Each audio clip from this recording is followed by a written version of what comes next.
Hello, my sleep-deprived potatoes. Get comfortable wherever you've landed tonight, pull the blanket a little closer, and let your thoughts stop trying to solve things for a while.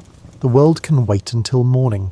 Tonight we're stepping into the mind and life of Leonardo da Vinci, a man who seemed endlessly curious about everything around him. Paintings, machines, anatomy, flight, rivers, weather, and even light. Now his thoughts wandered in 100 directions at once, and somehow all of them connected back together. This is the first of many slower, more immersive stories that explore not just history, but also the inner worlds of the people who shaped it. So before we begin, if this kind of calm storytelling helps you relax and fall asleep more easily, feel free to follow along if you haven't already. Leave a comment about how your day was, and let me know what time it is and where you're listening from tonight. Seeing all the different places these stories reach genuinely makes the experience feel like a little nighttime community.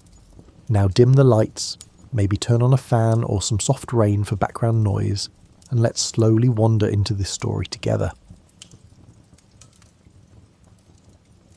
You're somewhere above Vinci tonight. The town itself is small, pressed into the folds of a Tuscan hillside the way a smooth stone settles into a palm. Below it, the Arno Valley spreads in long horizontal bands of colour, pale gold in the morning, deep amber by late afternoon. The air carries the scent of rosemary and wild thyme, and when the wind comes in from the south, it brings a thin mineral trace of distant rain. This is where Leonardo was born, on the 15th of April 1452. The birth was not celebrated in the way most families might celebrate such an occasion. His father, Ser Piero da Vinci, was a successful notary travelling between Florence and the surrounding towns on legal business. His mother, a young woman named Caterina, was not Piero's wife.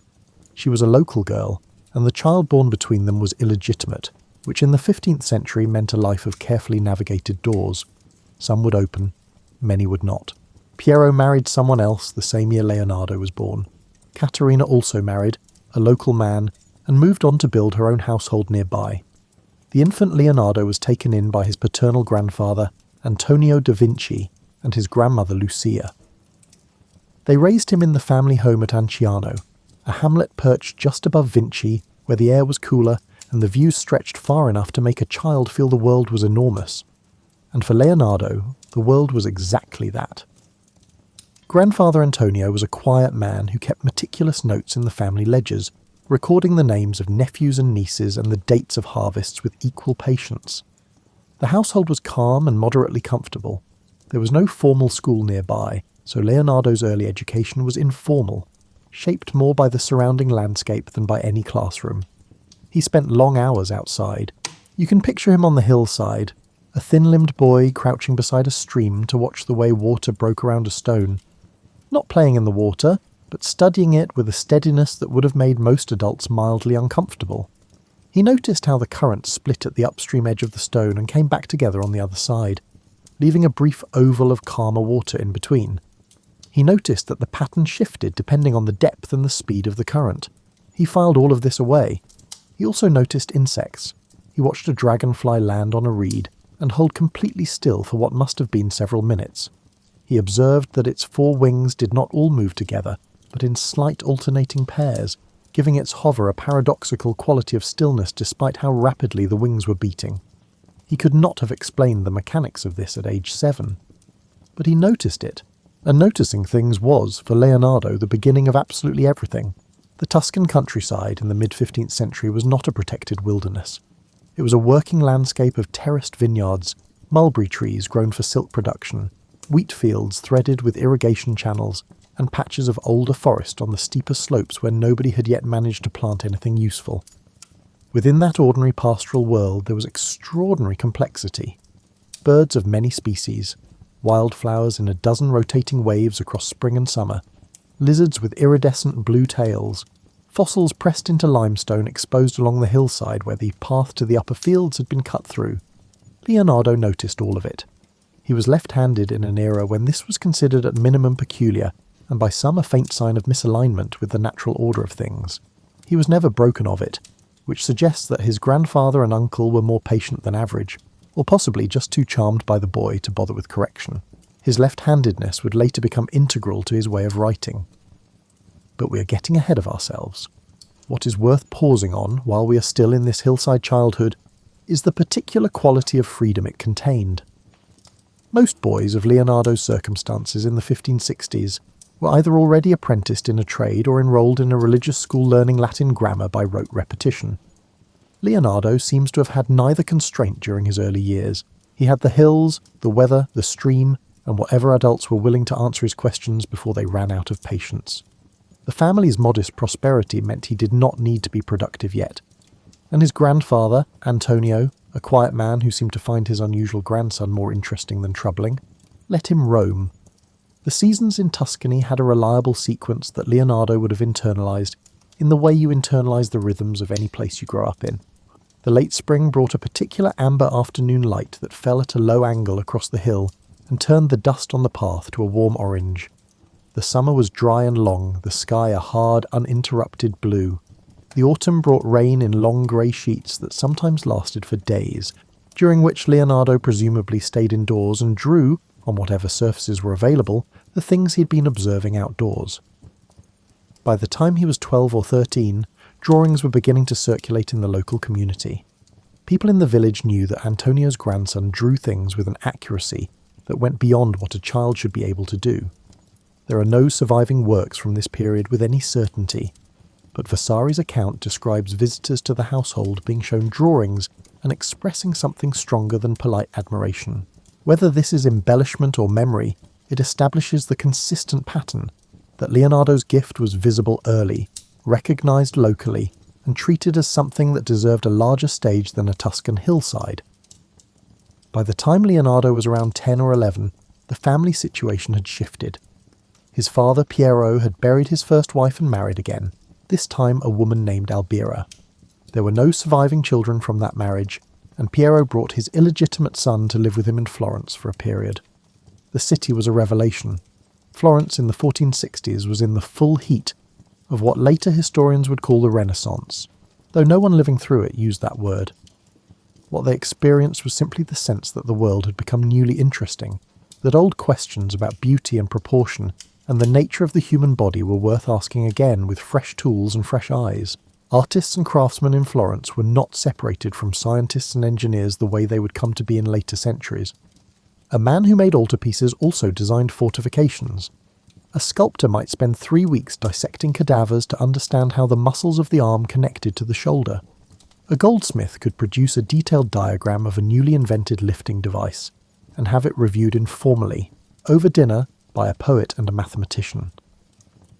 Leonardo arrived in this city with his observational habits already forming, his left hand accustomed to making marks on paper, and a quality of attention that his later biographer Giorgio Vasari, writing in the 1550s, described with the breathless reverence usually reserved for saints or military commanders. Vasari is not always reliable. He was writing decades after Leonardo's death and had a tendency to improve a good story into a better one. But even when you trim away the embellishments, the underlying portrait is consistent. Here was a boy who could not walk past a thing without wanting to know how it worked. He was also, by most accounts, strikingly good-looking. This is worth noting not as vanity but as context. In the court culture of Renaissance Italy, personal appearance was a form of social capital. A man who moved gracefully, spoke well, and looked like he had been assembled with care had access to rooms that others did not.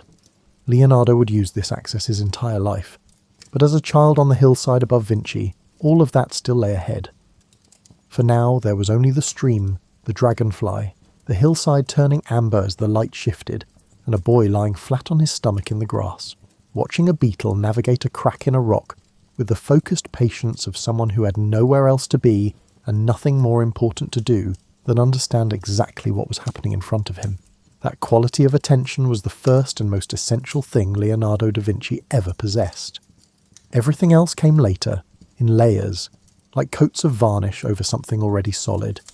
You are inside a workshop now, and the smell reaches you before your eyes have finished adjusting to the light.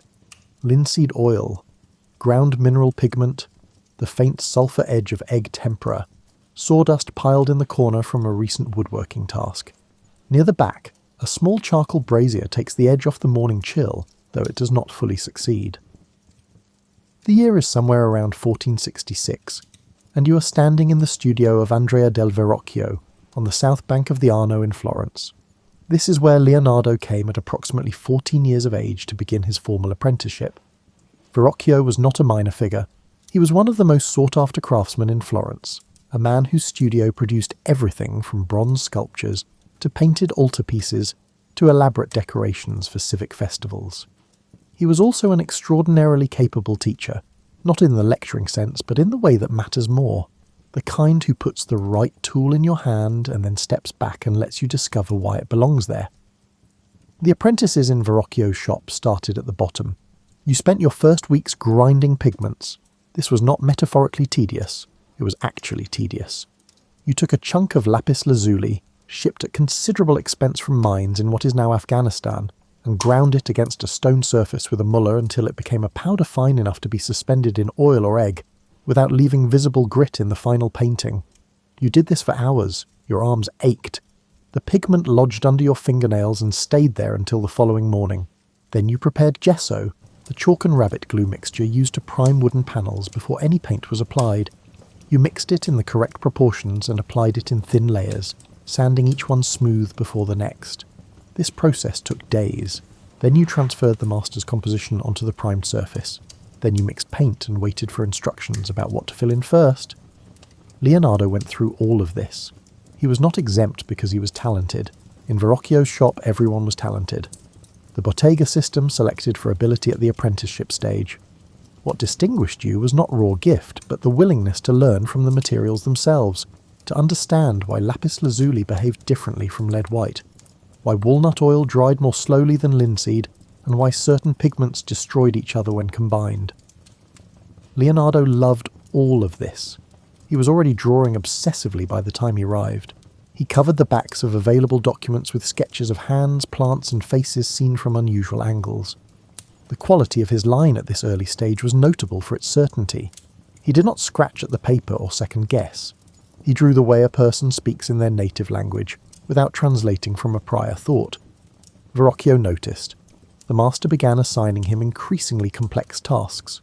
He was asked to work on drapery studies, producing careful drawings of cloth arranged over solid objects and lit from a single direction.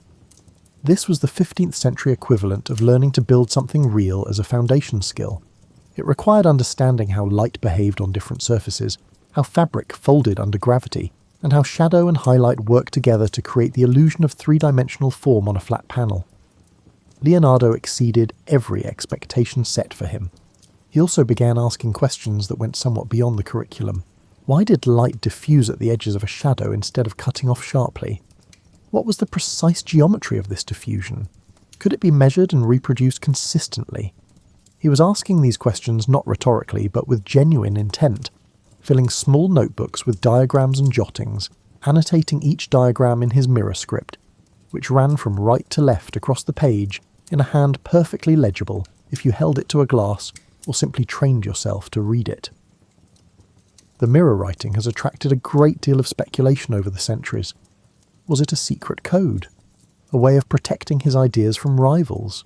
A sign of some neurological quirk? The most practical explanation is probably the simplest. Leonardo was left-handed, and writing from right to left was more natural for a left hand. Writing from left to right in the conventional direction meant dragging your hand across fresh ink and smearing everything you had just written. Writing the other way solved this problem cleanly. It was also, one suspects, mildly amusing to him. Florence itself was educating him as much as the bottega was. The city had roughly 40,000 inhabitants and was, by the standards of the 15th century, cosmopolitan, wealthy, and thoroughly convinced of its own importance. The Medici family were at the height of their cultural patronage. Lorenzo de' Medici, who would come to be called the Magnificent, was in the process of transforming the city into the most significant artistic centre in Europe by the straightforward method of throwing money and social access at every talented person he could locate. Leonardo moved through this world with natural ease. He was tall, well-proportioned, and possessed of the kind of presence that made people glance back after he had passed. He sang well. He played the lira da braccio, a bowed string instrument popular in court settings. He He improvised verse, which was considered a valuable accomplishment in a culture that prized wit and language as highly as painting. He received his official qualification as a master craftsman from the Florentine Painters Guild in around 1472. He was 20 years old, about average for the period. He had learned everything Verrocchio could teach him, and several things Verrocchio had not quite intended to teach him, mostly how to approach a familiar problem from a direction that had not yet been tried. He also received his first credited contribution on a major painting around this time. The work in question was Verrocchio's Baptism of Christ, a commission requiring multiple hands and many months. Leonardo was assigned the figure of an angel in the lower left corner, and he painted it in a way that made the other figures in the composition look, by comparison, slightly rigid. The story repeated by Vasari is that Verrocchio was so moved by his apprentice's work that he put down his own brushes and never painted again. This is almost certainly an exaggeration, but the angel is real, and you can still see it in the Uffizi Gallery in Florence. The face has a softness to it, an interior quality, as though the figure has just been told something worth considering and is quietly doing so. The other figures stand in their positions with appropriate dignity. The angel seems to actually be somewhere, thinking something, present in a way that the others are not. What Leonardo brought to the figure was something the Bottega system did not formally teach, and could not reliably produce. It was an understanding of the face as a surface through which an interior state became legible. Other painters of the period produced faces that communicated prescribed emotions with varying degrees of technical success. Leonardo's faces communicated something more ambiguous and more alive, the look of a person in the middle of thought rather than at the end of it. He was pursuing this quality deliberately. The notebooks from this period contain dozens of quick studies of faces in different states of concentration, confusion, and inward attention. He was not simply capturing expressions. He was trying to understand the muscular mechanics that produced each gradation so that he could reproduce any shade of inner life accurately and deliberately rather than by approximation. He also spent time during these years studying the paintings and sculptures already in Florence with a systematic attention that went beyond admiration. He examined the works of Donatello for their handling of drapery under implied movement. He studied the sculptural bronzes in the baptistery for the way their surfaces caught and distributed light at different angles. He was building a visual vocabulary not from theoretical texts, but from the actual objects around him, treating each work he encountered as evidence about what was possible and what had not yet been attempted. Leonardo stayed in Florence for another decade after his qualification, taking commissions, building his reputation, and filling notebooks at a rate that would remain characteristic of the rest of his life. He was watching the Arno obsessively throughout these years, sketching its floods, noting the behaviour of debris carried by the current, building a mental model of moving water that would occupy him, on and off, for the following 4 decades. He was 22, 23, standing on a bridge in the early morning light, watching water move, thinking about everything at once. This is what it looked like when Leonardo da Vinci was just getting started. Close your eyes for a moment and picture a book. Not a printed book, because printing had only recently arrived in Italy, and the books Leonardo made for himself were not printed at all. They were notebooks, loose-gathered collections of pages, some sewn together, some held with string, some bundled into portfolios and moved from city to city in leather cases.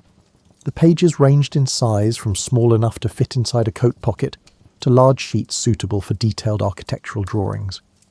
By the time Leonardo died in 1519, he had filled somewhere between 13,000 and 14,000 pages.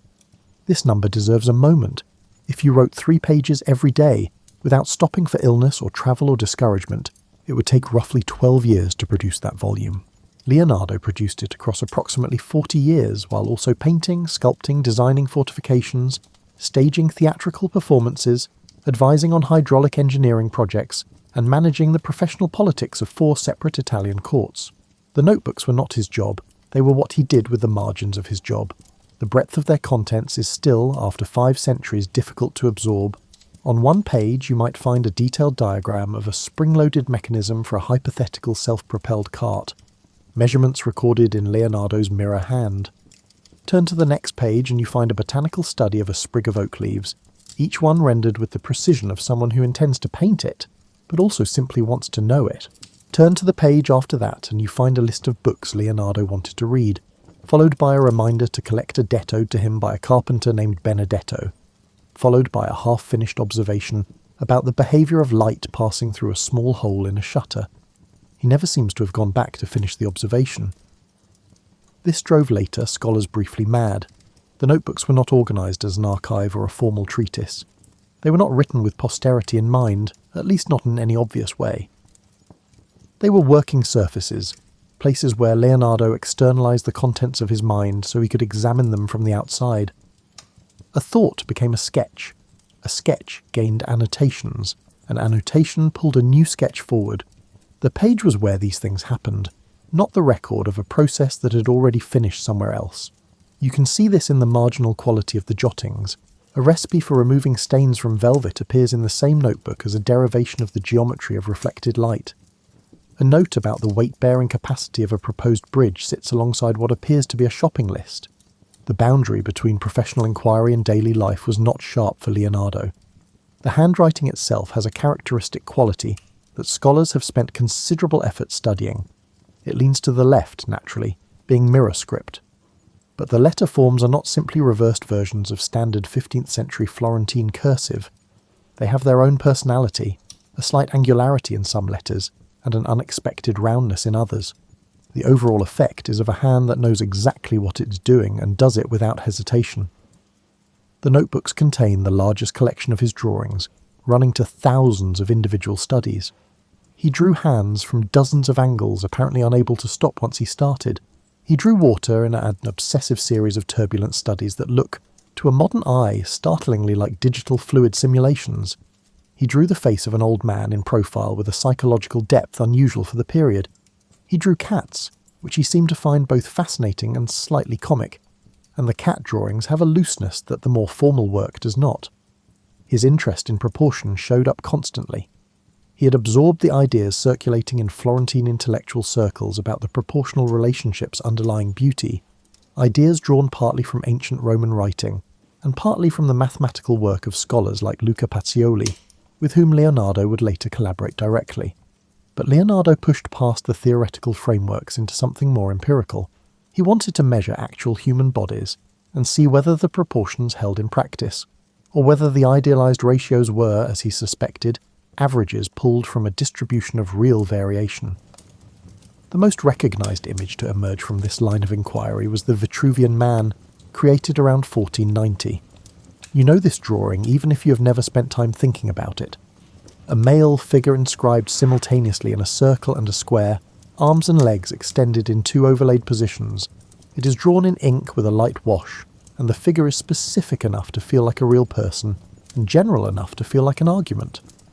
The accompanying text, in Leonardo's mirror hand, records the proportional measurements derived from the Roman architect Vitruvius's ancient writings, adjusted by Leonardo's own observations of living bodies. The image has been reproduced so many times in the centuries since it was made that it has crossed from art history into something more like a cultural reflex. But if you look at it with fresh attention, what you see is a man in his late 30s standing very still in the middle of a page, arms stretched wide, while someone with extraordinary patience measures him and writes things down. That someone was Leonardo, and the figure being measured was also Leonardo, or at least his best idea of the human form. The mechanical drawings in the notebooks occupy a different register. Gears, levers, pulleys, springs, ratchets. Mechanisms for controlling the rotation speed of a millstone. Designs for a device that would roll and thin metal strips uniformly.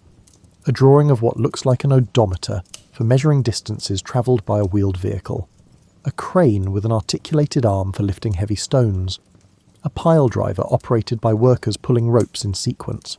Some of these designs were original, some were copied and improved from existing devices. Some were purely theoretical explorations of mechanical principles. The distinction between these categories was not always clear within the notebooks themselves, which is part of what makes them so difficult to evaluate as records of invention versus records of careful observation. He did not always build what he drew. In some cases he could not. The materials available in the late 15th century were not adequate for certain mechanisms he had imagined. In other cases, the drawings appear to have been genuine design work, intended to be realised, but the project was interrupted or the patron's attention moved elsewhere, or Leonardo moved on to something new, as he had a tendency to do. His collaboration with Luca Pacioli, the Franciscan friar and mathematician who was one of the most respected minds in Italy at the time, produced a particular flowering of this cross-disciplinary thinking. Leonardo and Pacioli worked closely in Milan during the 1490s, and Leonardo contributed the geometric illustrations for Pacioli's major work on proportion and mathematics. The two men were well matched. Pacioli brought rigorous formal structure to the questions they shared. Leonardo brought the habit of testing every abstract principle against visible reality. Their conversations, none of which were recorded directly, but whose shape you can infer from the notebooks, must have been the kind that leave you feeling your thinking has been picked up and reassembled slightly differently, like furniture in a room you know well rearranged while you were sleeping. Leonardo also used the notebooks as a space for private argument with himself. He would lay out a position, work through its implications across several pages, encounter an observation that weakened it, and then spend 3 more pages revising his initial claim. He was not performing this process for an audience. He was genuinely changing his mind in writing, using the page as a place where revision was not a sign of weakness, but the natural condition of a working intelligence. This may be the most humanizing thing about the notebooks. They are not the record of a complete and finished genius delivering conclusions. They are the record of someone who was uncertain about a great many things and worked through the uncertainty as honestly as he could, with the materials he had available for as many years as he was given. The notebooks are a monument to the space that exists between an idea and its execution. They also contain some genuinely charming personal passages. There is a note, in a loose page now held in Windsor Castle's royal collection, where Leonardo reminds himself to find out from a man in the Brera district the formula for a particular varnish. There is a list of fables he apparently intended to compile into a collection. There are drawings of elaborate decorative knot patterns that look as though they were made on an afternoon when the serious work was not going especially well. And there are the questions, page after page of questions. Why does the moon not fall toward the earth the way a stone falls? What causes the blue colour of the sky? Why do birds not exhaust themselves holding their wings extended in a glide? How does the tongue produce the sounds of speech? What makes certain colours recede in a painting while others seem to push forward?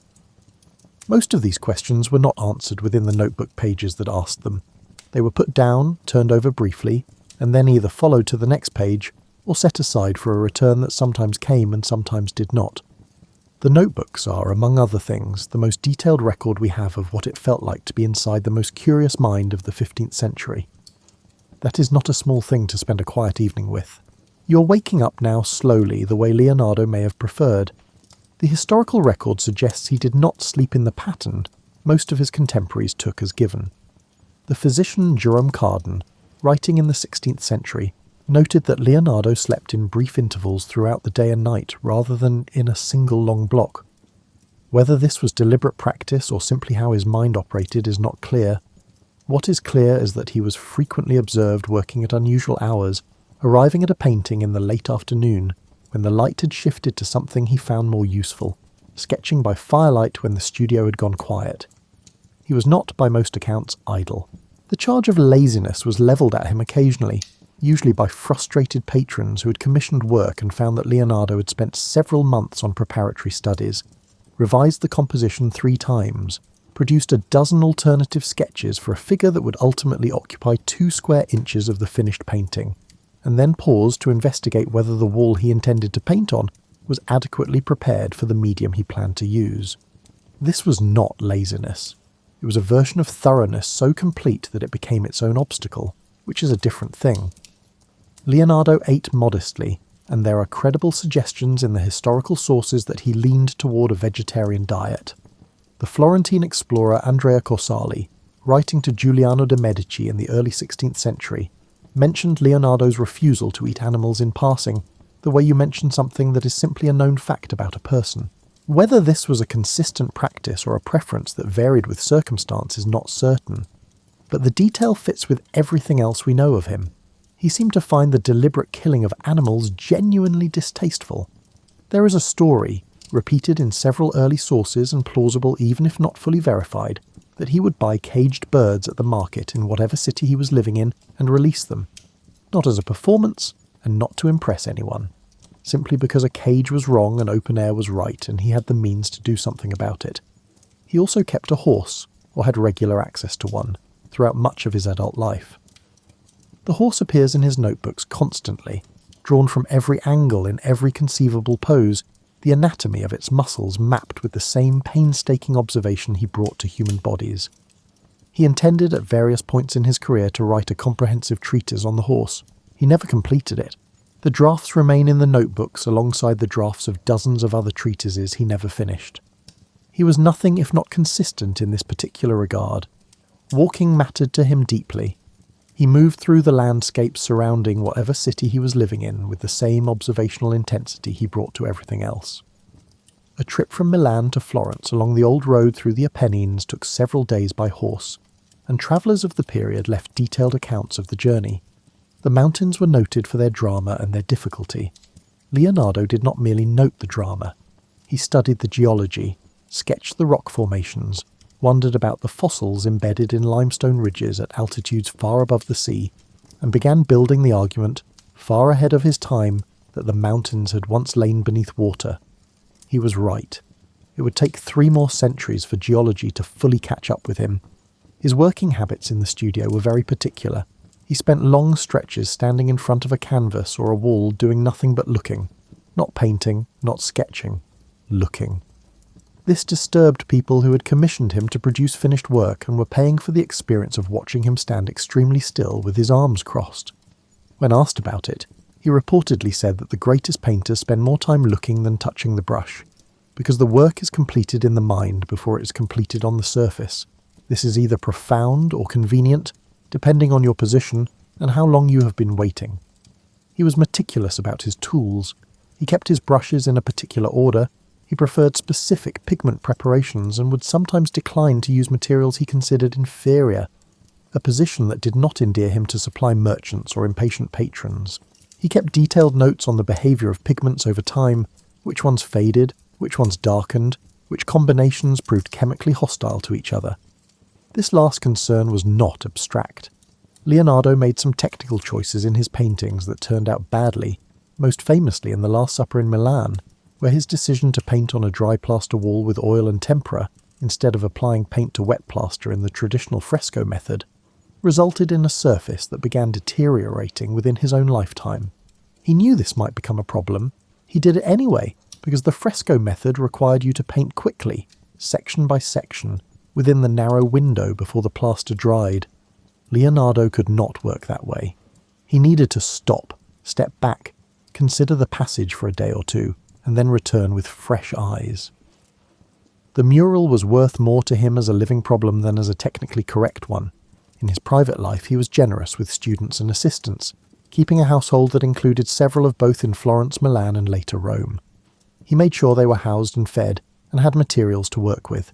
He was not warm in the way that produces easy anecdotes about his social life, but he was reliable in the way that actually matters to people who depend on you. His students were a varied group.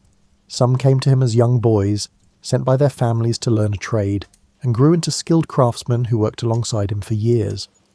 One in particular, Gian Giacomo Caprotti, arrived in Leonardo's household at age 10 and stayed for 26 years. Leonardo called him Salai, which means something close to little devil in a Milanese dialect, and the name stuck because it was apparently warranted.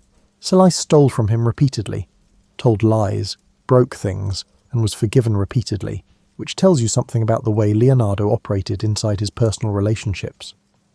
He held people at a particular kind of careful distance in most contexts, but within his household he was patient in ways that went beyond the professionally necessary. The dynamic between Leonardo and Salai has attracted a great deal of speculation over the years, as most things about Leonardo have. What the notebooks actually record, when they mention Salai at all, is the tedious practicality of caring for someone difficult.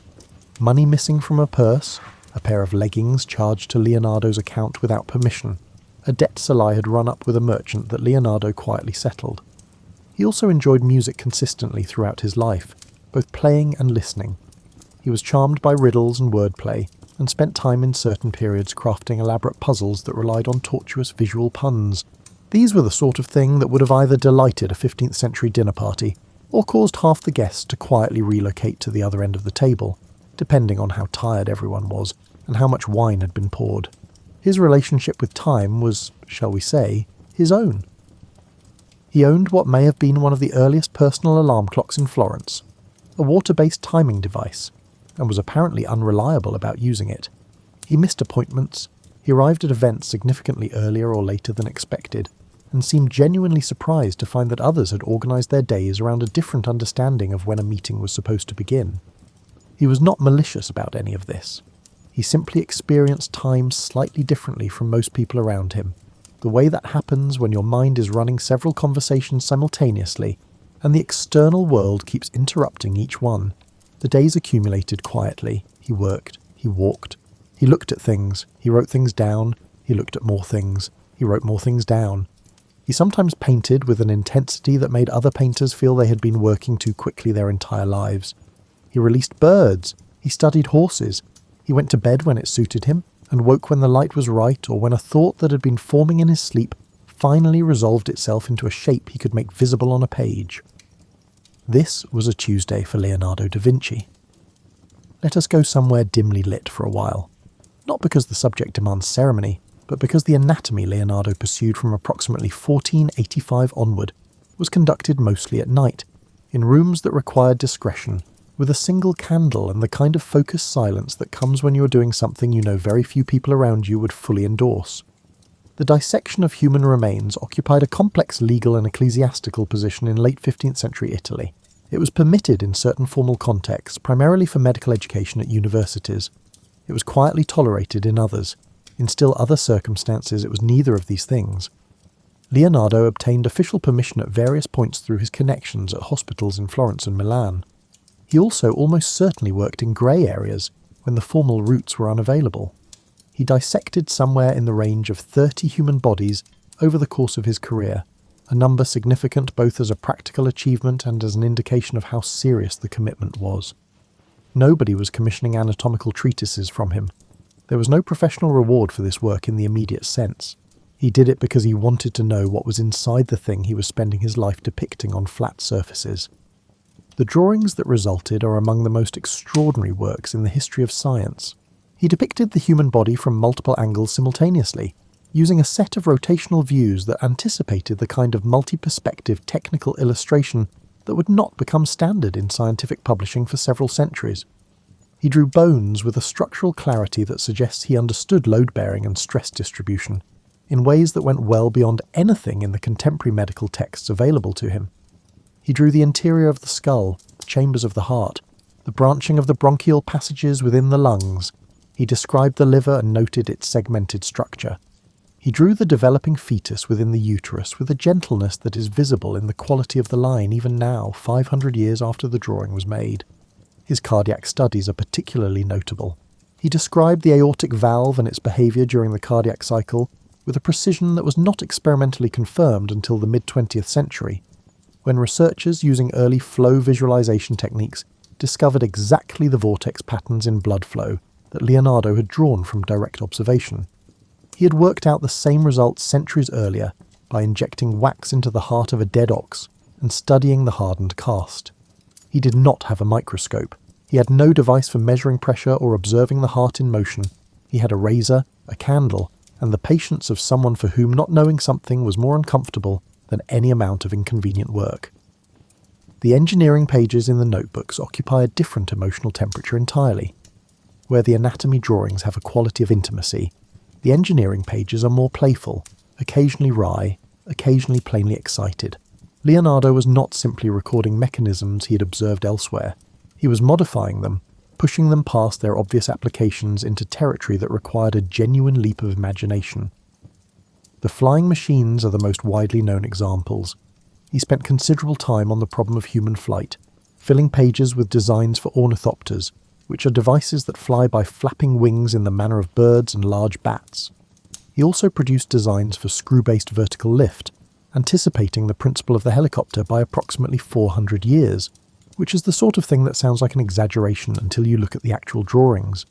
His ornithopter designs were not going to work, and he likely understood this at some level, because the pages show him gradually abandoning the flapping wing approach in favour of studying soaring birds. He noticed that a circling vulture maintained altitude by adjusting the angle of its wing surface relative to upwelling air rather than expending muscular effort. He noted the way a kite shifted its tail as a steering device. He was working quietly and systematically toward the logic of a glider rather than a powered aircraft. He did at one point apparently believe he was close enough to plan a practical test. A passage in one of the Milanese notebooks, written in the mid-1490s, describes a planned launch from a hill near Florence. Whether this test was ever carried out is unknown. The notebooks contain no record of the outcome. One hopes, for the sake of whoever was in the device, that they walked away from the experience intact, somewhat windswept, and with their dignity approximately in order. The military engineering drawings in the notebooks were produced largely at the request of various patrons.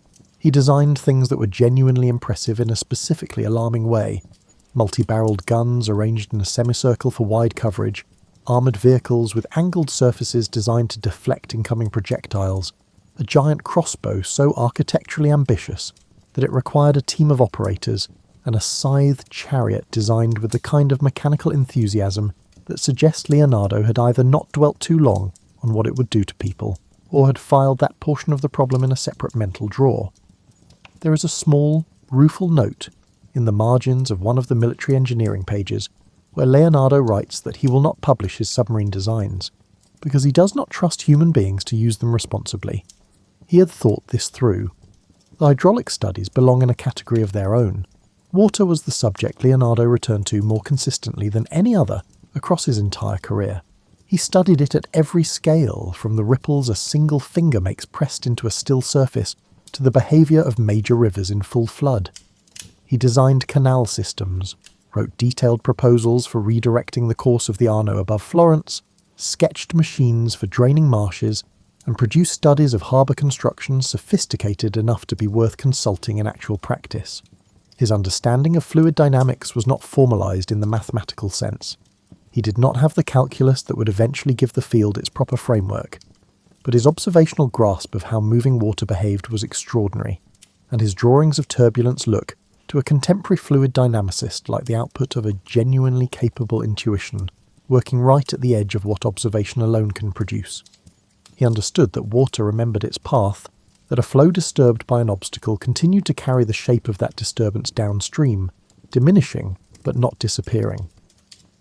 That the behaviour of a large river and the behaviour of a small stream followed the same underlying rules and differed only in scale. That the sea and the clouds and the rain and the river were parts of a single system cycling continuously through time. He put this in his notebooks as though it were obvious. It would have been extraordinary. The anatomical and engineering work existed side by side in his thinking, and he moved between them with a fluency that suggests he did not experience them as separate disciplines. The body was a machine, in his view, but the word machine carried no reductive meaning for him. It meant something intricate, something beautiful in its functional integration, something worth spending years in cold rooms understanding at the level of its smallest parts. He was also interested in the face in ways that connected directly to his painting. The muscles of facial expression occupied many pages in the anatomical notebooks. He mapped the small muscles around the eyes and the corners of the mouth with painstaking detail, labelling each one, tracing its origin point and its attachment point, and the direction of its pull on the overlying skin. This was not idle curiosity. He was building the anatomical basis for the subtlety and facial expression that makes his painted faces so difficult to read with certainty and so rewarding to spend time with. The Mona Lisa's ambiguous expression, which has generated more commentary than almost any other feature of any artwork in history, is partly a product of this research. The muscles controlling the corners of her mouth are painted to suggest several possible states simultaneously, none of them definitively resolved. This is not an accident or a mystery. It is an extremely sophisticated technical application of what Leonardo had learned by examining actual faces in cold stone rooms. He was one of the very few artists in history who understood a human face from both the outside and the inside simultaneously. The notebooks reflect this dual vision on almost every page that touches the body. There is a painting in the Uffizi called The Adoration of the Magi. It was commissioned from Leonardo in 1481 by the monks of San Donato a Scopeto, a monastery outside Florence. They required the altarpiece completed within 2 years. Leonardo began it, produced a detailed compositional study, transferred the design to a large wooden panel, sketched in the figures with dark underpaint, and then left Florence for Milan without completing it. He had accepted a deposit. He did not return it. The monks eventually commissioned a different painting from Filippino Lippi, who completed his commission without incident. The Leonardo panel remained unfinished, passing through several collections until it settled in the Uffizi in the 17th century. When you look at it today, what you see is a work that is simultaneously incomplete and, in its unfinished state, somehow more alive than many polished paintings of the period. The underdrawing shows through in places. Figures are present as gestures rather than resolved forms. The whole surface has the quality of a thought still in motion. This was not an isolated incident. Leonardo had an almost constitutional inability to declare a work complete. His patrons found this maddening. The relationship with Ludovico Sforza, the Duke of Milan, occupied roughly 18 years of Leonardo's adult life, and was the most sustained arrangement he ever had with any patron. Leonardo arrived in Milan around 1482, having written Ludovico a letter proposing himself as an engineer, military advisor, architect, sculptor, and, almost as an afterthought, as a painter. The letter has survived, and it is a remarkable document, a confident and detailed inventory of everything Leonardo could do. Offered with the directness of someone who knows, the catalogue is genuinely impressive. Ludovico hired him. The arrangement was productive but strained. Ludovico wanted things made, and Leonardo wanted to understand the principles underlying each thing before he made it. Ludovico wanted the bronze equestrian statue completed, a massive commemorative sculpture of his late father on horseback that would have been the largest bronze casting in the world at the time. Leonardo spent over a decade on preparatory work. He produced a full-scale clay model, which was displayed to considerable admiration at a court festival in 1493.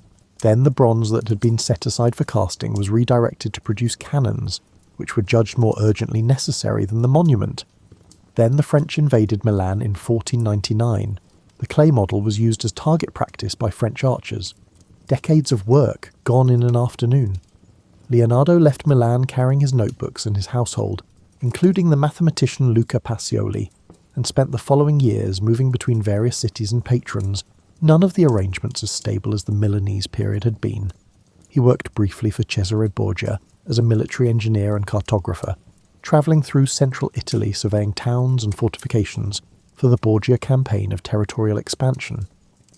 The maps he produced during this period are among the finest cartographic work of the Renaissance, detailed and geometrically precise in ways that presuppose surveying techniques that were genuinely innovative for the period. He returned to Florence and began the portrait that would become the most recognisable painting in the world. It took years. He never considered it finished. He kept it with him until he died. The sitter was almost certainly Lisa Gherardini, the wife of a Florentine merchant named Francesco del Giocondo, though this identification was not confirmed in modern scholarship until a document was discovered in the early 2000s. The portrait was apparently commissioned to mark the birth of the couple's second child, a conventional reason for a portrait in the period. What Leonardo did with it was not conventional. He worked on it intermittently across more than a decade, and the painting shows this. The layers of glaze are built up with extraordinary patience to a depth and luminosity that no single session or even single year of work could produce. The landscape behind the figure was not painted from a specific location, but assembled from geological observation across many years of looking at Italian terrain. The light in the painting seems to come from no single identifiable source. It is distributed, diffuse, the way Leonardo had understood light to actually behave since his days in Verrocchio's workshop, asking questions nobody else thought to ask. He also accepted the commission for the Battle of Anchiari, a large mural for the council chamber of the Florentine City Hall. He began it, developed a new technical approach for the preparatory layers, and painted the central section. The new technique failed to dry correctly. The paint ran. He attempted to heat the wall with braziers to force the drying process. This made things considerably worse. The project was eventually abandoned and the completed section was covered over by a later artist. Only copies of the original design survive. Leonardo moved on, though. The patrons of his later career were, for the most part, more patient than average. Pope Leo X, for whom he worked briefly in Rome, was not among them. He reportedly complained that Leonardo spent so much time formulating the varnish for a new project that it was obvious the work itself would never begin. This was probably unfair. It was probably also accurate. In Rome, Leonardo found himself surrounded by younger artists who had absorbed his influence and in some cases surpassed the work he was currently producing. Raphael was at the height of his powers and openly admired Leonardo's earlier work while quietly pursuing a vision that was more productive and more reliable.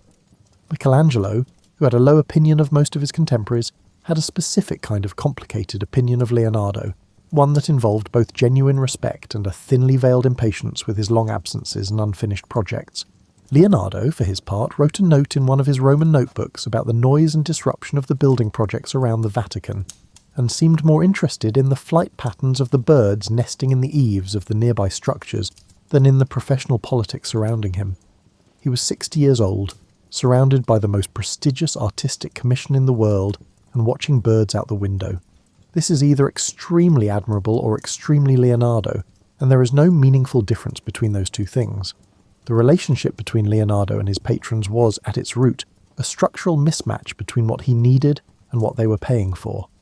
Patrons wanted finished objects, paintings to hang, sculptures to stand in courtyards, buildings to occupy. Leonardo wanted to fully understand the principle underlying each thing before he committed it to a final surface, and this process had no natural stopping point. There was always another question to pursue. There was always another preparatory study worth making. He was not trying to frustrate anyone. He was simply constitutionally unsuited to the idea that any particular moment in the development of a work was the correct one to stop. Some of his paintings were completed in partnership with students and assistants who worked under his direction. Leonardo provided the overall design and certain key passages, particularly faces and hands. This was entirely normal in the period, and it did not trouble him. He was not attached to the idea that every stroke had to be his.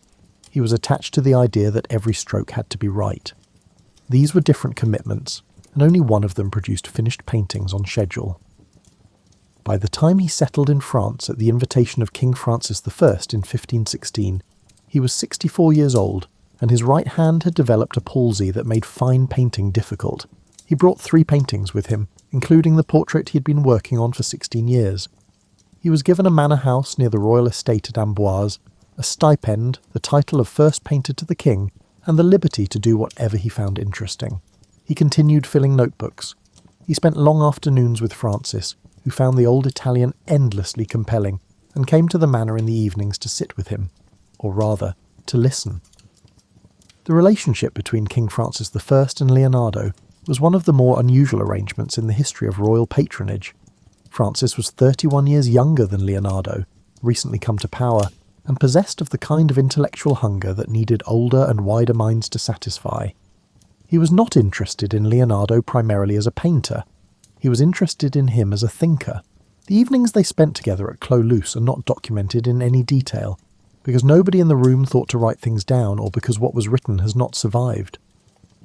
What Francis said about Leonardo after his death, recorded by the sculptor Benvenuto Cellini some years later, was that he believed no other man had learned as much as Leonardo had. Not just about painting, but about philosophy and about nature. Cellini's account is not first-hand. But the sentiment it records is consistent with everything else known about how Francis related to his elderly Italian guest. Leonardo continued working. The palsy in his right hand had reduced his painting, but had not affected his left, and the notebooks continued.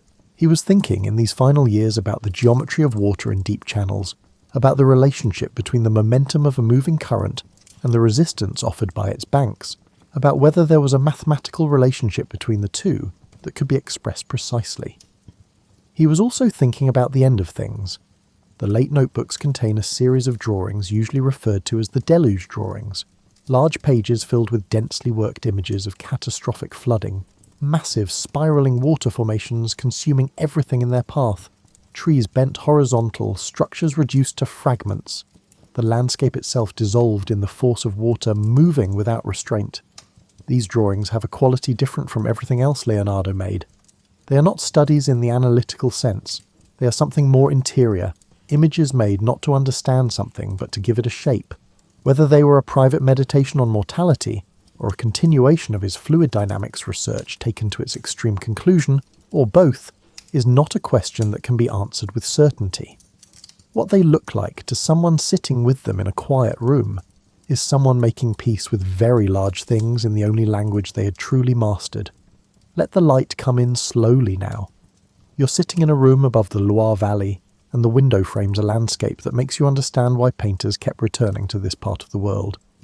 Green in many registers, the soft olive of distant hills, the brighter and more confident green of vineyards below the house, the dark specific green of a single row of cypress trees along the road. The sky is doing something complicated with clouds that Leonardo would have noticed, recorded, and sketched from 4 separate angles before breakfast. This is Clos Luce, the manor house near Amboise where he spent the last 3 years of his life.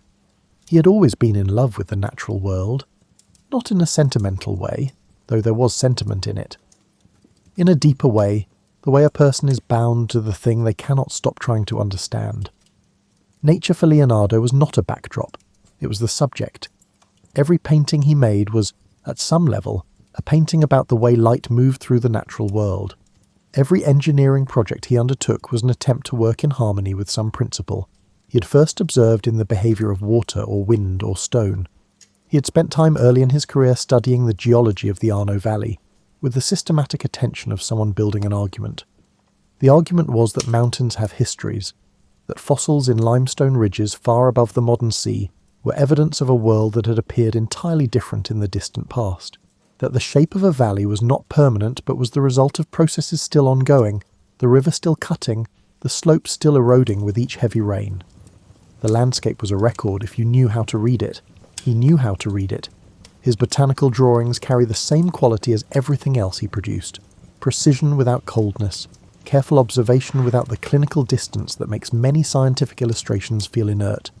He drew flowers that look warm to the touch. He drew trees that look as though they are still moving, capturing the particular suspended stillness that settles after wind.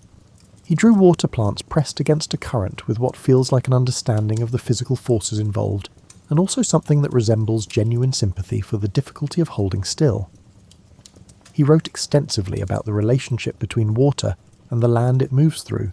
He believed that water was the blood of the earth, moving through it in a system of underground passages and surface channels that paralleled the circulatory system of the human body. This analogy was not scientifically accurate in all its specific claims, but the underlying insight that the surface landscape and the underground hydrological system were parts of the same, continuous process was essentially correct and would have been radical if he had published and circulated it widely. He did not publish it. Almost nothing of his scientific work reached the public during his lifetime. His notebooks sat in private collections after his death, changing hands several times, being partially lost, partially copied and partially dispersed across institutions in several countries. The full scale of his scientific thinking only became apparent to scholars in the 19th and early 20th centuries, as the notebooks were gradually gathered, conserved, and studied with the attention they deserved. The engineering ideas that could have shifted the course of technology by a century or more, the anatomical studies that anticipated discoveries not confirmed until the 1800s, the fluid dynamics observations, the geological reasoning, all of it sitting in notebooks, waiting. This is either a tragedy or a lesson about the difference between knowing and sharing, depending on what you bring to it. His influence on painting, however, travelled directly through the visible world without requiring anyone to decode his private notebooks. The technique called sfumato, which Leonardo developed and used with particular mastery, involved building extremely thin layers of translucent glaze over a painting's surface to create transitions between colours and tones so gradual that they appeared to have no visible boundary. The result was that painted forms seemed to exist within a surrounding atmosphere, rather than floating against a flat surface. Objects appeared to breathe. Every painter who came after him was working in a world where this had been demonstrated as achievable. Raphael studied him. Michelangelo competed with him, carrying the particular unease that the very gifted sometimes feel in the presence of something beyond their category. Later painters across Europe absorbed sfumato into their practice without necessarily tracing it back to its origin. The influence was structural. It altered what was imaginable. His work on proportion and pictorial space was absorbed into the theoretical frameworks that subsequent artists and architects trained on. His investigation of the relationship between a building and its natural setting influenced design through the 16th century and beyond, mostly through practitioners who had seen his drawings or known people who had. The legacy in science is harder to trace, because it was delayed by so long, when his anatomical drawings were finally published in any systematic way.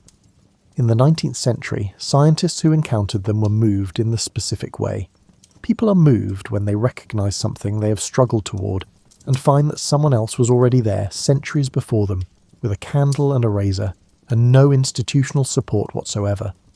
Leonardo himself, in his later notebooks, occasionally writes with a quality that sounds like quiet loneliness.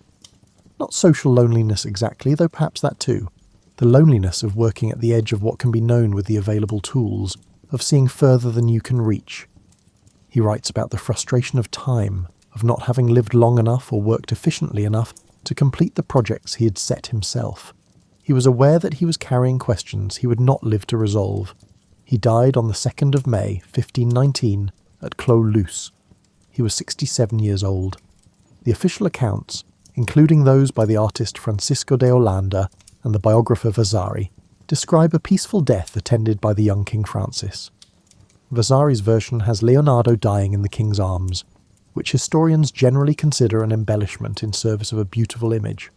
What is certain is that Francis was in the vicinity, and that Leonardo died in a house given to him by a monarch who considered him irreplaceable company. He left his notebooks to Francesco Melzi, his most devoted student, who spent years attempting to organise and preserve them with incomplete but genuine success.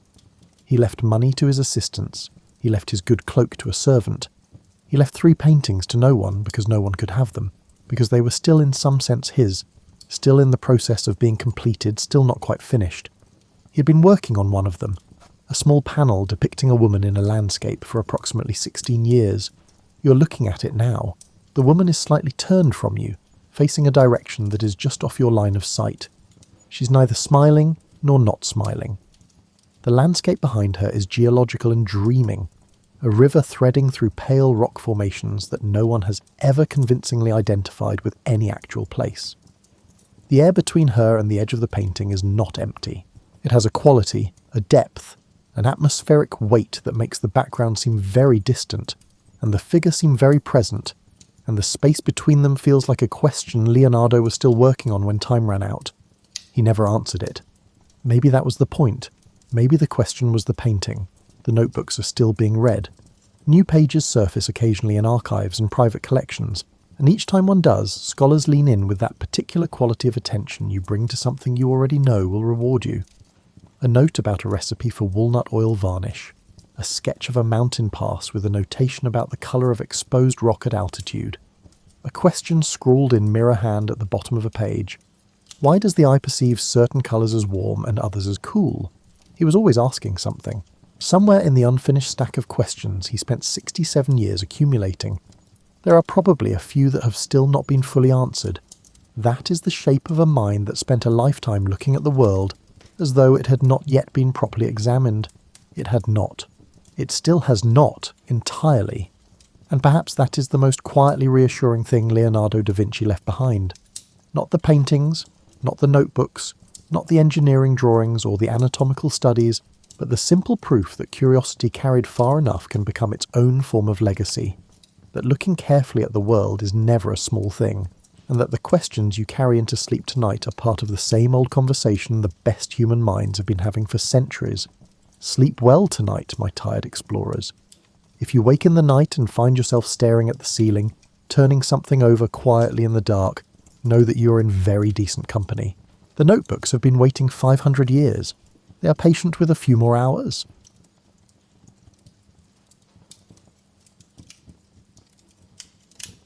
Now imagine this in that comfy bed of yours.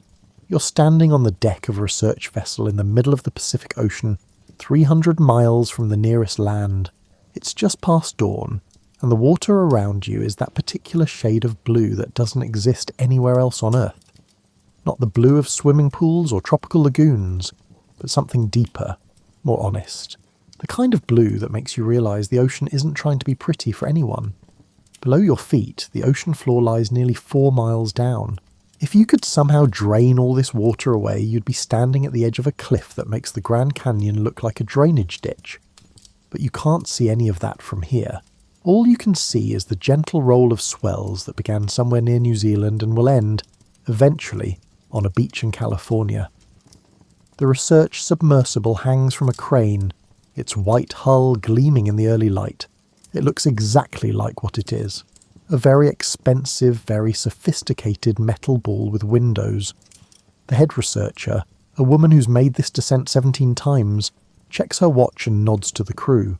You climb inside through a hatch that's barely wide enough for your shoulders, settle into a seat designed by someone who'd apparently never met a human spine, and watch as they seal you in. The descent begins with all the drama of a grocery store elevator. For the first few minutes, you're still in the zone where normal ocean things happen. The water is that luminous Caribbean blue that makes you understand why people pay thousands of dollars to go snorkeling. Sunlight streams down in shafts that look almost solid, as if you could grab onto them. Small fish dart past the viewport, species you might recognise from aquariums or fishing documentaries. The water is about 75 degrees, which is to say perfectly pleasant, the temperature of a bath you'd actually want to get into. At 50 feet down you notice the first change. The red wavelengths of light have vanished. If you'd brought a tomato with you, which would be weird, but bear with me, it would look black.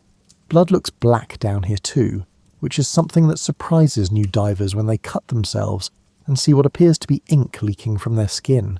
The ocean is eating the colour spectrum one wavelength at a time, starting with the warm tones, the colours of fire and sunset and everything humans traditionally associate with safety.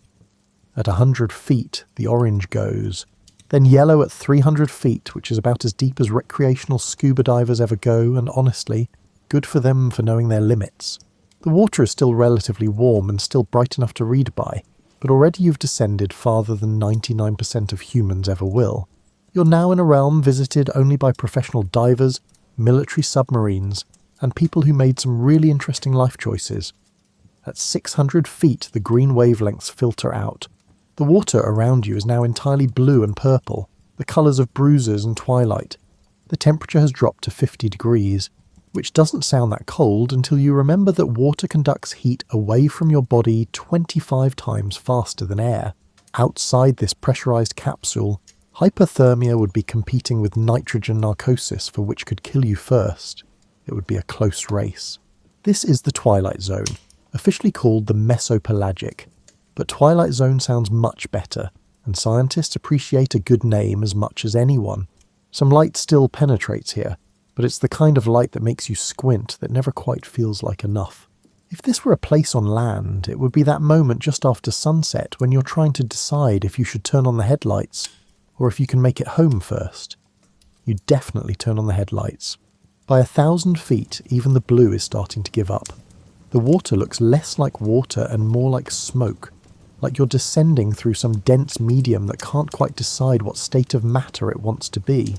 The temperature is 45 degrees now. Outside the submersible, the pressure is roughly 45 times what it is at the surface, which means every square inch of your body would be experiencing 45 pounds of force. The submersible's hull is 6 inches of titanium designed by people who stayed awake during their physics classes, and you're suddenly very grateful for their attention to detail. At 2,000 feet you enter the midnight zone, the Mesopelagic, and the last of the light goes out. Not gradually, not with any ceremony, just gone. You've been descending for about 40 minutes, and now you're in the kind of darkness that city dwellers don't even have a reference for. It's not the darkness of a room with the lights off, where your eyes adjust and you can still make out the shape of the furniture. It's not the darkness of a rural road at night, where you still have starlight. This is the darkness of being inside a mountain, inside a cave, inside the earth itself. The only light now comes from your submersible's external floods, which cut through the water in stark white beams that make the darkness beyond them seem even more absolute. And in those beams you see them. Particles. Millions upon millions of particles drifting down through the water like the world's slowest snowstorm. This is marine snow, the detritus of the ocean's surface, everything that lived and died up where the sun shines, now making its long, slow journey to the bottom. Dead plankton, fragments of fish scales, fecal pellets from whales, sharks and sardines, bits of jellyfish, scraps of seaweed. The water is thick with organic confetti, each speck representing something that was once alive in the world above. It takes weeks for this material to drift down from the surface, tumbling end over end through the dark water, getting smaller as bacteria break it down, and being eaten and re-eaten by creatures that live at different depths. This is what sustains the deep ocean, leftovers from someone else's party.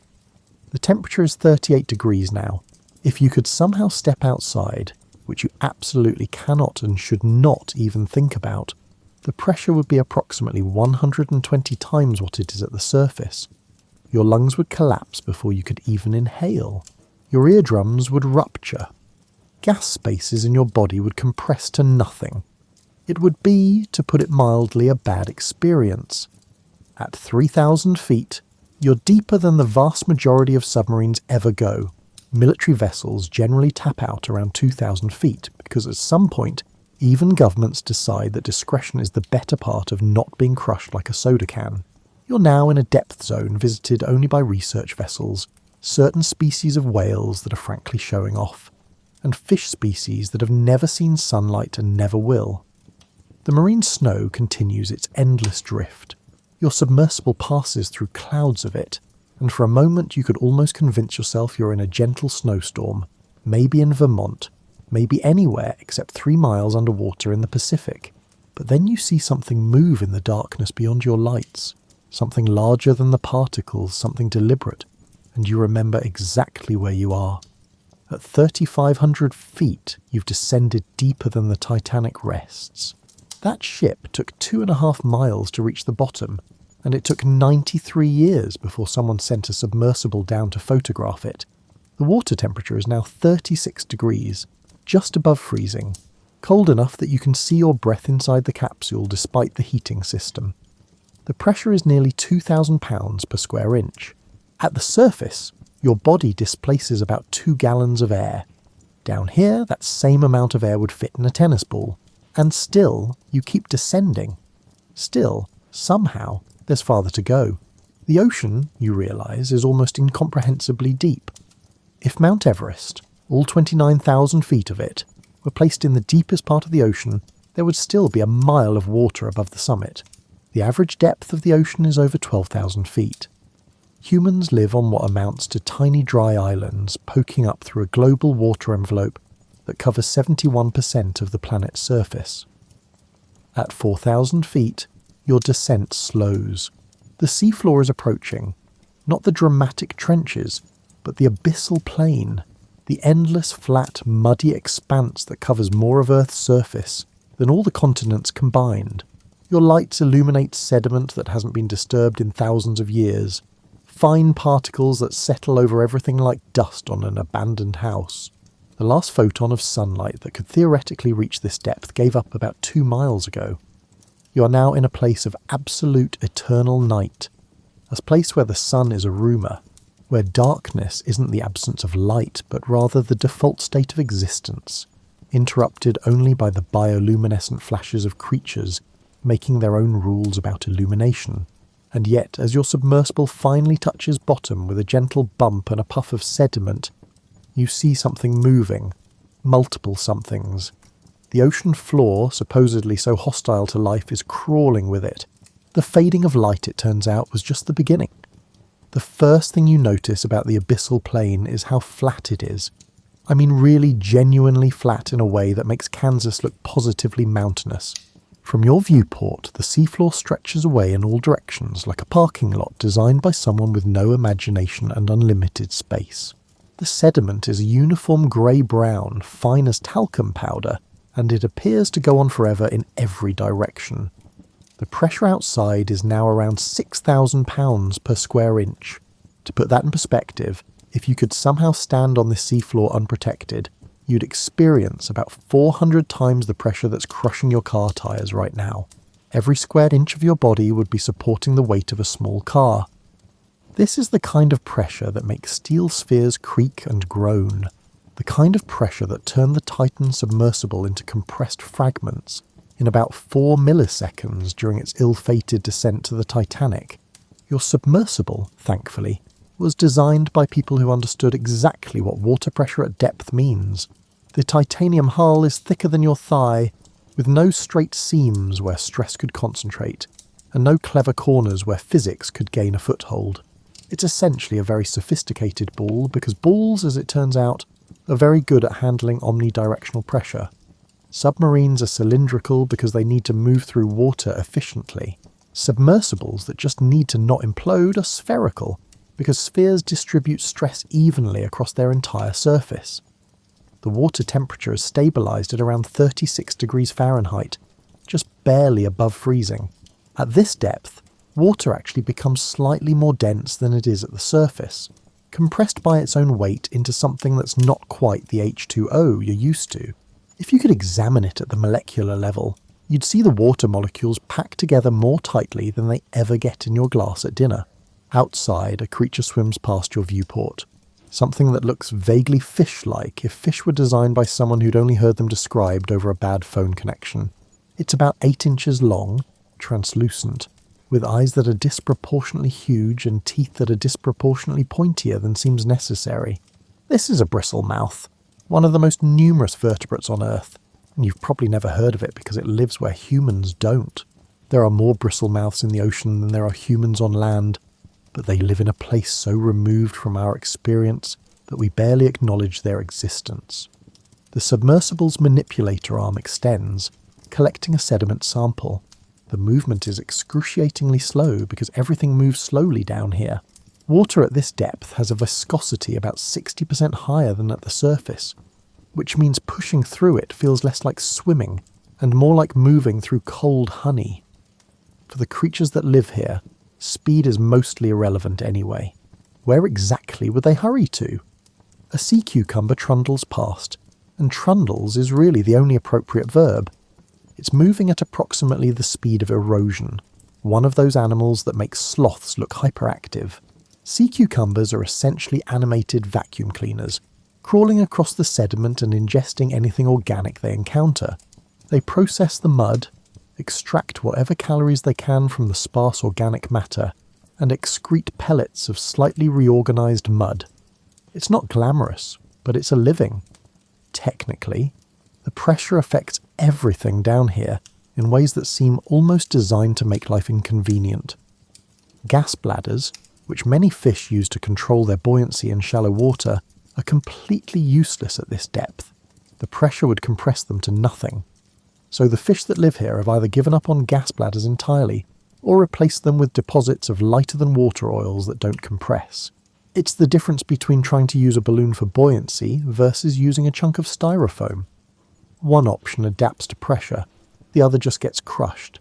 Your submersible drifts forward slowly, its motors barely audible as it hums through the hull. In the distance, and distance is weird down here because there are no reference points, you see a cluster of what looks like tube worms, each one rising from the sediment like an abandoned periscope. These are polychaete worms, and they've constructed tubes from mucus and sediment particles. They extend their feathery feeding appendages into the water, hoping to snag some of that marine snow as it drifts past.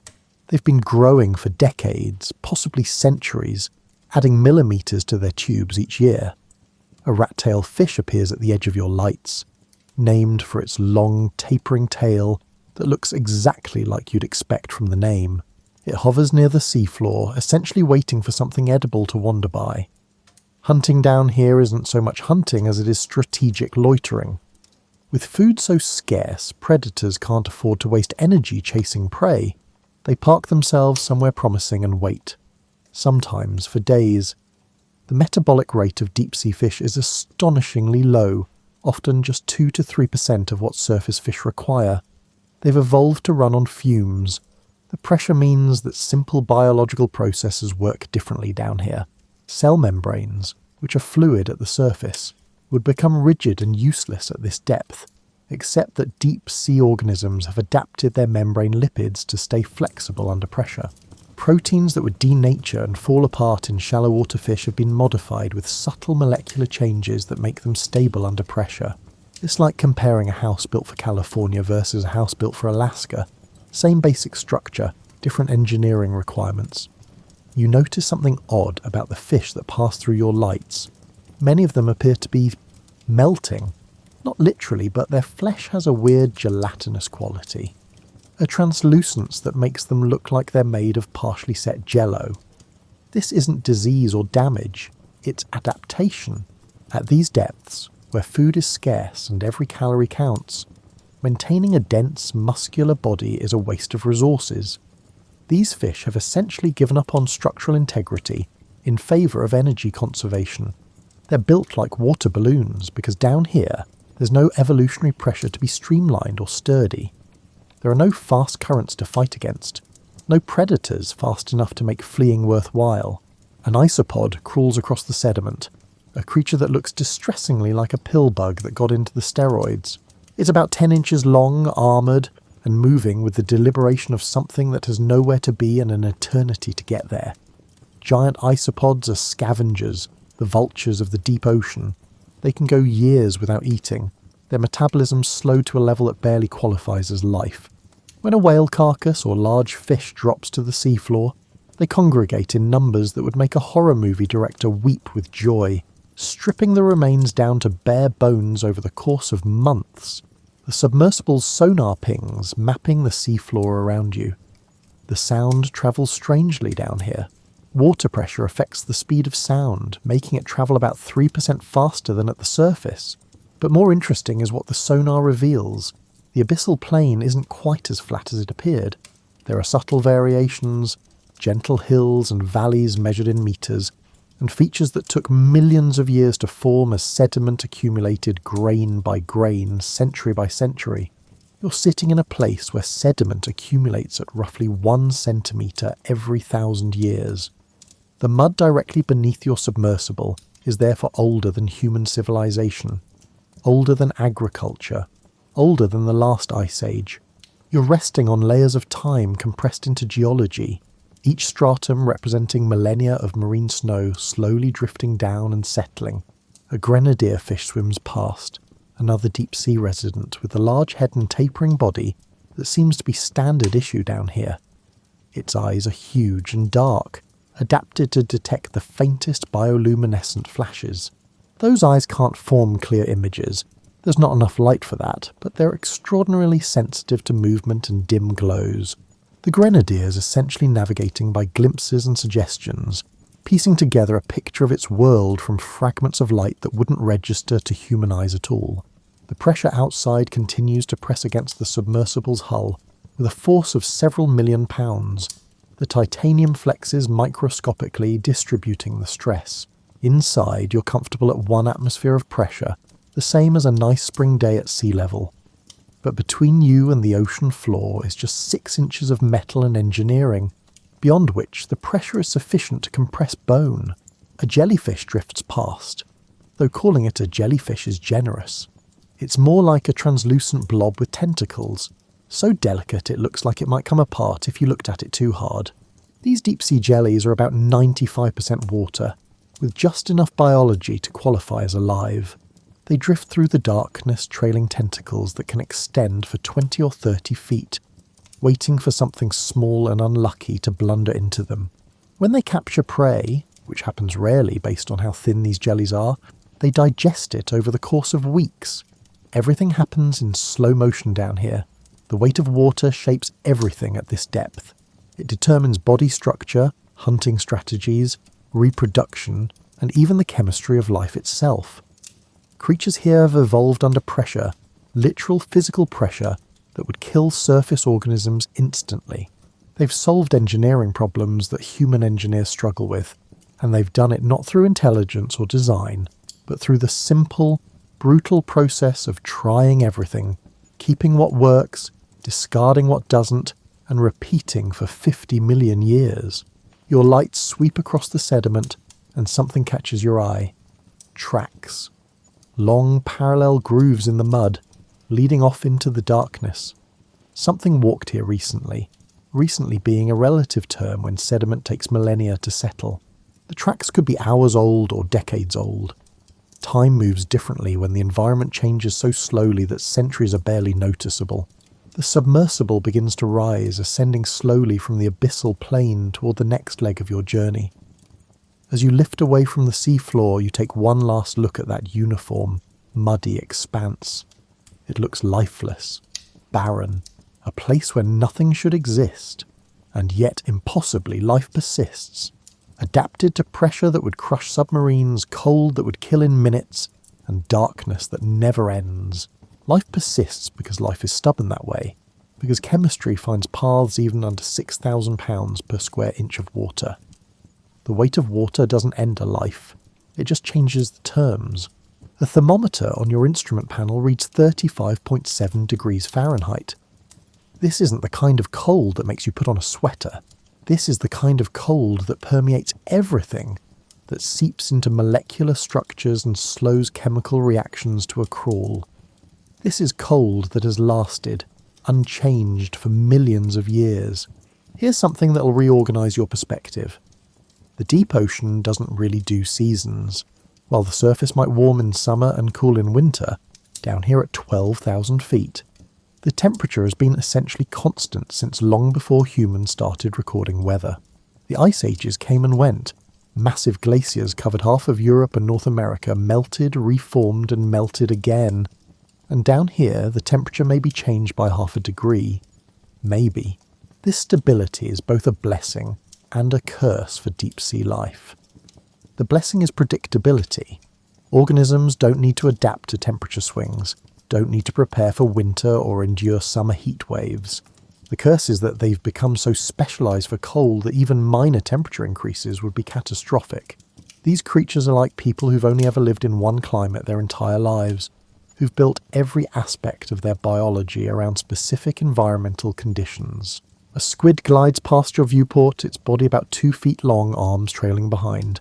In warmer water, a squid this size would be darting around, changing colours, demonstrating the kind of hyperactive energy that makes squid both fascinating and exhausting to watch. This one moves like it's swimming through molasses, which in a sense it is, given the viscosity of cold, pressurised water. Its metabolism runs at a fraction of the speed of its surface-dwelling cousins. Where a coastal squid might live 2 years, this one could live 20. Everything happens slower when you're running your biology on economy mode. The cold affects proteins in fascinating ways. At surface temperatures, proteins are flexible, dynamic molecules that fold and unfold, bind to things and release them, and generally act like the busy little molecular machines they are. But cold makes molecules sluggish. It reduces the kinetic energy available for chemical reactions. So deep-sea organisms produce proteins that are specifically adapted to work at low temperatures. Proteins that would actually stop functioning properly if you warmed them up. These creatures would be poisoned by warm water, not because heat itself is toxic, but because their entire biochemistry would stop working correctly. A fish swims past that appears to have antifreeze in its blood, which, as it turns out, it does. Many deep-sea fish produce antifreeze proteins, molecules that prevent ice crystals from forming in their tissues. Now, you might reasonably point out that 36 degrees is above freezing, so why would they need antifreeze? Excellent question. The answer is that at these pressures the freezing point of water drops slightly. Also, fish body fluids have a lower freezing point than pure water anyway, because they contain salts and proteins.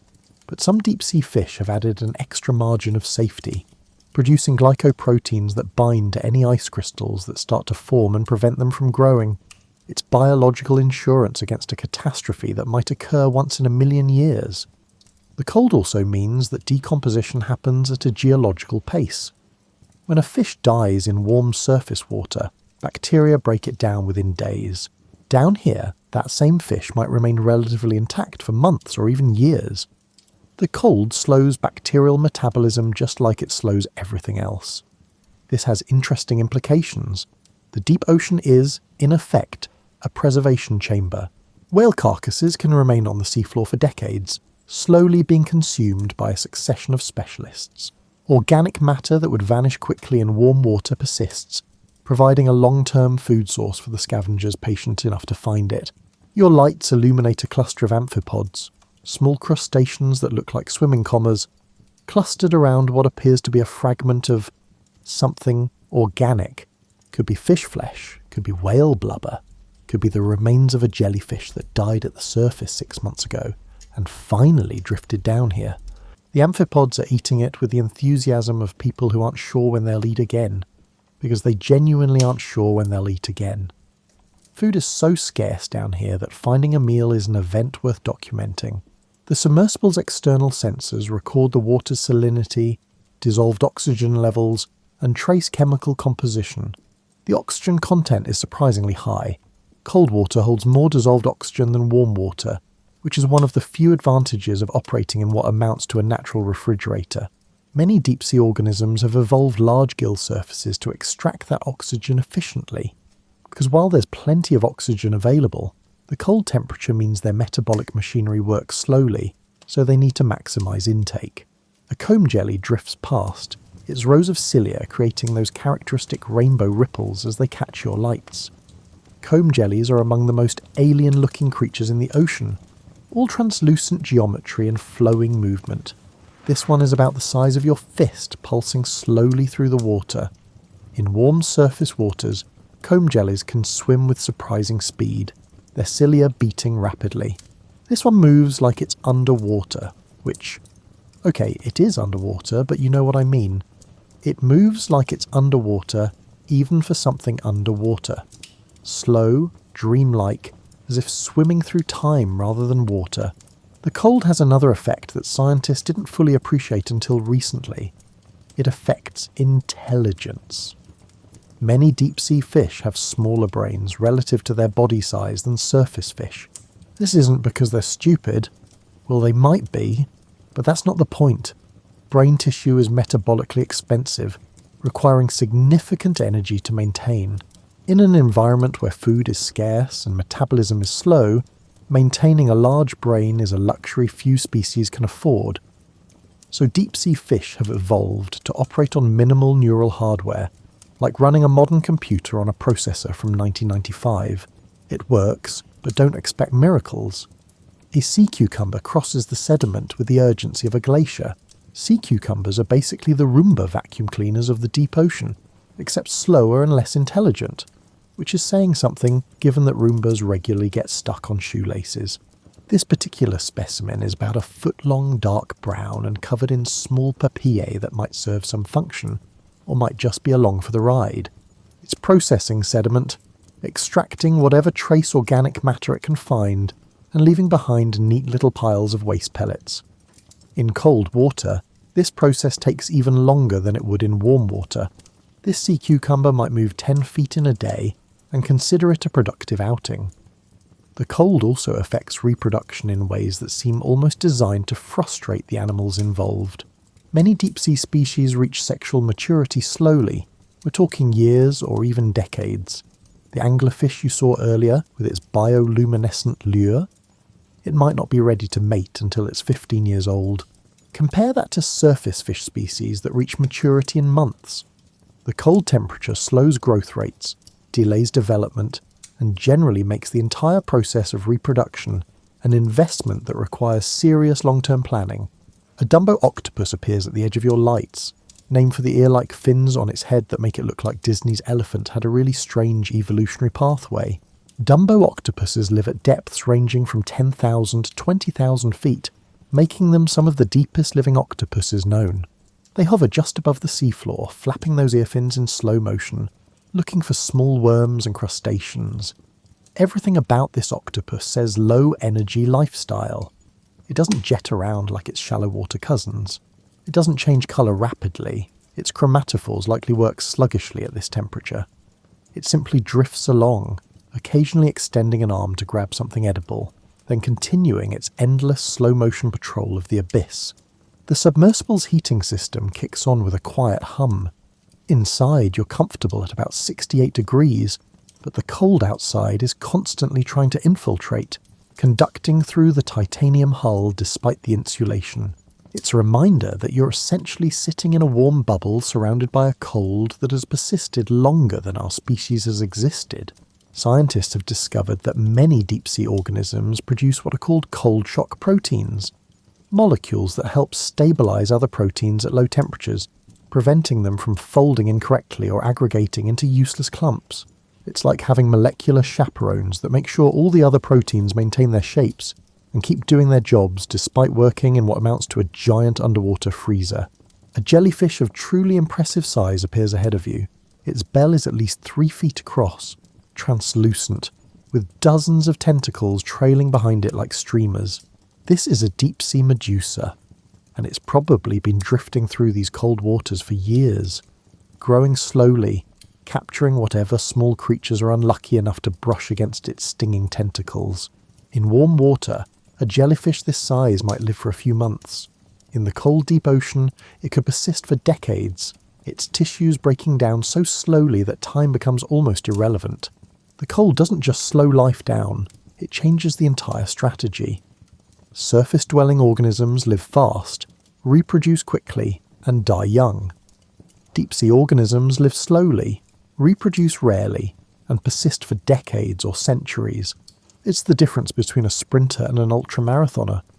Between burning bright and burning long, your submersible continues its journey across the abyssal plain, through water that has been cold since before there were humans to feel cold, through an environment so stable that evolution here happens even more slowly than usual. The organisms around you aren't surviving the cold, they've transcended it, becoming so perfectly adapted to it that the cold is simply their default state, the only temperature they've ever known or could tolerate. The thermometer still reads 35.7 degrees. It will read 35.7 degrees 1,000 years from now, 100,000 years from now. The cold that outlasts ice ages doesn't fluctuate, doesn't change, and doesn't care about what's happening on the surface.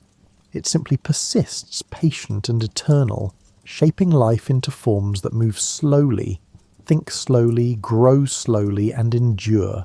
You're hovering about 50 feet above the abyssal plain, and you haven't seen anything eat anything else for the past 45 minutes. This, it turns out, is completely normal. Down here, food isn't scarce. It's essentially theoretical. It's something you've heard exists, something your grandparents mentioned once, something you might encounter at some point before you die of old age. The marine snow continues its endless drift downward, and now you understand why they call it that.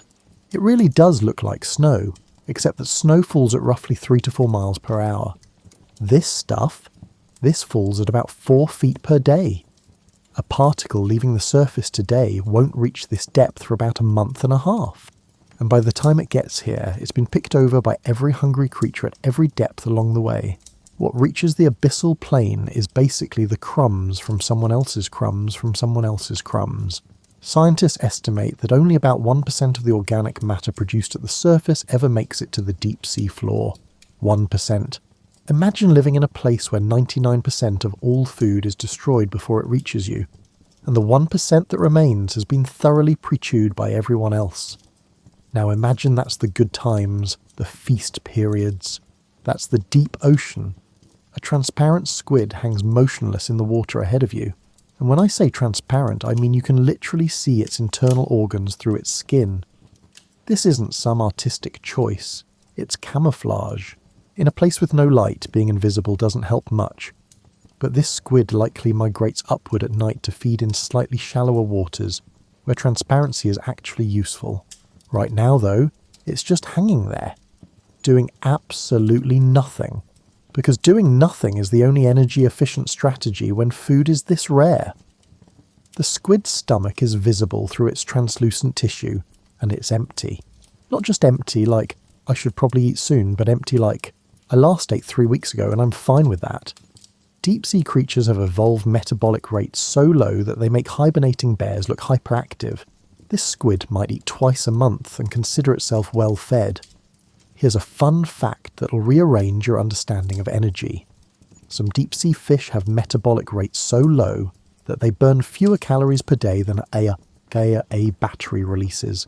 We're talking about animals that operate on less than 10 calories per day. A single potato chip contains more energy than some deep-sea fish consume in a week.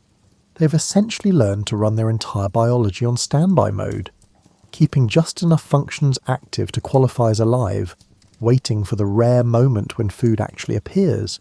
A rat-tailed fish swims past and you notice something odd about its body composition.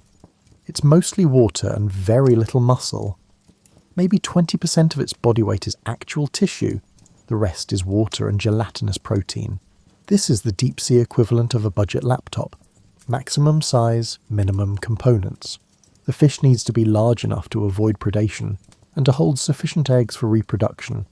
But it can't afford the energy cost of maintaining muscle tissue it rarely uses. So it's essentially a water balloon with just enough biology attached to keep things running. Your lights catch something falling, a larger chunk of organic matter, maybe the size of a softball, descending faster than the usual marine snow. This is what scientists call fast-sinking particles. Chunks of fecal matter from surface whales, dead jellyfish, and fragments of large fish. This is prime real estate in the deep ocean, the equivalent of finding a $20 bill on the sidewalk. Within moments, small crustaceans appear from the darkness, converging on this falling treasure.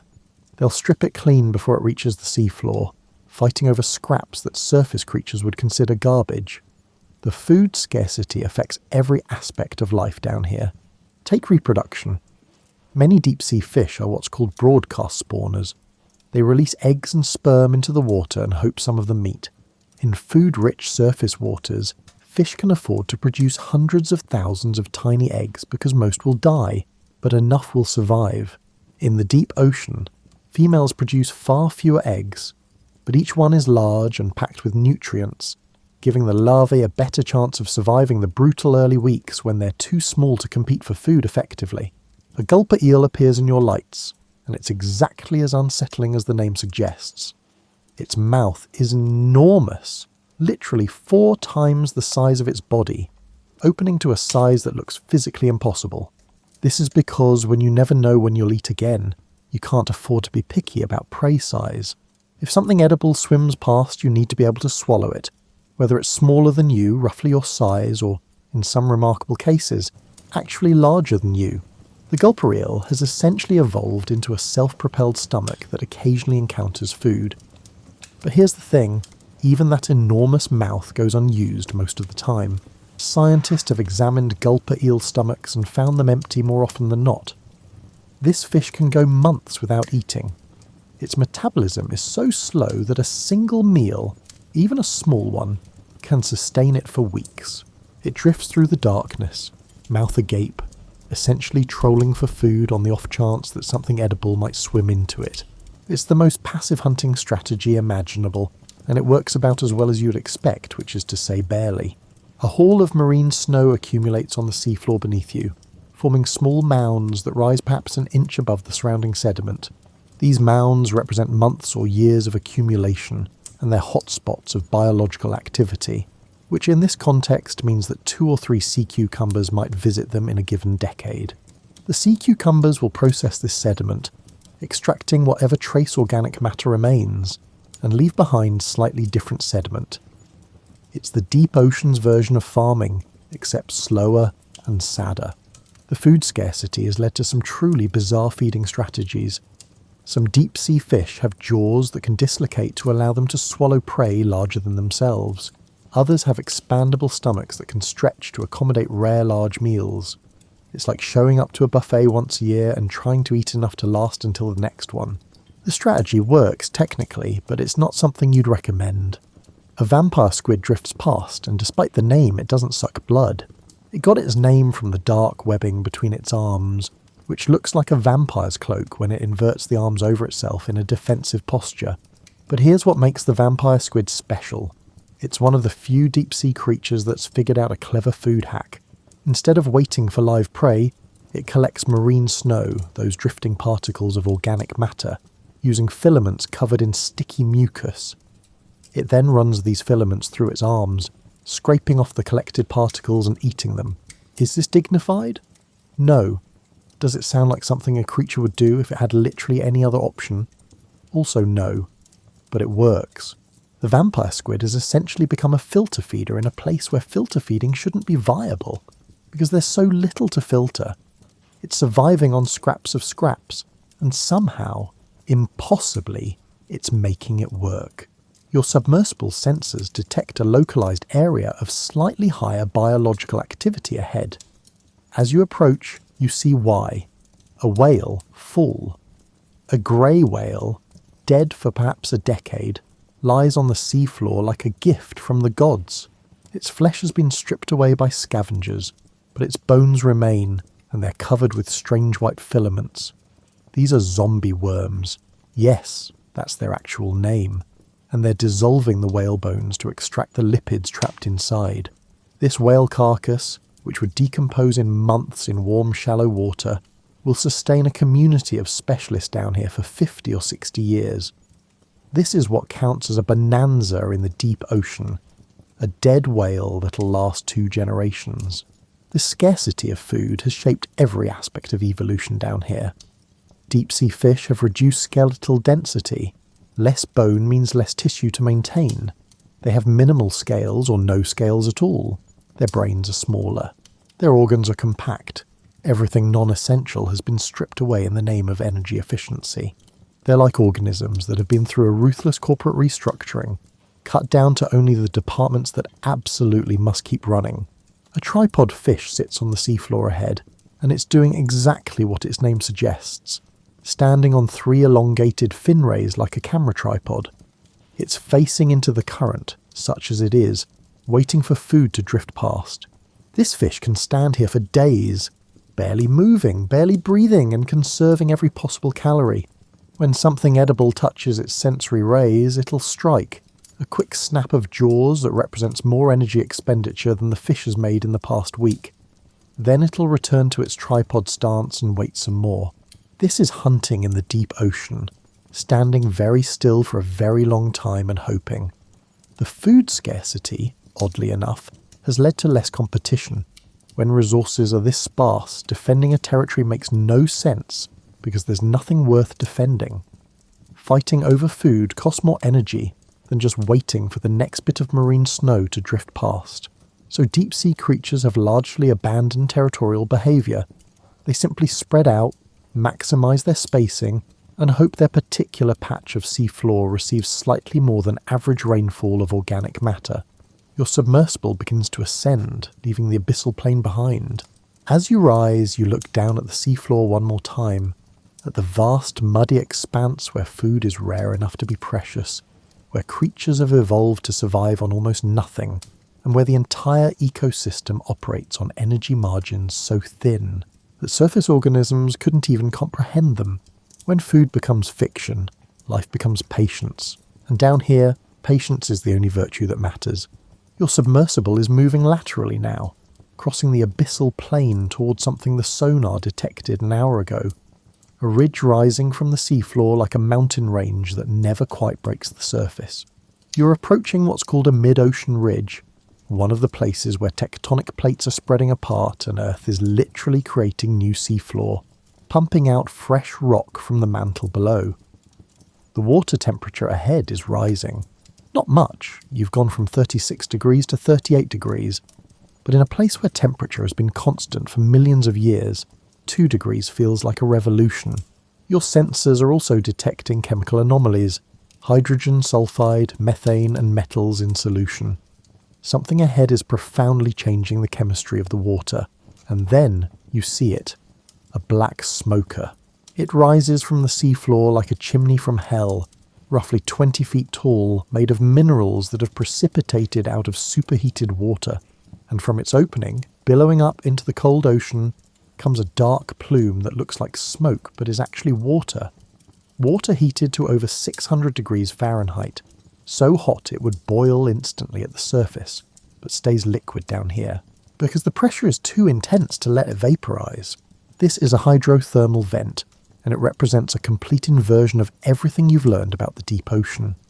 This is a place of heat in the cold abyss, of chemical energy in a food-starved wasteland, of abundance in scarcity, and it's absolutely crawling with life. The area around the vent is covered, and I mean covered, with tube worms. They're called riftia, and they're about as weird as organisms get.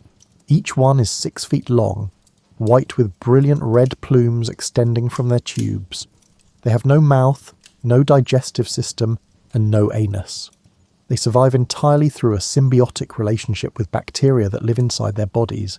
The bacteria use the hydrogen sulfide from the vent water, which is toxic to most organisms, to produce energy through chemosynthesis, and they share that energy with the worm. The worm, in return, provides the bacteria with hydrogen sulfide and oxygen.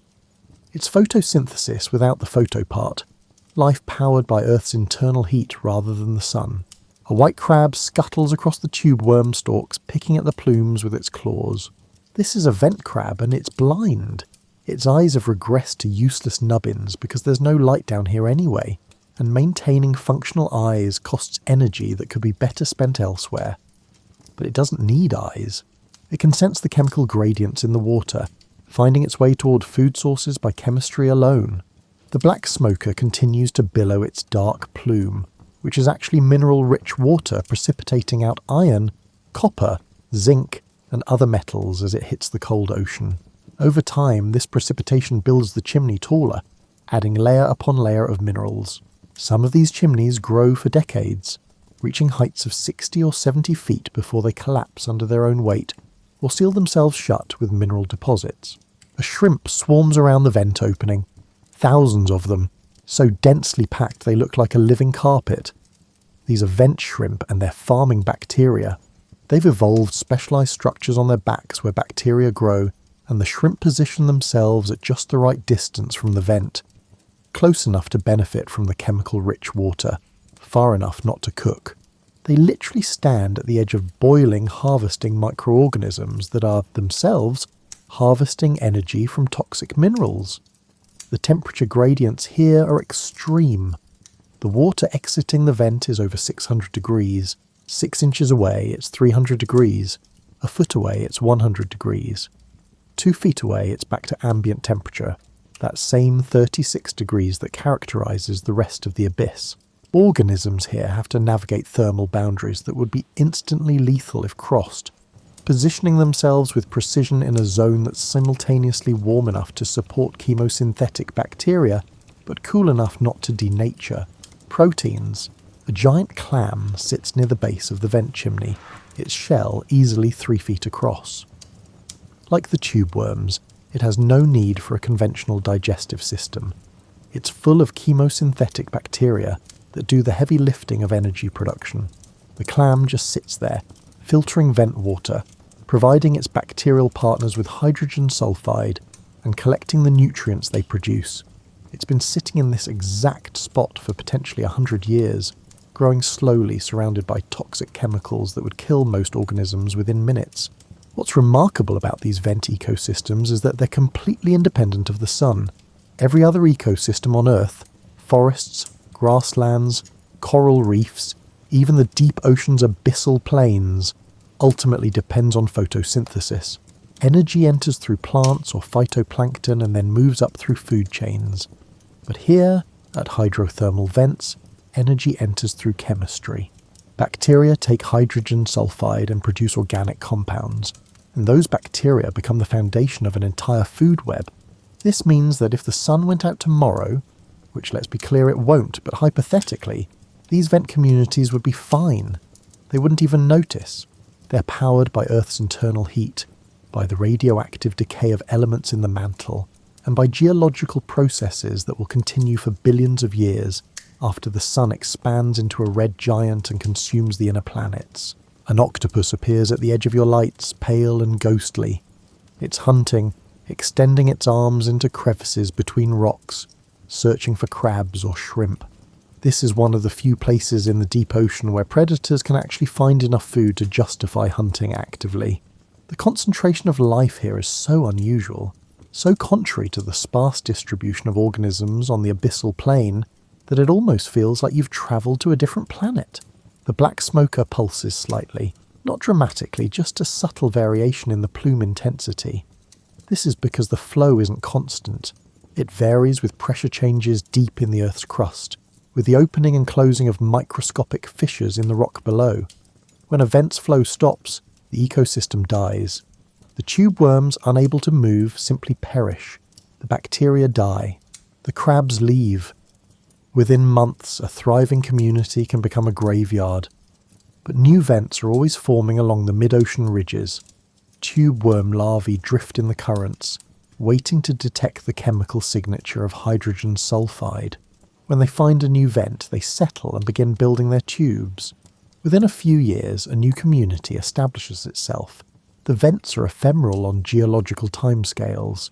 Each one might last 20 or 30 years before it seals shut. But the system as a whole persists, because there are always new vents forming somewhere along the 40,000-mile-long mid-ocean ridge system. A fish swims past that looks relatively normal, or at least as normal as deep-sea fish look, but with one striking feature. Its gills are bright red, almost fluorescent. This is a vent fish, and those red gills are packed with hemoglobin that's specially adapted to handle both the low oxygen of deep water and the presence of hydrogen sulfide, which normally interferes with oxygen transport in blood. It solved a chemical problem that would stump most organisms, allowing it to live in water that's simultaneously oxygen-poor and toxin-rich. The submersible sensors are recording constantly: temperature, chemical composition, pH levels and flow rates. The water here is acidic, pH around 5 or 6, and loaded with heavy metals. By surface standards, this is a toxic waste dump. By the standards of vent organisms, it's paradise. A white smoker appears in the distance, a related but different phenomenon, where black smokers emit dark, mineral-rich water. White smokers emit lighter-coloured fluids that are cooler, only about 200 to 300 degrees, and contain different dissolved minerals. They support similar but distinct communities, different species of tube worms, different bacteria, and different crabs.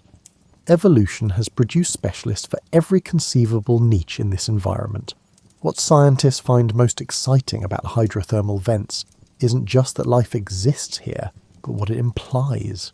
If life can thrive in toxic superheated water, powered by chemistry rather than sunlight, in complete darkness under crushing pressure, well, it suggests life might be possible in places we'd previously written off as uninhabitable. The subsurface ocean of Jupiter's moon Europa? Maybe. The underground water of Mars? Possibly. The concept of a habitable zone has expanded dramatically since hydrothermal vents were discovered in 1977. A bacterial mat spreads across the rocks near the vent base, white and fuzzy looking. These bacteria are probably growing at the fastest rate any organism grows in the deep ocean, which is still slow by surface standards but blazing fast compared to the millimetre per year growth of most deep-sea life. They're converting hydrogen sulfide to energy, reproducing, and forming layers of biomass that other organisms will graze on. The concentration of life here is staggering compared to the barren abyssal plain. On the plain, you might see a fish every few hours. Here you can count hundreds of organisms in a single frame of the viewport. It's the difference between a desert and an oasis, between starvation and abundance. The submersible begins to pull away from the vent, and as it does, you watch the community recede into darkness. The bright plume of black smoker water continues to billow upward. The tube worms wave their red plumes in the current. The crabs continue their endless scavenging. And somewhere in the rock below, magma is heating water, dissolving minerals, and creating the chemical foundation for this entire impossible ecosystem. Where black smokers roar with life, the deep ocean's rules are suspended. Food is abundant. Growth is quick. The temperature rises above freezing, and life, improbably, thrives. Your submersible has left the hydrothermal vent behind and returned to the vast dark expanse of the open water column. The depth gauge reads 11,000 feet. The temperature is back to 36 degrees. The pressure is enormous. And now, for the first time since you passed through the twilight zone hours ago, you're about to see light. Real light. Produced by living organisms for purposes that would make a communications engineer envious. The first flash is so brief you almost miss it. A blue-green spark about 50 feet away, lasting maybe a tenth of a second. Then another. Then three more in quick succession, forming a pattern. ... .. You're not receiving a Morse code SOS, but you are witnessing one of the most sophisticated communication systems in nature. Bioluminescence. Down here, where sunlight never reaches, roughly 90% of organisms produce their own light. Not weak light, not ambiguous glows, but actual photons generated through chemical reactions. usually involving a molecule called luciferin reacting with an enzyme called luciferase. The names sound like they came from a fantasy novel. Luciferin, literally light-bringing, named after Lucifer, the light-bearer. Scientists in the 19th century had a flair for dramatic naming. A jellyfish drifts past your viewport, and as it does, it pulses with light. Not bright light, more like the glow of a watch dial, but enough to illuminate its bell and trailing tentacles in a ghostly blue-green. The colour isn't random. Blue-green light, with wavelengths around 470 nanometers, travels farthest through seawater. Red light is absorbed within feet of the source. But blue-green can travel dozens of yards before being scattered or absorbed, so evolution has tuned most bioluminescence to this narrow band of the spectrum, the colour that actually works in this environment. Another flash, this one from something small and fast-moving. It zips across your field of view, leaving a trail of light, a luminous contrail in the black water. This might be a copepod, one of the tiny crustaceans that form the base of the ocean's food web, even down here.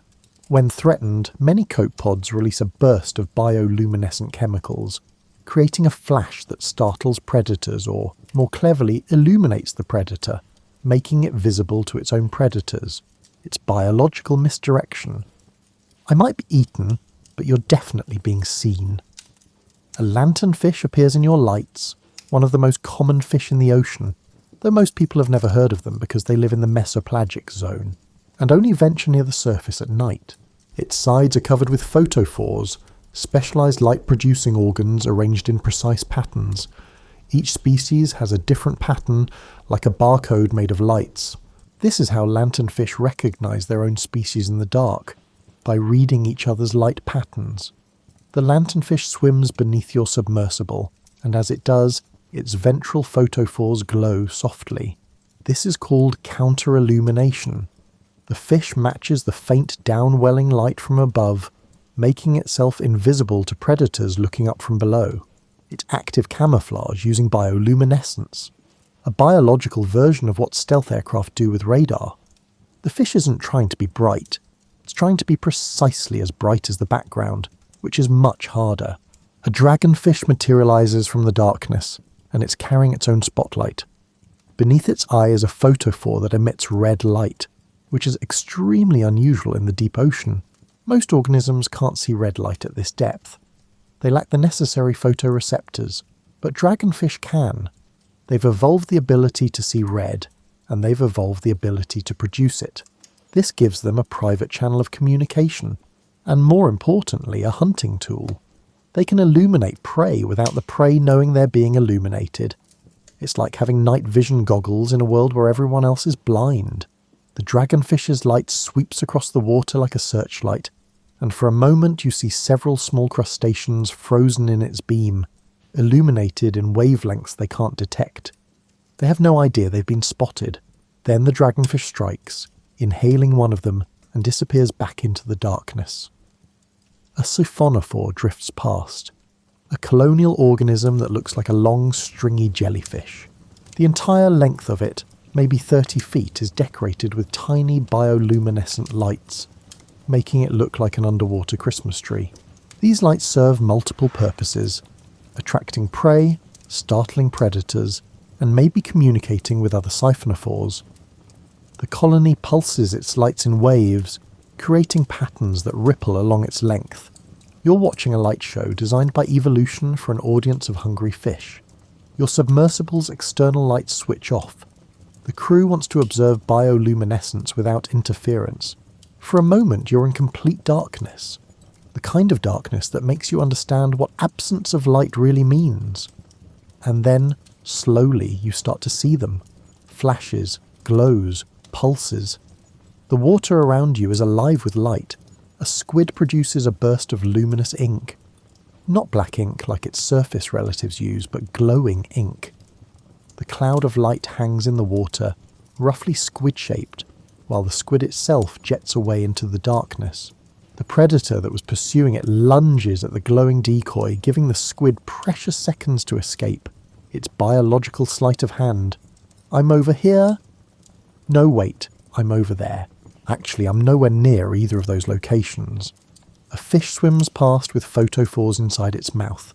When it opens its jaws, the inside glows, creating a luminous cave that small prey might mistake for shelter. They swim toward the light, seeking safety, and find teeth instead. It's the anglerfish strategy refined.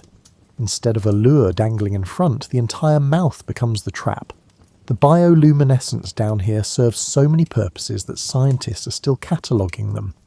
Defense, startle predators, illuminate them for their predators, or create decoys.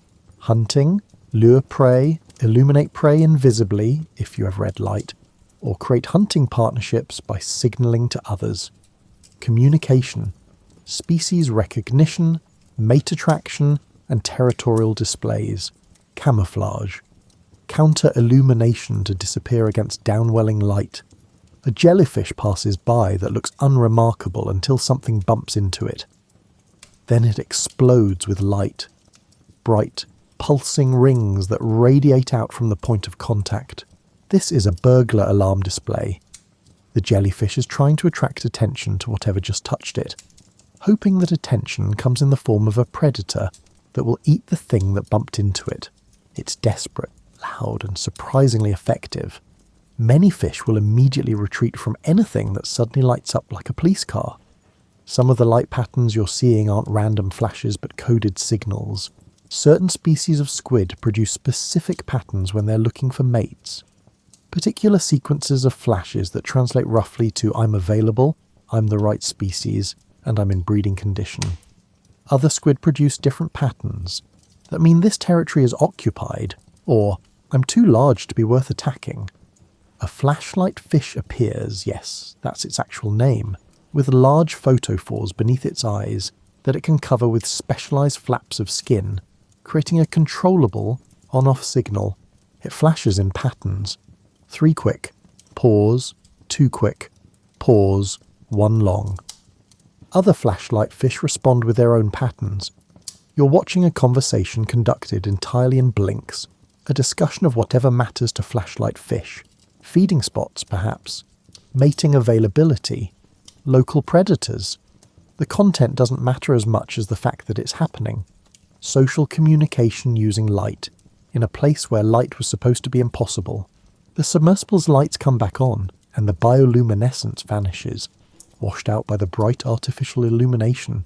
It's a reminder that what you were seeing was actually quite dim. Photons produced one reaction at a time, efficient but not powerful. A typical bioluminescent organism produces about as much light as a single LED. It seems brighter in absolute darkness, but it's nowhere near the intensity of sunlight or even a flashlight. An anglerfish swims slowly past, and its lure is glowing again. That famous dangling appendage with bioluminescent bacteria living inside it. The bacteria glow continuously, and the anglerfish controls whether the light is visible by covering or uncovering the organ with specialized pigment cells. It's an on-off switch controlled by chromatophores, the same cells that squid and octopuses use to change color. Biology has repurposed the same tools for completely different applications. The depth gauge now reads 12,000 feet. You're approaching the deepest zones most submersibles can reach, the Hadal zone, named after Hades. And even here, in what should be a realm of absolute darkness, life carries its own light. Not as defiance, not as celebration, but as a tool. A way to survive, communicate, hunt, and reproduce in a place where survival seems impossible. The light that carries messages isn't trying to illuminate the darkness. It's just trying to say something, one flash at a time. I'm here. I'm hungry. I'm available. I'm dangerous. I'm food. Stay away. Come closer. Simple messages, really, but delivered with photons instead of sound, with chemistry instead of electricity, and with elegance that makes human communication systems seem almost crude. The chronometer on your instrument panel indicates you've been descending and exploring for 6 hours. But down here, at 13,000 feet, you could be told it's been 6 minutes or 6 days, and you'd have no way to verify it. Time works differently when nothing around you indicates its passage. No sunrise, no sunset, no temperature changes, no seasons, and no tide strong enough to notice. just the eternal now, stretching in all directions. A bristle worm crawls across the sediment beneath you, and based on the growth rings in its segments, scientists estimate this individual is somewhere between 40 and 60 years old. It's been alive since the Kennedy administration, possibly, moving at roughly the speed of tectonic plates, eating sediment and processing nutrients so slowly that its metabolism is barely distinguishable from geology. Time in the deep ocean isn't measured in days or weeks, but in decades and centuries. That sea cucumber you saw earlier? Based on growth rate studies, it might be 100 years old. The tube worms at the hydrothermal vent can live for 250 years, adding microscopic amounts to their length each year. So patient, they make tortoises look impulsive. A grenadier fish hovers near the sea floor, essentially doing nothing. It's been doing nothing for the past 3 days. Not because it's lazy, but because with a metabolic rate this low, doing nothing is its default state. It will wait here until something edible comes within range, then it will strike with movement so slow you could probably dodge it if you were paying attention. The strike will consume more calories than the fish has burned in the past week, which is why it won't attempt another one unless success seems very probable. Your submersible settles onto the seafloor with a gentle bump, stirring up a small cloud of sediment that takes several minutes to settle. At the surface, disturbed sediment would resettle in seconds, maybe a minute at most. Down here, in cold, viscous water, the particles drift downward with the enthusiasm of a teenager asked to do chores. They're in no hurry. There's no current to speak of, no disturbance, and no reason for haste. The sediment cloud finally settles, and you can see the surface clearly again. Uniform, undisturbed mud extending in every direction. The layer of sediment you just disturbed was probably deposited over the course of several thousand years. The layer beneath it, another several thousand years. You can core down through the mud here and read Earth's history like a very boring book, each centimetre representing a millennium, each metre representing a geological age. A sea pen rises from the sediment, a colonial organism that looks like an old-fashioned quill pen, which is exactly where it got its name. This individual is about 2 feet tall, swaying almost imperceptibly in currents too weak to register on your instruments. It's filter feeding, extending polyps to catch whatever organic particles drift past. Based on its size, this sea pen is probably at least 200 years old. It was here before the American Revolution. It will be here long after your great-grandchildren are dust. The slow pace of life down here isn't a disadvantage, it's an adaptation. In an environment with minimal food, limited temperature variation and few predators, there's no evolutionary pressure to move fast or reproduce quickly. The organisms that thrive here are the ones that learn to run their biology on minimal energy, to live slowly and to wait. They're the biological equivalent of high-efficiency vehicles, optimized not for speed, but for distance per calorie. A tripod fish remains in its characteristic stance, elevated on elongated fin rays, facing into the imperceptible current. It's been in this exact position for at least the past week, based on the undisturbed sediment around its feet. It will probably remain here for another week, and the week after that. Moving costs energy. Standing still and waiting for food to come to you costs almost nothing.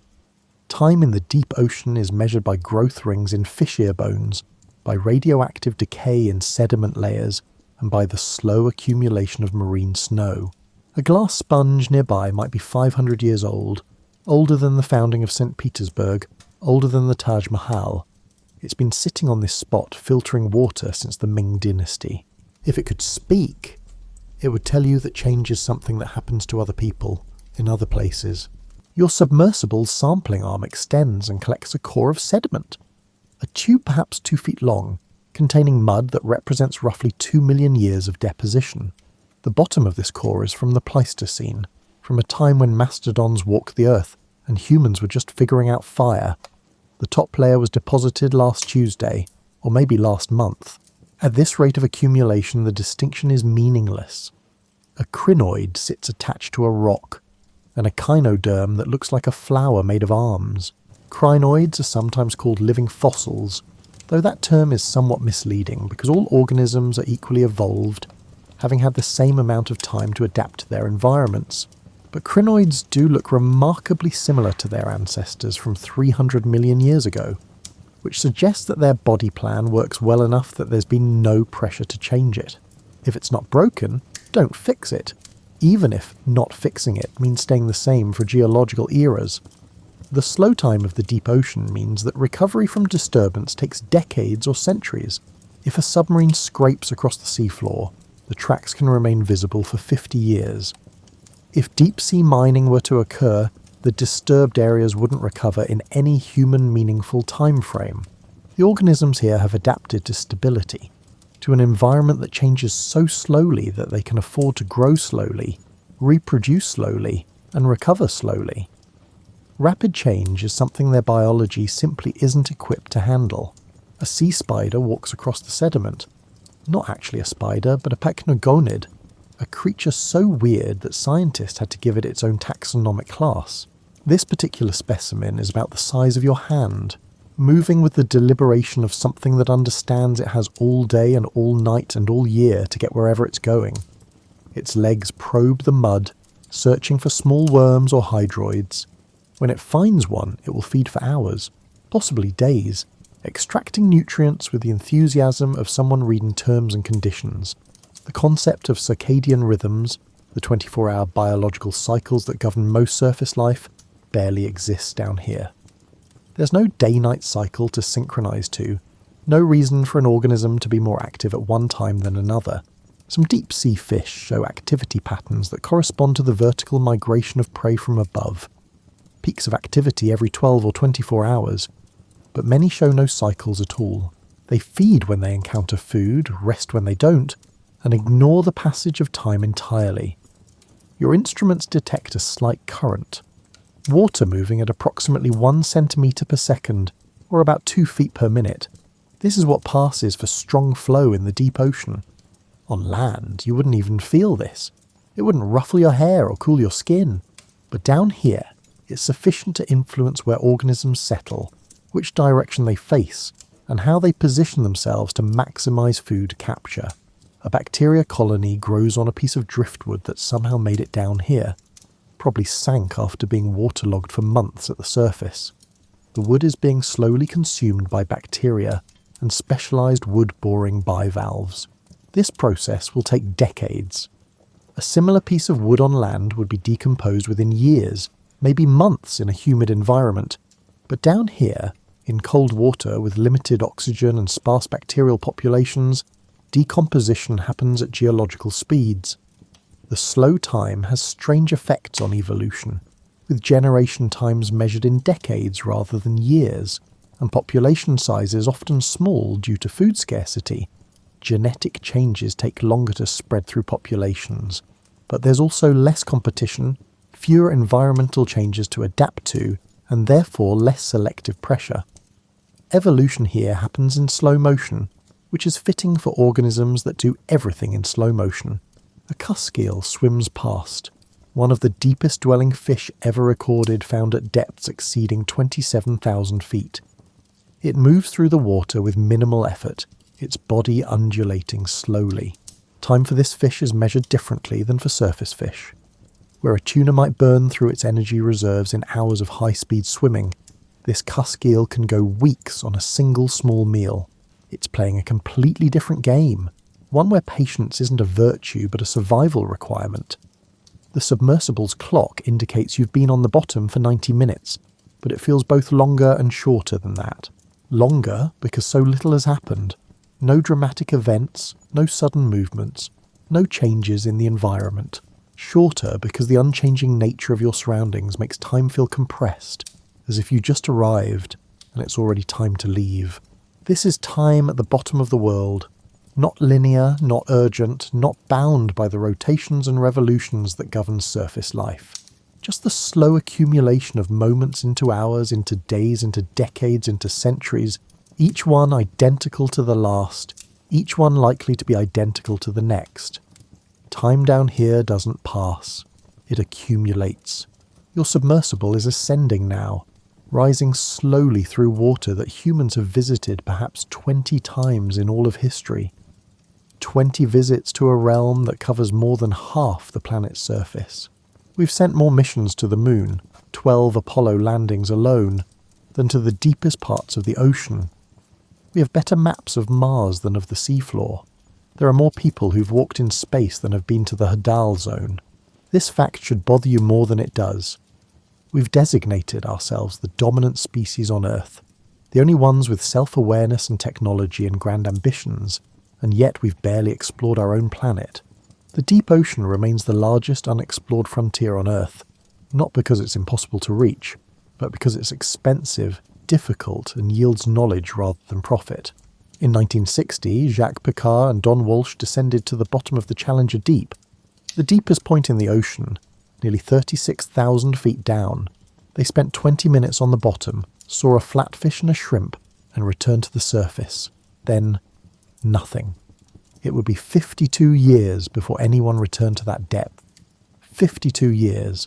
In that time, we sent humans to the moon 6 times, launched hundreds of satellites, built the International Space Station, and sent probes to every planet in the solar system.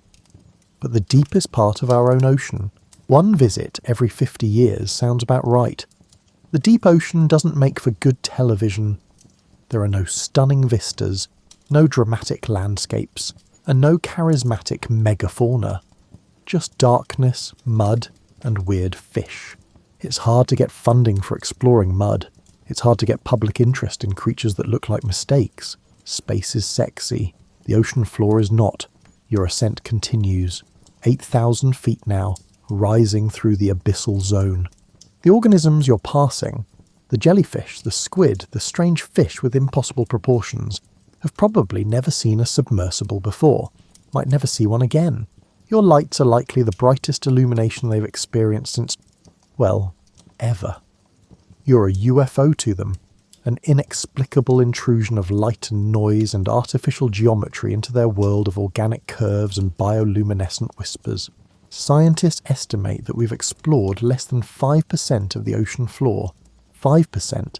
We know more about the surface of Venus, where the temperature is 900 degrees and the pressure would flatten you instantly, than about significant portions of our own sea floor. We've mapped 100% of Venus. We've mapped 5% of the ocean floor at high resolution. 6,000 feet now. You're passing through zones where scientists have collected perhaps a dozen specimens of certain species. We know these creatures exist because we've accidentally caught them in nets, but we don't know how they live, where they breed, what they eat, or how long they survive. We have their bodies, but not their stories. The deep ocean resists human intrusion not through hostility, but through indifference. It doesn't care that we want to explore it. It continues its cold, dark, high-pressure existence whether we visit or not. The organisms here have been evolving for hundreds of millions of years without human input, and they'll continue evolving long after we're gone. Our submarines and submersibles are footnotes in their world, brief anomalies that appear, collect a few samples, take some photographs and vanish. 4,000 feet. You're approaching the depth where submarines operate, where human technology becomes more common. But even here, the visits are rare. A military submarine might pass through these waters once a month or once a year. Research vessels come even less frequently. The creatures here live their entire lives in near total isolation from human observation. There's something humbling about that. We like to think we've conquered Earth, that we've catalogued its creatures and mapped its terrain and understood its systems. But the deep ocean reminds us that most of this planet is beyond our reach, operating according to rules we barely understand, populated by creatures we've never seen. 2,000 feet now.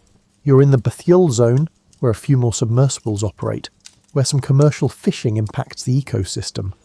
But even here, human presence is sporadic. A trawler might drag the seafloor once, destroying century-old coral in minutes, then move on.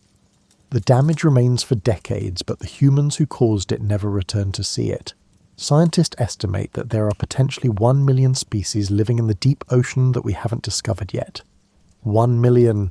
In an age where we can sequence genomes and edit genes and create artificial intelligence, we still don't know what lives in 70% of our own planet.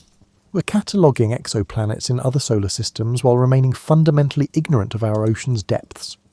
1,000 feet. Light is beginning to penetrate from above. faint, blue, but real sunlight. You're leaving the midnight zone, entering the twilight zone, and approaching the realm where human activity is common. Fishing vessels, submarines, underwater cables, offshore drilling platforms. Technology is everywhere up here. The contrast is striking.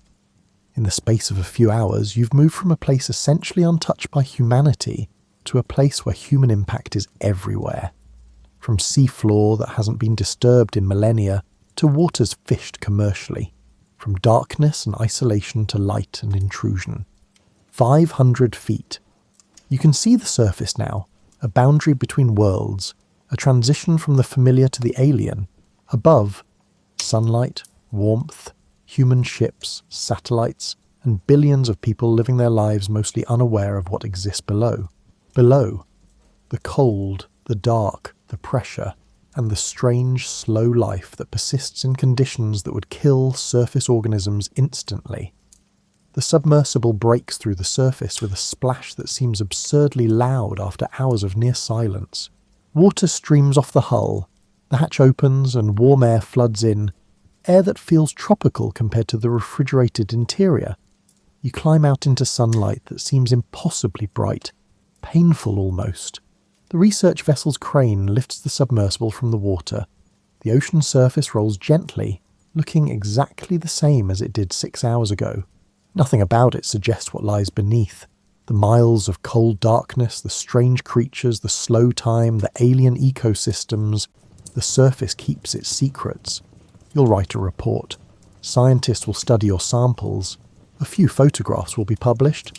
And then, everyone will mostly forget. Because the deep ocean doesn't capture imagination the way space does. It doesn't promise mineral wealth or strategic advantage. It's just there, deep and dark and full of weird fish. But for the creatures down there, this is everything. This is their entire world. The only world they've ever known or will know. And we are to them vanishingly rare. We are legends, rumours, inexplicable lights that appear once in a lifetime, if at all. The rare moments we arrive change nothing for them. The deep ocean continues its cold, dark existence. The marine snow keeps falling. The tube worms keep filtering hydrogen sulfide. The tripod fish keep waiting for food. Time moves slowly. Pressure remains constant, and life persists in the dark, with or without us. You're standing on the deck of the research vessel, watching the sun set over the Pacific.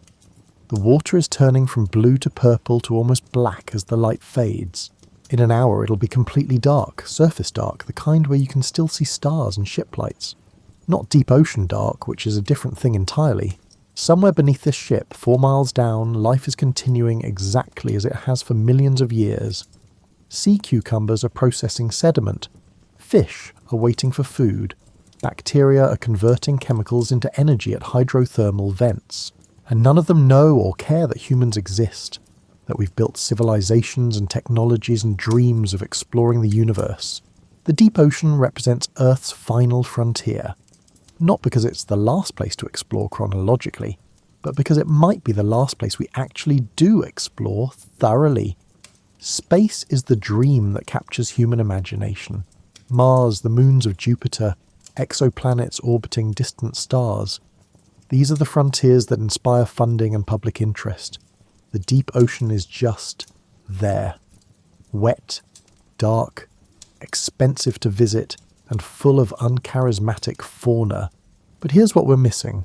The deep ocean is genuinely alien in ways that Mars isn't. Mars is a dead world. It's cold, dry, and sterile. If there's life there, it's probably microbial, probably hiding underground, and probably not doing anything particularly interesting. The deep ocean is teeming with complex life. Organisms with bizarre adaptations, intricate ecosystems, and evolutionary solutions to problems we didn't know existed. It's alien life on our own planet, and we're largely ignoring it. The pressure, the cold, the darkness, these aren't just obstacles to exploration. They're selective forces that have created organisms fundamentally different from anything in our terrestrial experience. A hadal snailfish that looks like it's melting, a gulper eel that's mostly mouth, A barrel-eye fish with a transparent head and upward-pointing tubular eyes. These aren't science fiction creatures. They're real organisms that evolved to solve real problems in real environments, and we barely know them. Most deep-sea species are known from a handful of specimens, if that. We have rough ideas about their diets, vague estimates of their populations, and speculation about their reproduction. It's 2026, and we can sequence the genome of any organism we can catch, but we can't catch most of them because we don't know where they live or how to find them. The sun is gone now. Stars are appearing, more than you can see from cities, but still washed out by the ship's lights. Real darkness, the kind that makes the deep ocean's darkness meaningful, is hard to find on Earth's surface anymore. We've illuminated the land, lit up our cities, and banished the night through technology. But the deep ocean remains dark, indifferent to our lights, unchanged by our presence. Scientists talk about charismatic megafauna, the pandas, tigers, elephants and whales, organisms that capture public imagination and drive conservation efforts. The deep ocean has almost no charismatic megafauna, giant squids maybe, though we've filmed living specimens only a handful of times. Most deep-sea creatures are small, weird, translucent, and utterly lacking in appeal to anyone who isn't a marine biologist or genuinely strange. This presents a problem. How do you conserve and protect ecosystems that people don't care about? How do you prevent deep-sea mining when the alternative is mud? How do you regulate fishing in areas no one visits, for species no one's heard of? The answer so far has been we mostly don't. The deep ocean remains largely unregulated, unexplored and unprotected. A few marine reserves exist, but they're drops in an ocean. Commercial interests are already eyeing the mineral deposits around hydrothermal vents, rich in copper, zinc and rare earth elements. The economics are compelling. The ecological costs are unknown but likely severe. A crew member walks past, heading below deck. The ship rocks gently in the swells. Somewhere in the darkness, dolphins might be riding the bow wave, or bioluminescent plankton might be creating glowing trails in the water. The surface ocean is still magical in places, still capable of wonder, but the real mysteries, the real alien environments, are below. The deep ocean is Earth's largest biome. The abyssal plains alone cover more area than all terrestrial habitats combined, and we've sampled it about as thoroughly as you'd sample a continent by collecting a few dozen shovelfuls of dirt. We're extrapolating ecosystems from fragments, inferring food webs from partial evidence, and guessing at population dynamics based on mathematical models. This is fine for generating hypotheses, but it's a poor foundation for protecting ecosystems we don't understand. How do you assess the impact of deep-sea mining when you don't know what lives there? How do you prevent extinctions of species you haven't discovered? How do you balance resource extraction against ecological preservation when the ecology is mostly guesswork? The stars are bright now. You can see the Milky Way, a pale band across the sky. Billions of stars, many with planets, some of those planets potentially harbouring life.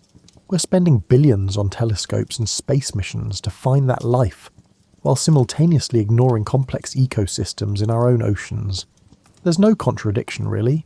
Space and ocean exploration aren't in competition. We could fund both adequately if we chose to, but the funding ratios reveal our priorities. Space gets the money, the public interest, and the grand ambitions. The ocean gets what's left over, which isn't much. Maybe that's human nature. We've always looked outward, toward horizons, toward what's beyond the next hill or across the next ocean. Looking down into depths that crush and freeze and hide their secrets doesn't trigger the same exploratory impulse. But the ocean depths are genuinely here, genuinely alien, and genuinely full of discoveries waiting to be made. The deep ocean will outlast humanity.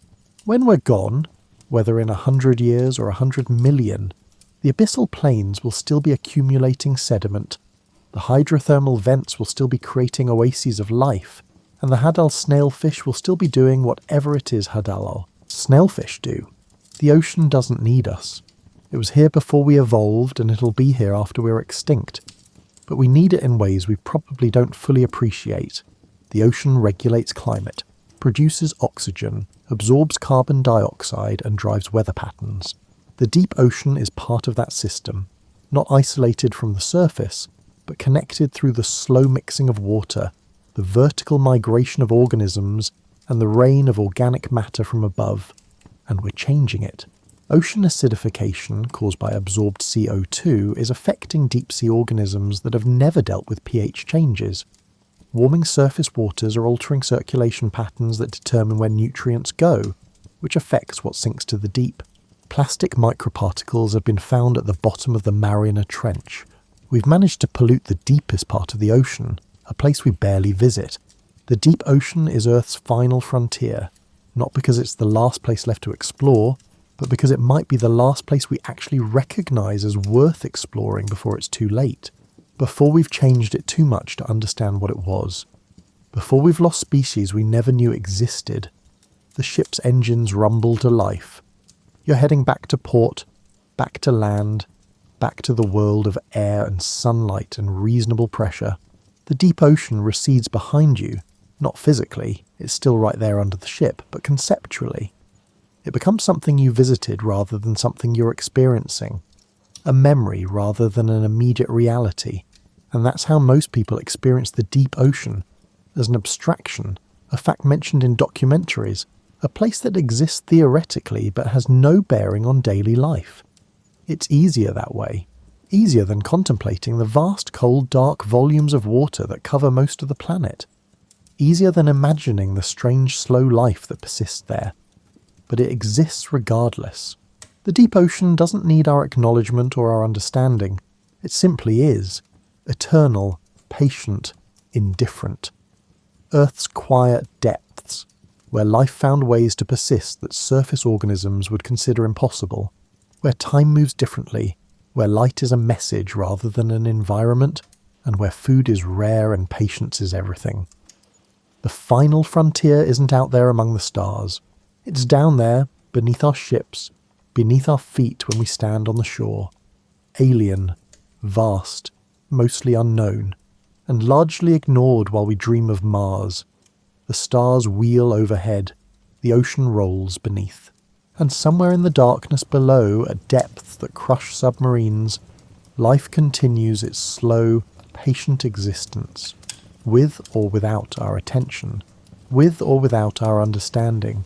Just continuing, as it has, as it will. In the end, that's what the deep ocean teaches us. Persistence matters more than speed. Patience matters more than urgency. And life finds ways to exist in conditions that seem impossible. The creatures of the deep aren't trying to impress anyone. They're not putting on a show. They're simply living in the only way that works in their environment.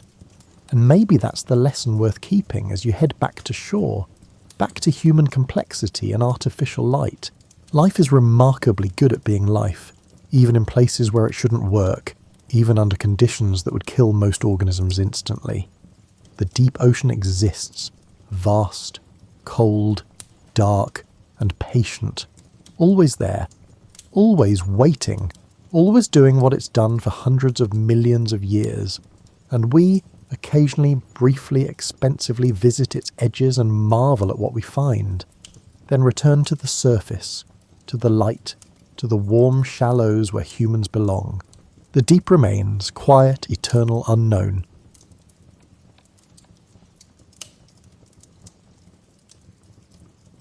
Tonight, you're about to embark on a journey through humanity's oldest tradition, the simple act of making temporary shelter under an open sky.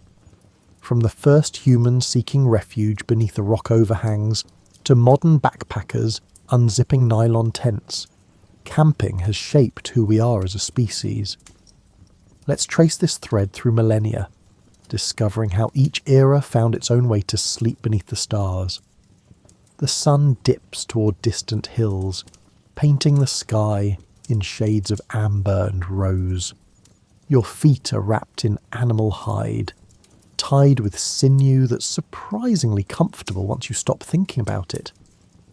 The air smells of pine smoke, wild grass, and something earthy you can't quite identify. Probably the mammoth dung your group uses to keep fires burning when wood runs scarce. This isn't really your cave. Nobody owns caves in this world.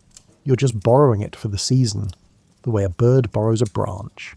Your band of 30 people has claimed this spot because it faces away from prevailing winds and gets morning sun. The overhang keeps rain from reaching the fire pit.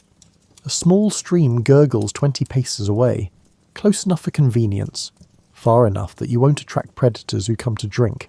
Your sleeping spot is surprisingly sophisticated for something created without hardware stores or online tutorials.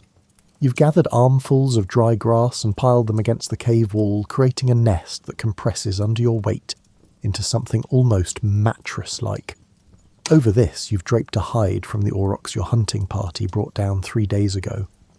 The hide still smells faintly of the animal, a musk that's not unpleasant, mixed with the smoke from the fire where it was stretched and dried. The cave walls hold secrets. By firelight you can see the paintings your ancestors left. Handprints in red ochre, bison rendered in charcoal, and a horse so lifelike it seems ready to gallop into the darkness. Someone painted these during previous camping seasons, and you wonder if they slept in the same spot you've chosen, if they watched the same stars wheel overhead through the cave mouth. As darkness settles, you notice how the fire changes everything. The flames don't just provide warmth, they create a bubble of humanity in the wild night. Outside their reach, you hear the world going about its nocturnal business. An owl's inquiry, something rustling through underbrush, and the distant yip of what might be a wolf or might be your imagination. But here, within the firelight, you're safe enough. The flames have been fed with dry birch bark that crackles pleasantly, sending sparks spiralling up like tiny orange stars. Your dinner was simple. Roots roasted in the coals, some kind of ancient tuber that tastes vaguely nutty when you scrape off the char, and strips of meat from yesterday's kill. No salt, no seasoning, just food that keeps you alive. You've learned to appreciate things for what they are, not what they could be with additions. The meat is chewy but satisfying. The roots fill your stomach with a pleasant heaviness. Around you, the camp settles into evening routines that feel both ancient and timeless. A woman you've known your whole life works on a hand axe, chipping flint with careful, precise strikes. The sound echoes off the cave walls, tap, tap, tap, a rhythm as regular as a heartbeat. She's making tools for tomorrow's work, always thinking ahead. Near the fire, an older member of your group stretches a rabbit hide, scraping it methodically with a bone tool. The repetitive scraping creates its own meditative soundtrack. Children have already dozed off, curled together like puppies on a communal bed of grass and furs. Their breathing is soft and even. You envy them that untroubled sleep, the way they can surrender to unconsciousness without worrying about what might emerge from the darkness. But you're not worried, exactly. You're simply aware. This is your world, and you know its rhythms. The concept of camping doesn't exist in your vocabulary, because this is simply life. You're not escaping civilization for a weekend in nature. You are nature, as much a part of this landscape as the deer that browse in the meadow, or the bears that fish the stream. Your temporary shelter isn't a departure from normal life, it is normal life. In a few weeks, when the hunting grows scarce or the weather shifts, you'll move on. Maybe you'll return to this cave next year, maybe not. The world is large, and there are many good camping spots. As you arrange your sleeping furs, you think about comfort in relative terms. The ground beneath your grass bed is hard, yes, but you've never known a box spring. Your pillow is a leather sack stuffed with moss, and it's perfectly adequate because you have no frame of reference for goose down. The cold seeps up from the earth, but the fire is warm, and your furs are thick. You've achieved what every camper throughout history will strive for: adequate shelter, sufficient warmth, a full belly, and relative safety. Sleep comes gradually, like water rising. You're aware of the fire dying to coals, casting a gentler glow. Someone will wake to tend it in a few hours. There's always someone on fire duty, though you never discuss schedules or shifts. It just happens organically, this cooperation for survival. Your last conscious thought is of the stars visible through the cave mouth, those same stars that will guide travellers and campers for millennia to come, though you have no way of knowing that your simple act of bedding down for the night is the first chapter in a story that will last as long as humanity itself. You're somewhere in Central Asia now, though the concept of Asia or continents means nothing to you. What matters is that the grass here grows thick and green, and where grass grows, herds follow. You're a nomad, and your home is wherever you pitch your yurt at sunset. The yurt itself is an engineering marvel, though you'd laugh if someone told you that. It's just your house, portable and practical. You've helped assemble it so many times that your hands know the work without conscious thought. The lattice walls fold and unfold like an accordion, willow wood lashed together with leather thongs that have been tied and untied 1,000 times. They're soft now, broken in like comfortable shoes. Today's site is good. You've found a slight rise that will drain if it rains, near a stream but not so close that morning mist will leave everything damp. The grass has been cropped short by grazing sheep, your sheep, though ownership is a flexible concept when you live this way. The animals belong to the community as much as any individual. They provide wool, milk and meat, and in their own way they're family. Setting up camp is a dance you know by heart. First, the doorframe goes up, always facing south to catch the sun. Then you and your relatives stretch the lattice walls in a circle, tying them to the doorframe with practiced efficiency. Someone else is already positioning the crown wheel at the centre, that beautiful wooden circle that will support the roof poles. You've always admired it, carved by an ancestor whose name you no longer remember, decorated with patterns that might mean something or might just be decorative. Hard to say after generations of use. The roof poles slot into the crown wheel like spokes in a wheel, and you're always slightly amazed when it all comes together.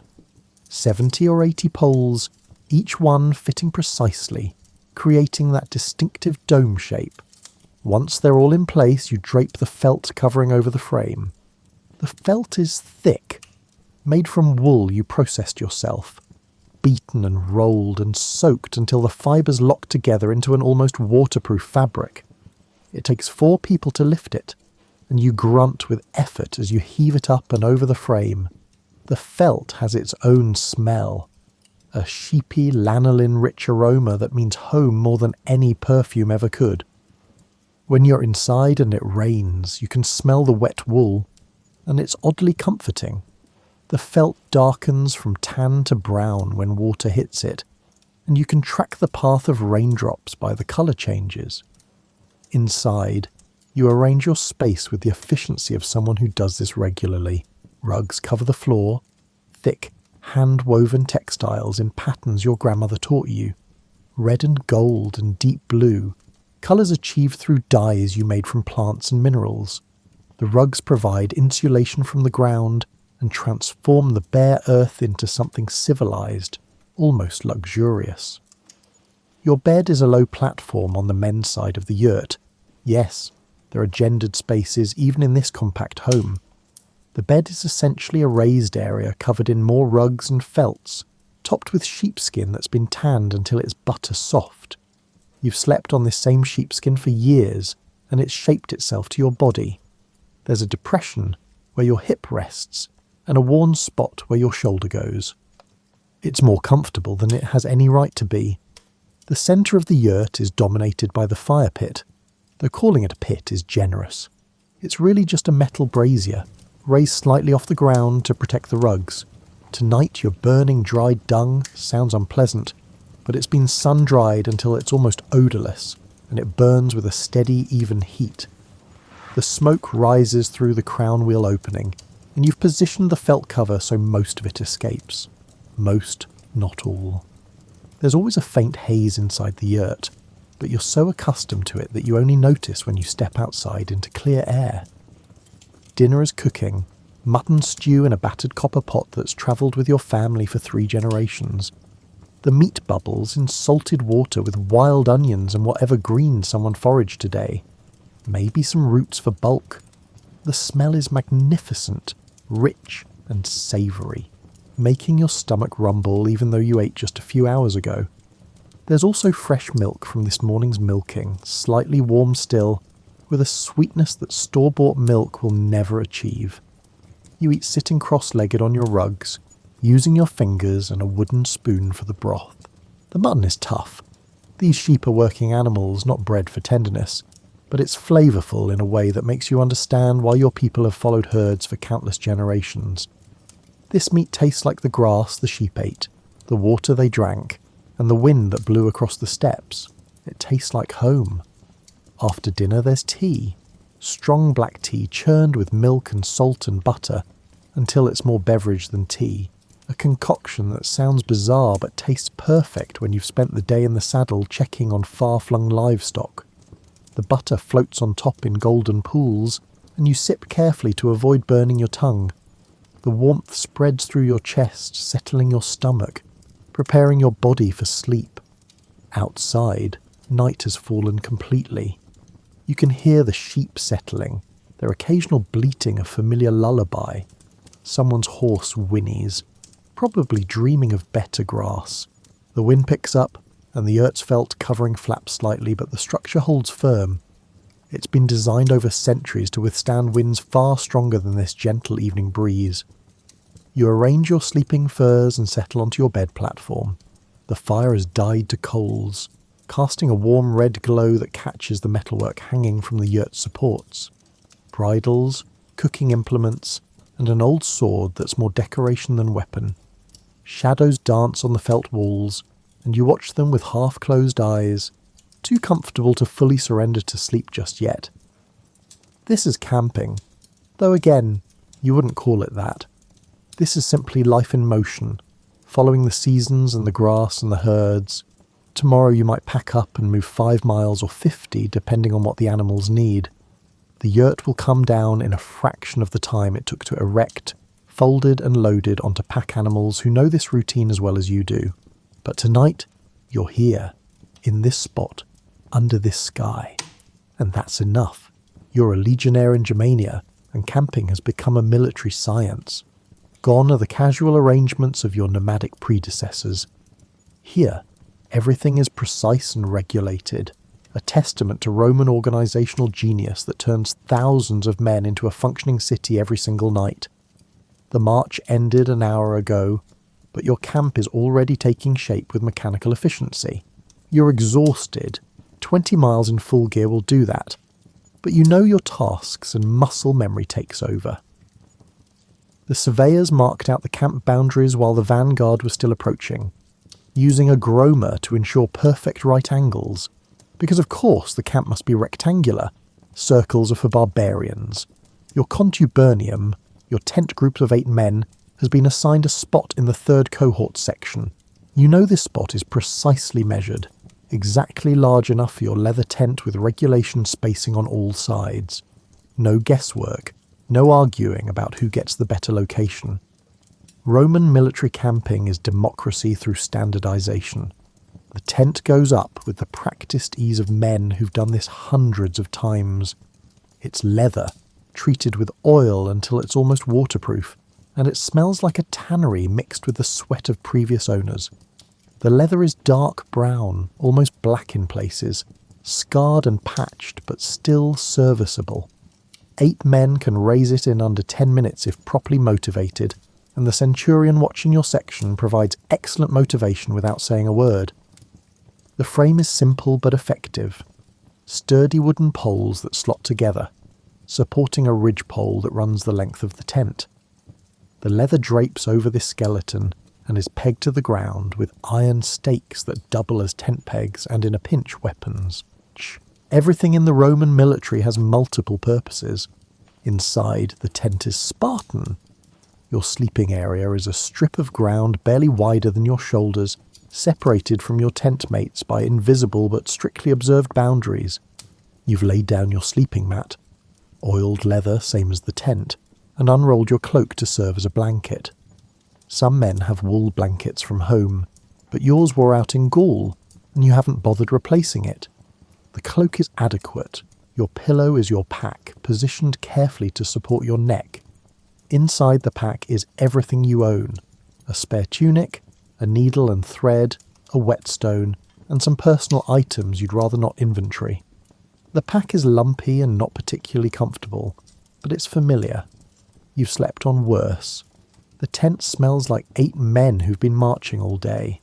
Leather and sweat and the wool of your tunics, plus whatever everyone ate for lunch. Onions, definitely onions. Someone always has onions. But underneath that is the smell of earth and grass. Reminders that you're still camping despite all this Roman organisation. Outside your tent, the camp is a marvel of engineering. Ditches have been dug around the perimeter, the earth piled into ramparts. Stakes have been placed to discourage cavalry charges. Guard towers are going up at intervals. Wooden scaffolding that seems flimsy, but has been calculated by people who understand stress and load bearing. Roads have been laid out in a perfect grid, because even temporary camps need proper streets. The command tent is already established at the centre, larger and more elaborate than yours, with room for planning and meetings. Cook fires are burning in designated areas, fire safety being apparently important even in the 1st century. You can smell dinner, a grain porridge called pulse, heavy on the barley, with whatever meat the hunters brought in. Maybe some lentils if you're lucky. Roman military food isn't exciting, but it's filling and relatively reliable. Your own fire is a small one shared with your tent mates. Your boiling water to soften your hardtack, the rock-hard, twice-baked bread that's a staple of legionnaire life. The hardtack is so tough it could probably stop a sword, but when you soak it in hot water or wine, it becomes edible. Sort of. You've learned to appreciate food that won't spoil, even if it tries to break your teeth. There's wine, of course. Watered wine, the eternal beverage of Roman soldiers. It's sour and thin, but it's safer than water from questionable sources, and it contains just enough alcohol to take the edge off a long day. You drink it from a wooden cup worn smooth by countless hands, wondering whose cup this was before it became yours. Equipment circulates through the legion like water through an aqueduct. As darkness falls, the camp transforms. Torches are lit along the main roads, creating pools of flickering light. Sentries take their positions, their silhouettes visible on the ramparts. You can hear the low murmur of thousands of men settling in. Conversations in dozens of accents because the legion draws from across the empire. Latin is the common tongue, but you catch snippets of Gallic, Germanic dialects, and even some Greek from the eastern recruits. Your tent mate Marcus is sharpening his gladius. The rhythmic scrape of stone on metal a sound as Roman as eagle standards. He's meticulous about his weapons, the kind of soldier who probably arranges his gear alphabetically. Another man, you think his name is Gaius, but half the legion is named Gaius, is mending a tear in his tunic, his thick fingers surprisingly deft with the needle. You're too tired for conversation, which is fine because nobody expects it. The day's march has drained everyone, and tomorrow will bring more of the same. This is campaigning season, which means camping season, which means your life is an endless cycle of march, dig, sleep, repeat. But there's something comforting about the routine. You know exactly what tomorrow will bring. You know the camp will be broken down in reverse order of its construction, everything packed and loaded with the same efficiency that erected it. You know that wherever you march, the next camp will look exactly like this one, down to the spacing of the tents and the angle of the ramparts. You lie back on your leather mat, your head on your lumpy pack staring at the tent ceiling. The leather glows slightly from nearby campfires, creating shifting patterns of light and shadow. Outside, someone starts singing. A marching song you've heard 1,000 times, but the familiarity is soothing rather than annoying. Sleep comes quickly in the legion.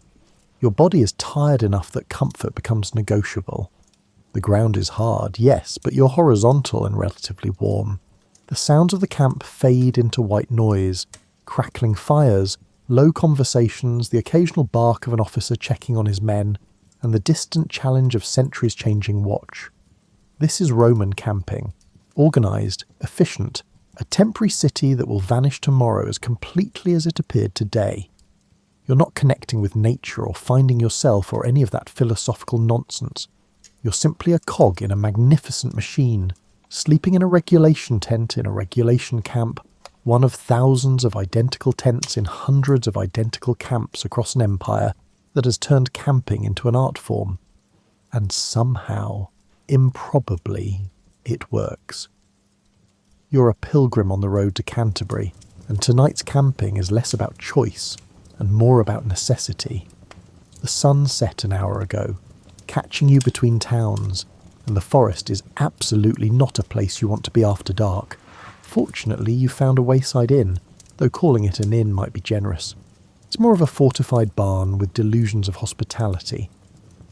The building is timber-framed with wattle and daub walls, and it leans slightly to the left in a way that should be concerning but apparently isn't. Smoke drifts from a hole in the thatched roof because chimneys are for fancy people. A wooden sign creaks in the evening breeze, displaying a faded painting of what might be a swan or might be a deformed chicken. Hard to say. Inside, the common room is exactly what you expected. Low ceiling, rush-covered floor that hasn't been changed in weeks, air thick with smoke, and the smell of too many people in too small a space. A fire burns in the central hearth, more for cooking than warmth, though it's early autumn and the evenings are growing cool. The fire's smoke has nowhere to go except up, where it eventually finds the roof hole, but not before coating everything in a fine layer of soot. You've paid your penny for accommodation, which buys you floor space, and the privilege of not sleeping outside. The inn has no rooms, just this common area where travellers bed down wherever they find space. You stake your claim near the wall, bad for drafts, but good for having something solid at your back, and spread your cloak on the rushes. The rushes are questionable. They're meant to be fresh herbs and grasses that smell nice and absorb spills, but these are old enough to have compacted into a mat that crunches under your weight. When you shift position, things scuttle away underneath. You've learned not to investigate what things. Ignorance, in this case, is definitely preferable. Your bedding is your cloak, which is wool and has served you well for 3 years. It's heavy with lanolin and absorbs water like a sponge, which would be problematic except that the lanolin also makes it somewhat water-resistant. A paradox you've never fully understood. The cloak smells like sheep and smoke and the road, a combination that's become synonymous with travel. The innkeeper's wife is serving dinner, a pottage of uncertain composition. It's thick and brown and contains beans, definitely, plus chunks of something that might be turnip or might be parsnip. There are also unidentified bits of meat that could be chicken, rabbit, or something the cat dragged in. You've learned not to ask questions about medieval inn food. It's hot, it's filling, and it probably won't kill you, which is all you can reasonably expect. You eat from a wooden bowl that's shared among guests, rinsed between users in a barrel of water that's been used for this purpose all day. The spoon is also communal, worn smooth by countless mouths. The pottage tastes like salt and onions and not much else, but after a day of walking it's delicious. You sop up the last bits with dark bread that's already going stale, but softens nicely when dipped in the broth. There's ale, of course. Everyone drinks ale because water is dangerous and wine is expensive. This ale is cloudy and yeasty, and served in a clay cup that's chipped but cleanish. It's not the best ale you've ever had. That honour goes to the monastery brew 3 days back, but it's wet and contains alcohol, which is the point. Around you, the common room fills with other travellers. There's a merchant with his servant, both keeping careful watch on their packs. A friar sits in the corner, fingernail, rosary beads, clicking softly as he prays. 2 young men who might be students or might be thieves, the categories aren't mutually exclusive, are arguing about something theological in terrible Latin. A woman travelling alone, which is unusual enough to draw curious looks, sits near the fire with her hood up. The innkeeper, a massive man with a beard that could house small birds, makes his rounds with a staff that's ostensibly for stoking the fire, but clearly doubles as crowd control. His wife brings more ale, more bread, her movements practised and efficient. They've been running this inn for decades, and it shows in the casual competence with which they manage a room full of strangers. As night deepens, people settle into their sleeping spots. You've laid your pack under your head, less comfortable than a pillow, but less likely to disappear while you sleep. Your belt pouch with your few coins stays on your body, hidden under your tunic. Everything else is acceptable loss if someone decides to steal it, though your staff rests within easy reach, just in case. The fire dies to coals, casting the room in shifting shadows. The innkeeper extinguishes most of the tallow candles, tallow being expensive, leaving only the firelight. The room grows darker, and with darkness comes the sounds of people settling for sleep. Coughing, shifting, the rustle of fabric. Someone snores immediately, a rattling sound that suggests medical intervention might be wise.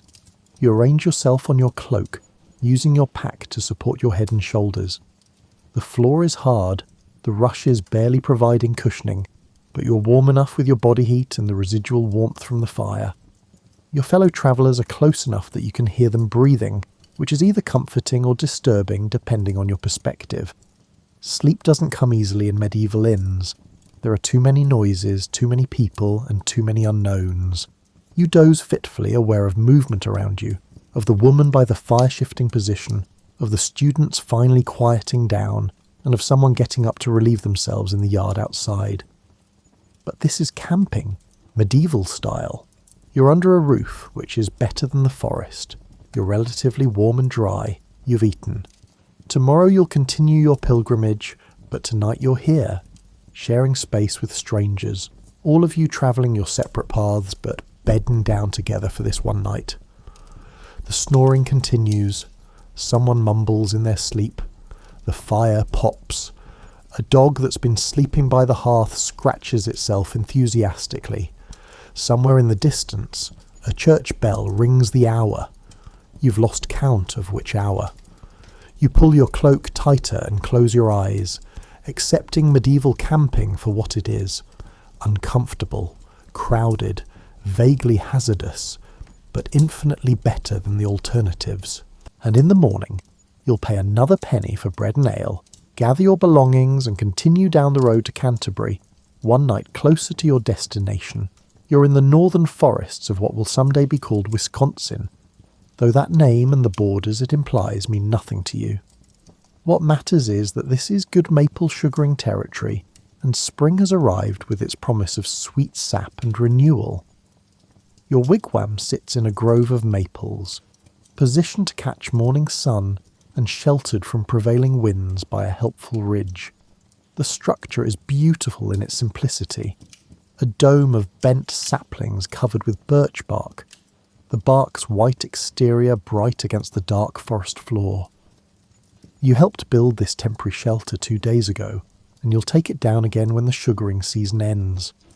The saplings form the frame, young green wood that bends easily when fresh cut. You've arranged them in a circle, stuck their ends in the ground, then bent the tops together and lashed them with basswood cordage you made last summer. The result is a perfect dome, structurally sound and surprisingly roomy inside. The birch bark covers the frame in overlapping sheets, held in place with more cordage and weighted with strategically placed stones. Inside, the wigwam is cosy. The floor is covered with woven mats made from cattail reeds, their dried grass smell mixing with the birch bark's subtle, wintergreen scent. Your sleeping platform is raised slightly, just enough to keep you off the cold ground, and it's covered with furs you tanned yourself. Deer, beaver, and a beautiful bear pelt you traded for 3 winters ago. The fire pit sits in the centre, though you're careful to keep fires small. Smoke rises through the opening at the top of the dome, and you've arranged the bark covering so drafts draw the smoke up and out efficiently. The fire is burning birch.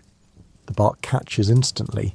The wood burns clean and hot, and you're boiling sap in a clay pot that's seen many sugaring seasons. The sap bubbles gently, steam rising, filling the wigwam with the sweet smell of maple. It takes 40 parts sap to make 1 part syrup, which means endless hours of tending the fire, adding sap, watching the level, and preventing scorching. It's meditative work, the kind that lets your mind wander while your hands stay busy. You've eaten well today. This morning brought trout from the stream, caught in a weir you built when you first arrived. The fish cooked beautifully over the fire, their skin crispy and charred, their flesh flaking into sweet white pieces. You supplemented this with wild leeks. The forest floor is carpeted with them right now, sautéed in bear fat until they were soft and golden. For tonight's dinner, you have venison from a deer taken 3 days ago, the meat preserved by cold smoking. You're roasting it on sticks positioned carefully over the coals, turning them occasionally to ensure even cooking.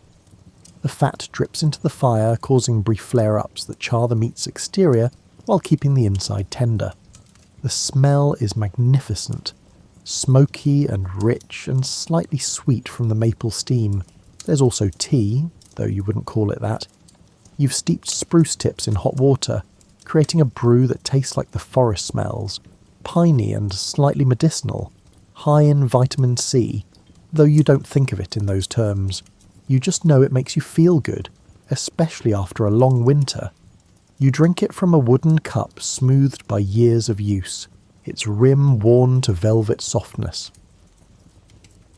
As night falls, the forest comes alive with sounds. An owl calls from somewhere to the north, its voice carrying through bare branches. Something rustles in the undergrowth, probably a raccoon investigating your camp for dropped food. In the distance, wolves howl, but they're far enough away that you're unconcerned. Wolves generally avoid human settlements, and your fire keeps most curious animals at bay. You tend the sap pot one final time before bed, adding more liquid and adjusting the fire to maintain a gentle boil. The sap will cook through the night, reducing slowly, transforming from a thin, barely sweet liquid into the thick syrup that makes spring sugaring worthwhile. Someone will need to wake periodically to tend it, and tonight that someone is you. Your sleeping area is ready. The bear pelt is soft and warm, and you've layered it over several deer hides for insulation from the ground. You have a rolled hide that serves as a pillow stuffed with dried grass and sweetgrass that releases fragrance when you shift position. Everything smells like wood smoke, which has permeated every fibre and hide you own. Before sleep, you perform the small rituals that mark the day's end. You bank the fire carefully, ensuring it will burn steadily but safely. You check your supplies, dried corn, smoked fish, and the maple syrup from previous boiling sessions. You hang your food in a tree away from camp, high enough that bears can't reach it. Spring bears are hungry after their winter sleep, and you respect their needs while protecting your own. The wigwam is dark now except for the fire's glow, which creates dancing shadows on the birch bark walls. The bark's inner side is golden brown, smooth and slightly translucent where it's thin. You can see the pattern of lenticels, the horizontal lines that mark the bark's growth. It's beautiful in an understated way, this natural material that keeps you dry and warm. You lie on your furs wrapped in a robe you made from rabbit pelts sewn together. Dozens of rabbits, their soft fur creating a blanket that's lighter than anything else you own but remarkably warm. The wigwam holds heat well, the dome shape trapping warm air near the top while you sleep in comfort below. Sleep comes easily here. The forest is home, and its sounds are lullabies. The sap pot bubbles. The fire crackles. Something small scurries across the roof, probably a squirrel investigating the bark. The wind moves through the treetops with a sound like distant water. This is camping in perfect balance with the environment. You're not conquering nature or escaping from civilization. You're part of the forest's rhythm, taking what you need while giving back through careful stewardship. In a few weeks, when the sap stops running, you'll dismantle the wigwam, cache the bark for next year, and move on to other seasonal camps. But tonight, you're here, warm and fed, sleeping in a shelter that works with nature rather than against it. The sugar making will continue for another week, maybe 2. Each night will be like this one, tending the fire, watching the sap reduce, and sleeping in comfortable simplicity. And when you finally pack your syrup into bark containers and head home, you'll carry with you not just food, but the memory of these peaceful nights in the maple grove, camping as your people have camped for countless generations. You're somewhere in the Pacific, aboard a ship that's been at sea for longer than you care to remember, and tonight you're finally making landfall on an island that doesn't appear on any map. The expedition's naturalist is practically vibrating with excitement. You, the expedition's surveyor, are just grateful to sleep on something that isn't moving. The beach camp goes up quickly despite everyone's exhaustion. Tents are hauled from the ship's stores, proper canvas tents, not the leather affairs of Roman legions. These are products of the 18th century, treated with linseed oil until they're waterproof and smell like an oil painting studio. The canvas is heavy, requiring 4 men to manage each tent, but once erected it's remarkably sturdy. Your tent is larger than most, accommodating your surveying equipment and the precious maps and notes you've been compiling.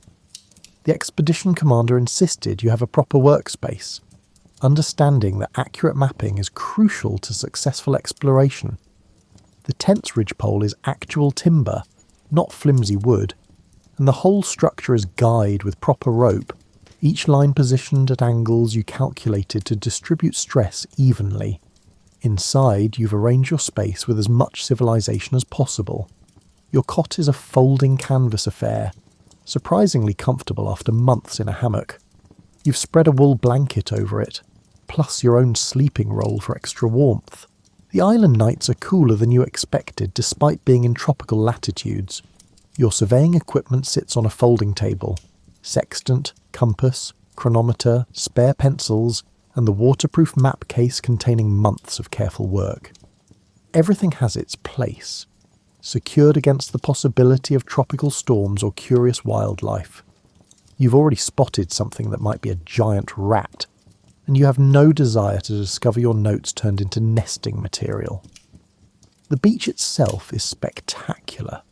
White sand that squeaks when you walk on it, palm trees leaning at artistic angles, and waves rolling in with hypnotic regularity. But you're a surveyor, not a poet, so what you notice is the grade of the beach, the high water marks, the composition of the sand and the angle of the sun. Everything gets noted, sketched and measured. The commander wants thorough records, and thorough is what you provide. The expedition's cook has set up a proper kitchen area, complete with iron pots suspended over fire pits dug in the sand. Tonight's dinner is salt pork, always salt pork, but he supplemented it with fresh fish the crew caught this afternoon, and some kind of fruit the naturalist declared edible after careful examination. The fruit tastes like a pineapple had an affair with a mango, sweet and fibrous and unlike anything in European markets. You eat sitting on a crate using a proper plate and utensils because the commander insists on maintaining standards even in wilderness camps. The pork is salty and tough, but the fish is magnificent. Firm white flesh that flakes perfectly, slightly sweet, unlike any European fish. The cook has somehow produced bread, though you suspect it's the last of the ship's stores. By tomorrow you'll be eating ship's biscuit again, but tonight there's actual bread. There's also rum, because what 18th century naval expedition would be complete without rum? It's mixed with lime juice to prevent scurvy, though you suspect the real goal is to make the rum last longer. You drink it from a tin cup, the metal warm from being near the fire, and feel the alcohol spread through your tired body like gentle warmth. The sun sets spectacularly, painting the sky in colours that make you wish you had the artist's skill rather than the surveyor's. The naturalist is sketching frantically, trying to capture the local bird species before darkness makes observation impossible. The ship's doctor is examining plants, comparing them to his medical texts, and muttering about potential remedies. Everyone is working, even in camp, even at day's end, because that's what explorers do. As darkness falls, the beach transforms. Bioluminescent plankton in the surf creates sparkles where waves break, like liquid stars. The effect is so beautiful it's almost unnerving. The naturalist takes samples, of course, storing them in jars for later examination. You make notes about the phenomenon, including an attempted sketch that captures none of the magic but will serve as data nonetheless. Your tent is dark except for a lantern hung from the ridgepole, whale oil burning in glass, casting steady yellow light.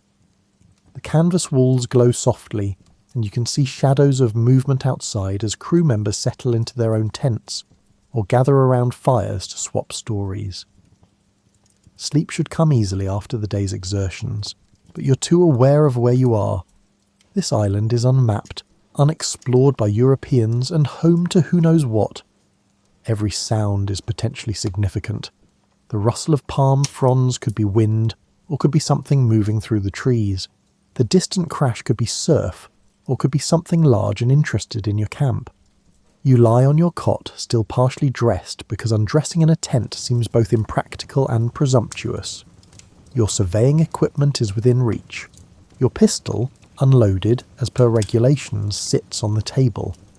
You tell yourself you're being paranoid, that the island is probably perfectly safe, and that the armed guards posted around camp are just precautionary. The canvas tent walls breathe with the wind, in and out like the island itself is respiring. The smell is a mixture of linseed oil, canvas, your own sweat, and something tropical and floral that drifts in from the forest.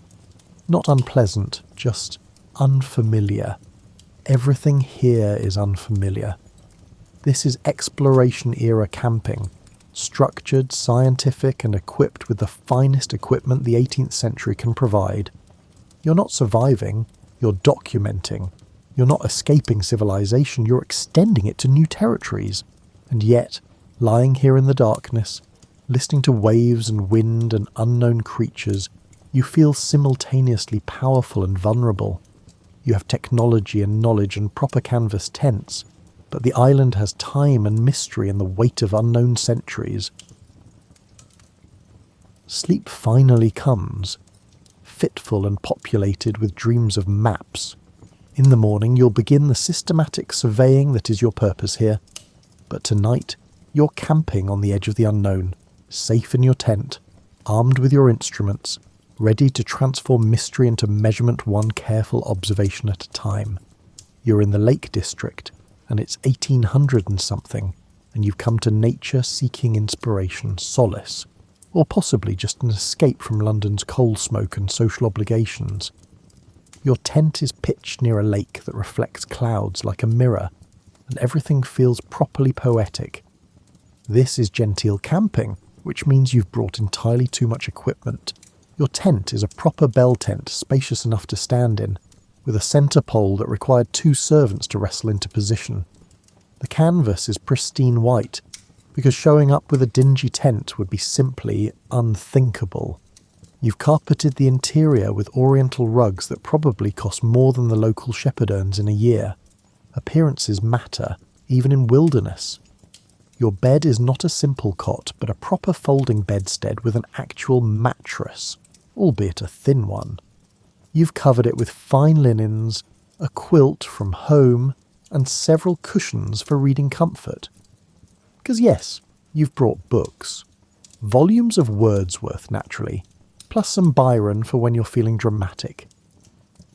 The books rest on a folding book stand that also holds your journal, ink and quill pens. The tent has been divided into spaces, a sleeping area, a writing area, and a small section for your servant when he's not preparing meals or maintaining camp. Said servant is currently managing the cooking area, which is well away from your tent to avoid smoke and cooking odours. He's producing something that will somehow be both outdoorsy and sophisticated, probably involving fresh trout and local greens prepared with techniques learned in London kitchens. You're dressed for nature appreciation, which means clothes that would be utterly impractical for actual outdoor labour. Your walking suit is fine wool, your boots are leather so soft they'll be ruined by the first serious mud, and you've brought 3 changes of clothing for a 2-day camping trip. But you look the part of a romantic poet or artist seeking communion with nature, which is rather the point. The lake stretches before you, its surface perfectly still in the evening calm. Mountains rise beyond, their peaks catching the last sunlight, while valleys fill with purple shadow. It's the kind of scene that makes people write bad poetry, and you're not immune. Your journal already contains several stanzas that compare the mountains to various emotional states, the lake to the soul's mirror, and the sunset to mortality's fleeting beauty. Tomorrow you'll probably be embarrassed by the writing, but tonight it feels profound. Dinner is served on actual china. Yes, you brought china camping, with proper silver utensils, The trout is pan-fried in butter, accompanied by wild mushrooms your servant identified with confidence you hope is warranted. There's fresh bread from the village bakery, soft cheese and wine that travelled remarkably well in the wagon. You eat sitting on a folding chair that's more furniture than camping equipment, using your lap as a table because you draw the line at hauling a dining table into the wilderness. The wine is excellent, possibly too excellent for outdoor drinking. It's a Bordeaux you've been saving, and the combination of a good wine and mountain air creates a gentle euphoria. You feel connected to everything. The lake, the mountains, the clouds, even the sheep you can hear bleating in distant meadows. This is why you came, to feel things deeply, to experience nature without the numbing barriers of city life. As darkness approaches, your servant lights lanterns, proper oil lanterns with glass chimneys, not primitive rushlights. They cast a warm glow that makes your tent look like something from a fairy tale. You settle into your cushions with Wordsworth and read by lamplight while night settles over the lake. The words resonate differently out here. I wandered lonely as a cloud hits harder when you're actually among clouds and lakes and daffodils. Well, not daffodils currently, wrong season, but the sentiment holds. You understand why the Romantics were obsessed with nature. It's different from books and paintings. It's real in a way that makes London feel like the fiction. Outside, the night is alive with sounds that would terrify you if you were actually alone. Owls call. Something splashes in the lake. The wind moves through trees with a susurration that's either peaceful or ominous depending on your mood. But you're safe in your tent, with your servant nearby, and your lanterns creating a bubble of civilization in the wilderness. You attempt some writing of your own, something about the intersection of nature and the human soul, but it comes out pretentious even by romantic standards. You cross it out and start again. Maybe a simple description of the evening? But simple doesn't feel adequate to capture the experience. You want metaphor, symbolism and depth. You settle for noting the time, the weather, and a promise to yourself to try again tomorrow when the muse might be more cooperative. Your bed is ridiculously comfortable for camping. The mattress is thin but adequate. The linens are soft, and you've arranged pillows to support your back while you continue reading. This is camping as theatre, you realise. You're playing the role of nature seeker, complete with costume and props and a carefully curated experience. But does that make it less meaningful? You're genuinely here, breathing clean air, seeing actual mountains, and experiencing weather without the mediation of walls and windows. The fact that you're doing it in comfort doesn't negate the experience. Wordsworth probably didn't sleep on the ground either. Sleep comes slowly, your mind too full of impressions and wine and attempted poetry. The tent's canvas walls snap gently in the breeze. The lanterns cast shifting shadows. Outside, the lake continues its eternal business of reflecting sky, and mountains stand in stolid testimony to time's passage. This is Romantic-era camping. Beautiful, slightly absurd and sincere despite its affectations. You're seeking authentic experience through carefully staged circumstances, finding truth through theatrical presentation. And somehow, improbably, it works. When you finally sleep, it's deep and dreamless. Your last conscious thought, a half-formed image comparing yourself to a boat on the lake's surface, adrift, but peaceful. In the morning, you'll probably pack up and return to London, your nature retreat complete. But tonight, you're here, camping like a romantic poet, surrounded by beauty and cushions and the wilderness you've come to simultaneously escape into and away from. You're in the Adirondacks in 1910, and camping has become something new, a leisure activity. You're not fleeing anything, not exploring unknown territory, and not seeking spiritual renewal through romantic landscapes. You're simply camping, for fun. Because you can. Your tent is from Abercrombie and Fitch, which in this era means serious outdoor outfitters, not mall clothing stores. It's the latest model, waterproof cotton canvas, a sewn floor to keep insects out, mosquito netting on the windows, and enough headroom to stand upright. It's also heavy enough to require 2 people to carry, but that's what guides are for. The guide, a local man named Bill who knows these mountains like his own property, has positioned your tent on a slight rise near a lake. He's tied the guy lines with knots you don't recognise but trust completely. The tent is taut as a drum, perfectly level and positioned to catch morning sun and evening breeze. Bill knows his business. Inside, you've arranged your gear with the efficiency of someone who studied camping manuals. Your sleeping bag is a revelation. Down-filled cotton, compressible, and warm enough for mountain nights. No more piles of heavy blankets or fur robes. This single bag weighs less than your lunch and will keep you warm in freezing temperatures. You have an air mattress, an actual air mattress that you inflate by mouth, though your lungs are protesting the effort. It's rubberized canvas, slightly sticky, and it smells like a bicycle tire. But once inflated and covered with your sleeping bag, it transforms the tent floor from a torture device to an actual bed. Technology is wonderful. Your camping clothing is purpose-built. Wool trousers that won't snag on branches, a flannel shirt that insulates even when damp, and sturdy boots that are finely broken in after a week of painful blisters. You have rain gear made from oiled canvas that's stiff and uncomfortable, but genuinely waterproof.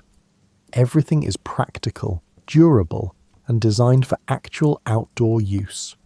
The camp kitchen is Bill's domain, and he set it up with practiced efficiency. A folding table holds a 2-burner gasoline stove. No more cooking over open fires like savages. The stove hisses and smells like a refinery, but it boils water in minutes and maintains consistent heat. Bill is using it to cook bacon and beans, a combination that's become camping cuisine's foundation. There's also a Dutch oven buried in coals for biscuits, because Bill believes in mixing modern and traditional methods. The biscuits will be perfect, golden brown, fluffy inside, slightly charred on the bottom, because Bill has made approximately 10,000 biscuits in Dutch ovens and knows exactly how many coals go where. You're eating off enamelware, the speckled blue and white plates and cups that have become synonymous with camping. They're durable, cleanable, and have a satisfying heft. The food is simple but delicious. Bacon cooked until crispy, beans and tomato sauce, biscuits with butter and jam, and coffee so strong it could probably fuel the gasoline stove. The coffee is from a percolator, another modern marvel. You can hear it perking away, the burbling sound promising caffeine and warmth. Bill takes his coffee black and judges anyone who doesn't. You've learned to drink it his way, and after a week in the mountains you've developed a genuine appreciation for coffee that could strip paint. After dinner, you and Bill sit by the fire, a small, well-managed fire, because this is the era when people started understanding forest fire prevention.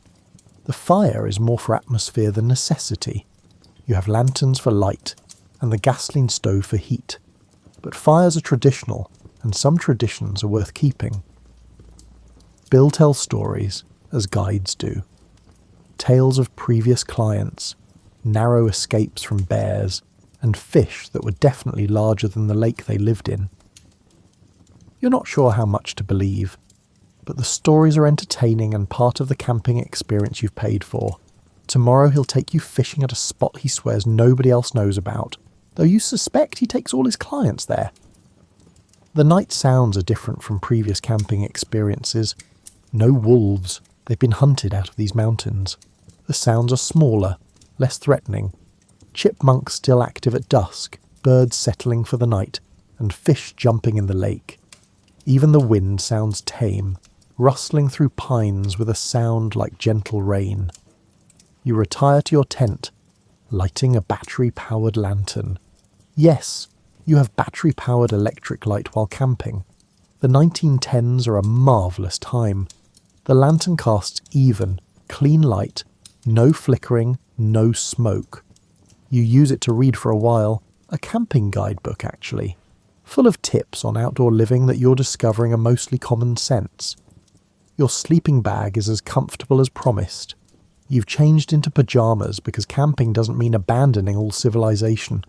The air mattress keeps you off the cold ground. The tent blocks the wind. You're warm, dry and comfortable, and will probably sleep better than you do at home. This is recreational camping, the birth of camping as a hobby rather than a necessity. You're experiencing nature in comfort, with equipment designed for the purpose, guided by someone who does this professionally. It's democratic in a way previous camping wasn't. You don't need to be a soldier or explorer or romantic poet.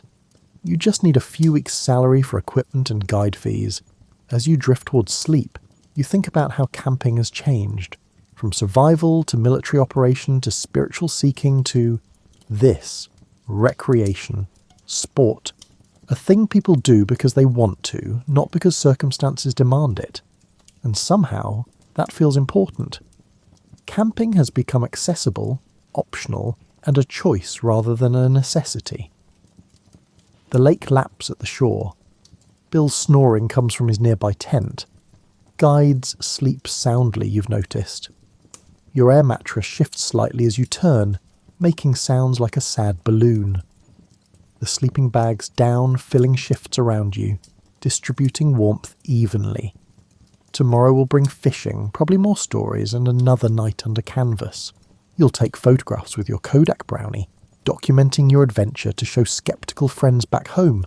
But tonight you're simply here, camping recreationally, part of a new movement that will shape outdoor culture for the next century, and it's pretty wonderful. You're standing in an outdoor equipment store in 1975 and the choices are dizzying. Camping has become an industry, and equipment has evolved beyond anything previous generations could imagine. You're here to upgrade your gear, and the options feel infinite. The tent section alone is overwhelming. Gone are the heavy canvas tents of your childhood. Now there's nylon, polyester and ripstop fabrics in colours that would make a rainbow jealous. Dome tents, A-frame tents, tunnel tents, and geodesic designs that look like geometric puzzles. The salesperson is explaining something about aluminum poles and shock cords, and you're nodding like you understand. You end up with a North Face dome tent, the newest design. It's orange and yellow, weighs less than 8 pounds, and packs into a bag the size of a rolled sleeping bag. When you were a kid, your family's tent weighed 40 pounds and required a station wagon to transport. This one you could carry on a bicycle. The future is remarkable. The sleeping bag section is equally impressive. Down versus synthetic filling, temperature ratings, mummy bags versus rectangular, and zipper configurations that allow bag-to-bag connections for couples. You choose a down bag rated to 20 degrees, in a mummy shape that sounds claustrophobic but promises maximum warmth to weight ratio. And the sleeping pads. Oh, the sleeping pads. Open cell foam, closed cell foam, and self-inflating air mattresses that seem like science fiction. You select a Thermarest, a brand new design that combines foam and air in a self-inflating system. The salesperson demonstrates, open the valve and watch it inflate itself. It's like magic, except it's polyurethane foam and physics. The backpack you choose is an external frame design, an aluminum frame with a nylon pack bag. It has a hip belt that actually transfers weight to your hips instead of destroying your shoulders. It has compression straps, external pockets, and even a built-in rain cover.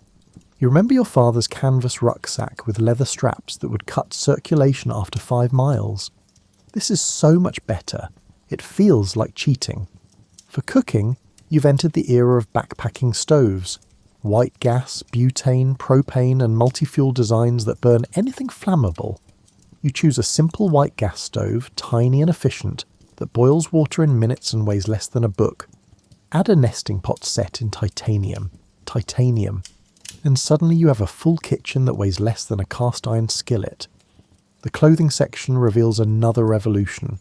Synthetic fabrics that wick moisture, layer systems designed for varying conditions, and rain gear that actually keeps rain out while allowing sweat to escape. No more cotton that stays wet and steals body heat. No more oiled canvas that weighs 20 pounds when dry and 40 when wet. Everything is light, functional, and engineered. You're trying on hiking boots, leather uppers, Vibram soles, and ankle support without the rigidity of old-style boots. They're pre-broken in through new manufacturing techniques, so you won't suffer the blisters that previous generations accepted as camping's price. They're also expensive enough to make you wince, but the salesperson assures you they'll last 10 years with proper care. A few weeks later, you're in the mountains with your new gear, and it's transformative. The tent sets up in 5 minutes, the poles sliding together and clips snapping onto the fabric with satisfying efficiency. It's taut, symmetrical, and actually attractive. You've staked it out properly, and it feels solid enough to withstand serious weather. Inside, you've inflated your sleeping pad. That self-inflating feature still feels like magic. And arranged your sleeping bag. The tent floor is waterproof nylon, with sealed seams keeping moisture out. The walls are breathable fabric that somehow prevents condensation while maintaining weather protection. There's a vestibule for gear storage, keeping your pack and boots out of the sleeping area. Dinner is dehydrated food in foil packets, another modern innovation. Add boiling water, wait 10 minutes, and you have something approximating beef stroganoff. It's not gourmet, but it beats the salt pork and hardtack of previous eras. And it weighs almost nothing, requires no refrigeration, and won't spoil. The astronauts eat similar food, which makes you feel vaguely futuristic. Your stove hisses efficiently, bringing a litre of water to boil in 3 minutes. The fuel bottle is pressurised, the flame adjustable, and the whole system remarkably reliable. You cook in your titanium pot, eat from a plastic bowl with a plastic spoon, and feel appropriately modern. Technology has made camping lighter, easier, and more accessible. After dinner you use your new headlamp, a battery-powered light strapped to your forehead, freeing your hands for other tasks. No more fumbling with flashlights or lanterns. The beam is bright, adjustable, and runs on standard batteries. You use it to read your paperback, a luxury previous campers couldn't manage without elaborate lantern setups. The night is comfortable in ways that would astound earlier generations. Your sleeping pad actually insulates you from the cold ground. Your sleeping bags down, filling lofts around you, trapping warm air efficiently. The tent blocks wind while allowing ventilation. You're warm, dry and comfortable, and the total weight of your shelter system is less than 15 pounds. This is the gear evolution in action. Camping equipment becoming lighter, more efficient and more reliable with each decade. What once required pack animals can now be carried by one person. What once meant heavy labour now means simple setup. What once demanded expertise now comes with instructions and colour-coded parts. As you drift towards sleep, you think about how gear has democratised camping. No longer do you need a guide like Bill or servants like the Romantics. You can do this yourself safely and comfortably, with equipment designed to make the experience accessible. Camping has become something anyone can do with moderate fitness and a credit card. The tent fabric breathes softly. Your sleeping bag rustles as you shift position. Outside, the mountains stand eternal, indifferent to the technological progress happening in their shadow.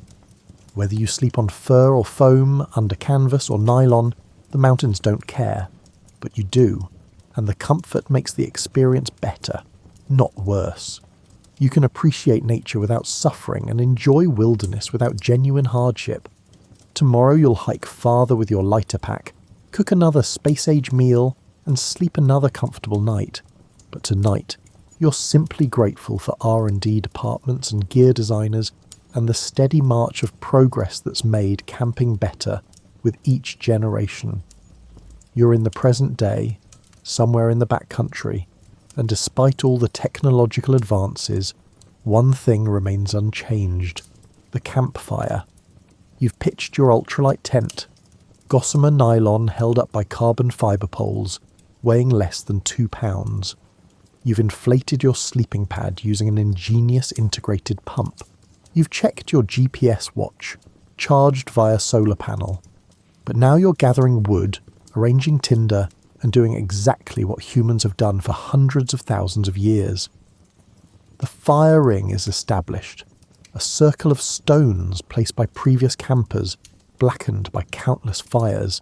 It's in the perfect spot, close enough to your tent for warmth and light, far enough for safety, and positioned to avoid overhanging branches. Some things require no innovation, because the first people got them right. You build the fire using the methods your grandfather taught you, which his grandfather taught him, stretching back through unbroken generations to those cave dwellers in France. Tinder first, dry grass, birch bark, and the lint from your pocket that seems useless everywhere except here. Then kindling, pencil-thin sticks arranged in a teepee that seems architectural in its precision. Finally, larger wood, split oak that will burn hot and long. The match is a concession to modernity. You could make fire with friction or flint, but that seems like performing primitive skills when you have waterproof matches in your pocket. The tinder catches, flames spreading through the dry grass. The kindling catches, fire climbing upward with crackling enthusiasm. The oak catches, settling into the steady burn that means success. As darkness falls, the fire becomes your world's centre. You've cooked dinner on your efficient backpacking stove, boiled water in 90 seconds, rehydrated a meal in 8 minutes, but now you're just sitting, watching flames, doing nothing productive. This is the part that hasn't changed. Humans have always sat by fires, watching flames dance, finding patterns in chaos. The fire makes sounds, crackling, popping and hissing when sap encounters heat. The wood shifts, settling, sending sparks spiralling upward. The smoke rises and you adjust your position when it follows you, playing the ancient game of fire-sitting that everyone knows. The heat on your face is intense, almost uncomfortable, while your back stays cool in the night air. You turn periodically, rotisserie style, evening out the warmth. Around you, the modern camping experience coexists with timeless elements. Your phone is in the tent, probably out of battery, and definitely out of service. Your titanium cup holds tea. Fancy loose-leaf tea you brought from home, but tea nonetheless, a hot beverage enjoyed by firelight. Your headlamp hangs from a branch, switched off because firelight is sufficient, sometimes better. You think about the continuum of camping. The cave dweller was watching their fire, keeping predators at bay. The nomad in their yurt, fire burning in the central brazier. The Roman legionnaire, fire providing warmth and community. The medieval pilgrim grateful for the inn's hearth. The indigenous person is transforming maple sap into fire. The explorer, fire marking civilization's edge. The romantic poet with fire providing ambience for contemplation.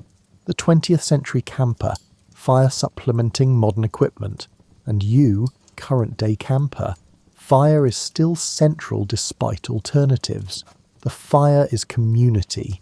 Even when you're alone, it's a gathering point, a focal point, the campsite's heart. Tomorrow, when you hike out and return to electricity and gas heat and LED lights, you'll remember this fire. The specific quality of its light, the particular smell of oak smoke, and the way it created a bubble of warmth and safety in the wilderness night. You add another log, adjusting it with a stick to ensure good airflow. The fire responds, flames growing, heat intensifying. You back away slightly, finding the perfect distance where warmth is pleasant rather than overwhelming. This is ancient knowledge, passed down not through books but through experience, encoded in our genes after millennia of fire tending. The stars are visible beyond the fire's light, thousands of them in the unpolluted darkness. Previous campers saw these same stars, though they knew different stories about their patterns. The cave dwellers, the nomads, the legionnaires, all of them looked up and saw the same sky. Light that left those stars thousands of years ago, arriving now to illuminate your modern camping trip.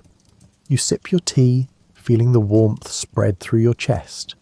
The cup's titanium construction doesn't change the essential experience. Hot beverage, cold night, fire, stars. The details differ across centuries, but the core remains. Humans need shelter, warmth, and food, and somehow we also need this. the opportunity to sleep outside, to be reminded of our animal nature, and to connect with the environment that shaped us. Your tent awaits, high-tech and comfortable. Your sleeping bag will keep you warm to temperatures far below tonight's forecast. Your gear represents centuries of innovation, each piece the result of countless improvements. But the fire is the same fire humans have made since they learned the trick.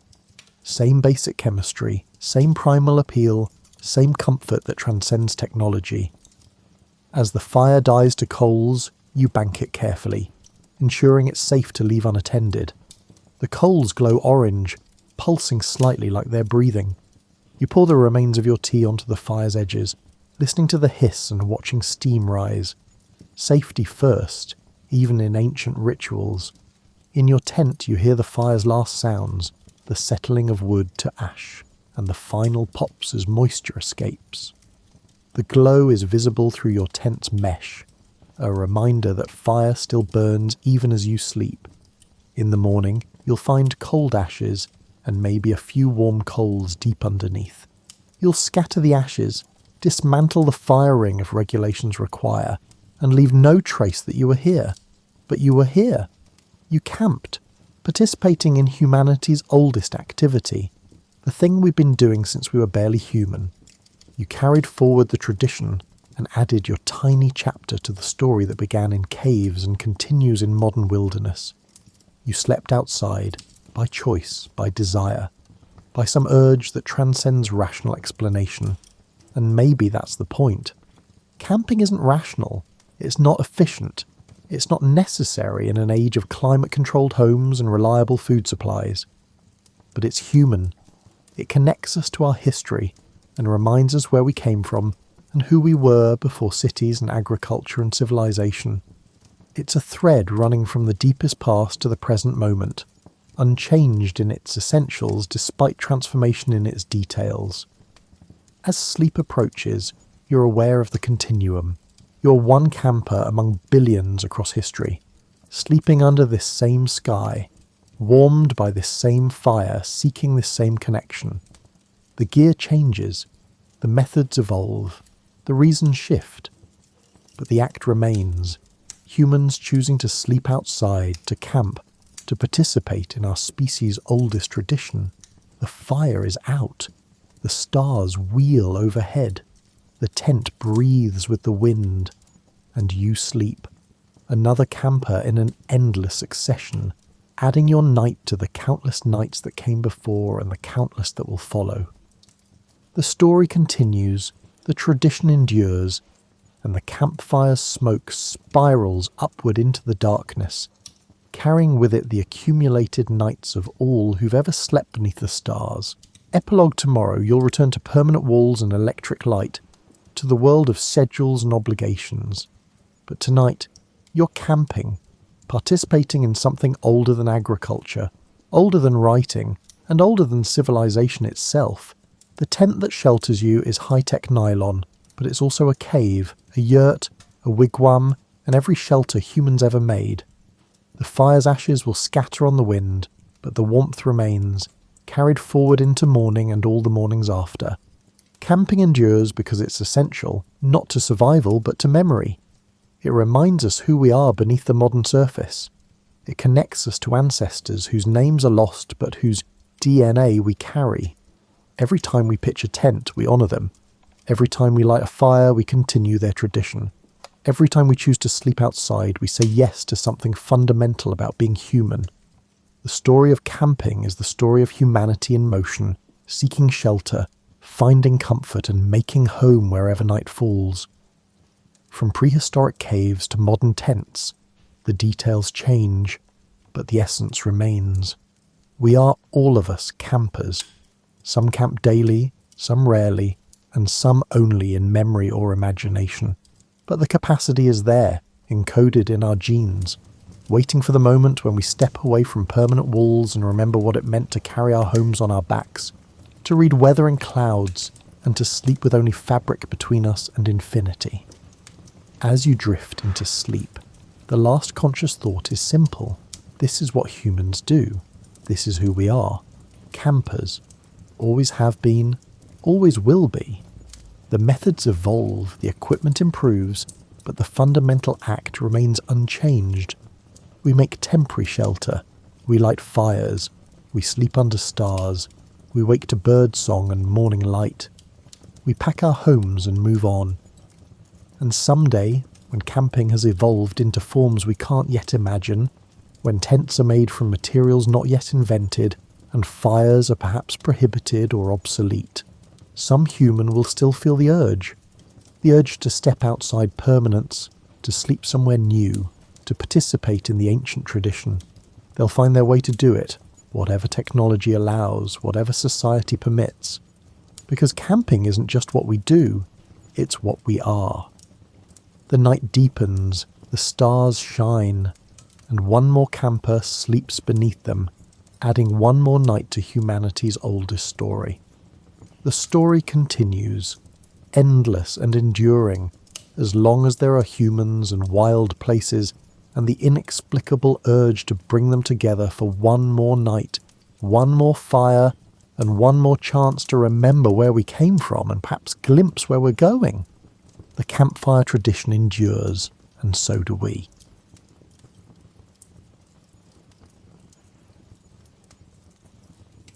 Imagine, if you will, the world in the year 1346.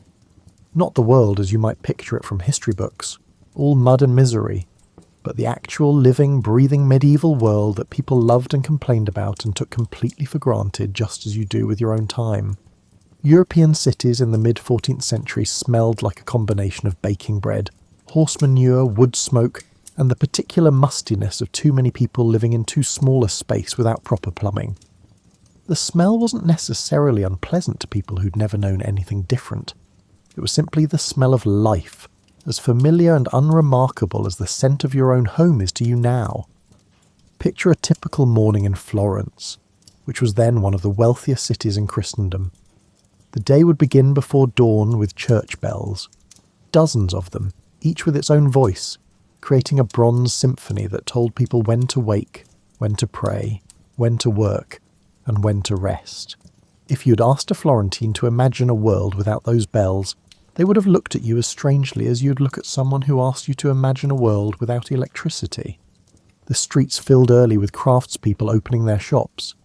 Imagine the textile workers in their wool-scented workshops, fingers moving with the kind of automatic precision that comes from doing the same task since childhood. The bakers were pulling loaves from stone ovens that had been heating since before sunrise. The merchants were unrolling their ledgers, calculating profits in Roman numerals because Arabic numerals were still suspiciously foreign and mathematical. Medieval cities had a particular kind of energy, dense, intimate and communal, in ways that modern urban life has largely forgotten. You couldn't walk down a street without knowing most of the people you passed. The baker knew your family's bread preferences. The cloth merchant knew which colours you favoured. Privacy, as we understand it, barely existed. Life happened in public, in workshops open to the street, in communal wells where people gathered for water and gossip, and in churches where the entire community assembled multiple times daily. This closeness created a society that felt both supportive and suffocating, depending on your temperament. If you fell ill, your neighbours would know immediately and bring soup. If you made a social misstep, your neighbours would know immediately and remember forever. It was the kind of community that modern people claim to miss, while simultaneously doing everything possible to avoid actually living in one. The medieval economy functioned through networks of personal relationships that spanned continents. Italian merchants maintained trading posts in Constantinople and Alexandria. German bankers had branches in London and Paris. Chinese silk arrived in Venice through a chain of traders that stretched across the entire width of Asia, each link in the chain knowing only the traders immediately before and after them, yet the whole system functioning with remarkable efficiency. In the countryside, life followed rhythms that hadn't changed significantly in 1,000 years. Peasants worked, land their ancestors had worked, using tools their grandfathers had used, planting crops according to wisdom passed down through so many generations, that no one remembered who first figured out that beans and wheat shouldn't be planted in the same field 2 years running. The agricultural year was a cycle of planting and harvest, feast and famine, work and festival, as predictable and reassuring as the seasons themselves. Spring meant ploughing, summer meant weeding and praying for rain, but not too much rain. Autumn meant harvest and the collective anxiety about whether you'd stored enough food to survive winter. Winter meant huddling near fires, mending tools and telling stories. People's lives were short by modern standards. Reaching 40 was an achievement worth celebrating, but they weren't uniformly miserable. Medieval people fell in love, told jokes, threw parties, got annoyed by their relatives, took pride in their work, and generally experienced the full range of human emotion. They didn't sit around moping about not having smartphones or antibiotics, because those things hadn't been invented yet, just as you presumably don't mope about not having whatever miraculous technology people in the year 2525 will consider essential. Religious faith permeated everything in ways that modern secular societies struggle to comprehend. God wasn't an abstract theological concept, but a daily presence, as real and relevant as the weather. Saints interceded in everyday problems. Demons caused misfortune. Angels watched over travellers. Heaven and hell weren't distant metaphysical destinations, but places your deceased relatives currently inhabited, as real as London or Paris. This didn't mean everyone was constantly pious. Medieval people were perfectly capable of swearing, sinning, and generally ignoring religious teachings when convenient. But it meant that the universe made sense within a coherent framework. Everything happened for a reason, even if that reason was God's mysterious plan or demonic temptation. Random chance, as we understand it, didn't really exist. The medieval world system connected 3 continents through trade routes that had existed for millennia. The Silk Road wasn't a single road, but a network of paths threading through deserts and mountains, connecting China to the Mediterranean. Maritime routes linked the Indian Ocean, the Red Sea, and the Persian Gulf. European ships plied the Mediterranean and the Atlantic coasts. Goods moved slowly but steadily, each caravan and ship carrying not just merchandise but also ideas, technologies, and, though no one yet realised it, diseases. In Central Asia, the Mongol Empire was slowly fragmenting after centuries of relative stability. Mongol rule had been brutal in its establishment, but generally peaceful in its maintenance, which facilitated trade across previously impassable boundaries. You could travel from Beijing to the Mediterranean without crossing a major border, provided you had the right papers and paid the right bribes. This interconnected world created prosperity on a scale medieval Europe hadn't experienced since the Roman Empire. Cities grew, universities flourished, Gothic cathedrals reached toward heaven with engineering that still impresses modern architects. Banking and insurance developed to facilitate long-distance trade. People could borrow money in Florence and repay it in London through letters of credit, which was essentially medieval finance capitalism without computers. But this interconnectedness came with a price that no one anticipated. The same trade routes that carried silk and spices and silver would soon carry something else, something that travelled invisibly, lodged in the fur of rats and the bodies of fleas, patient and deadly and completely indifferent to human prosperity. In the spring of 1347, most Europeans had never heard of a place called Kaffa, a Genoese trading post on the Black Sea in what's now Crimea. They would soon learn about it, though not in any way they would have chosen. The siege of Kaffa in 1346 must have seemed, to the Genoese merchants trapped inside, like just another episode in the endless cycle of warfare that characterised medieval international relations. The Mongol army outside their walls was merely the latest military inconvenience, in a region where military inconveniences were as common as Mediterranean thunderstorms. Then something strange happened. The Mongol soldiers started dying. Not from siege-related causes, not from infected wounds or contaminated water, or the normal attrition that accompanies military campaigns. They were dying from something that came on suddenly, that turned their lymph nodes into swollen blackish masses and that brought fever and delirium and death within days. The Mongol commanders, watching their army dissolve not through enemy action, but through invisible attack, made a decision that would echo through history. They used catapults to hurl the corpses of plague victims over Kaffa's walls. Whether this medieval biological warfare actually transmitted the disease, historians debate this, is almost beside the point. The plague was already inside Kaffa, brought by the same trade caravans that brought prosperity. The Genoese merchants and sailors found themselves trapped between a dying army outside and a dying city inside. So they did what medieval merchants did when things went badly. They got in their ships and sailed home. Picture these ships leaving Kaffa in the autumn of 1347. Genoese galleys were beautiful vessels in their way, sleek, fast, powered by both sail and oar, and designed for the peculiar conditions of Mediterranean trade, where speed mattered more than cargo capacity. They were built from Italian timber, caulked with pitch from who knows where, sailed by crews from a dozen different ports, and carrying goods from 3 continents. The sailors on these ships didn't feel sick when they departed. That's the insidious thing about bubonic plague. It has an incubation period. You can carry it for days, feeling perfectly fine, going about your business, and only later do the symptoms appear. These sailors left Kaffa thinking they'd escaped catastrophe, unaware that they were bringing it with them. The journey from the Black Sea to Italy normally took several weeks, depending on weather and wind. Imagine being on one of these ships as the first sailor fell ill. Perhaps he complained of feeling tired and feverish. Nothing unusual. Sailors got sick all the time from bad food, contaminated water, or any of the 100 minor ailments that plagued pre-modern travellers.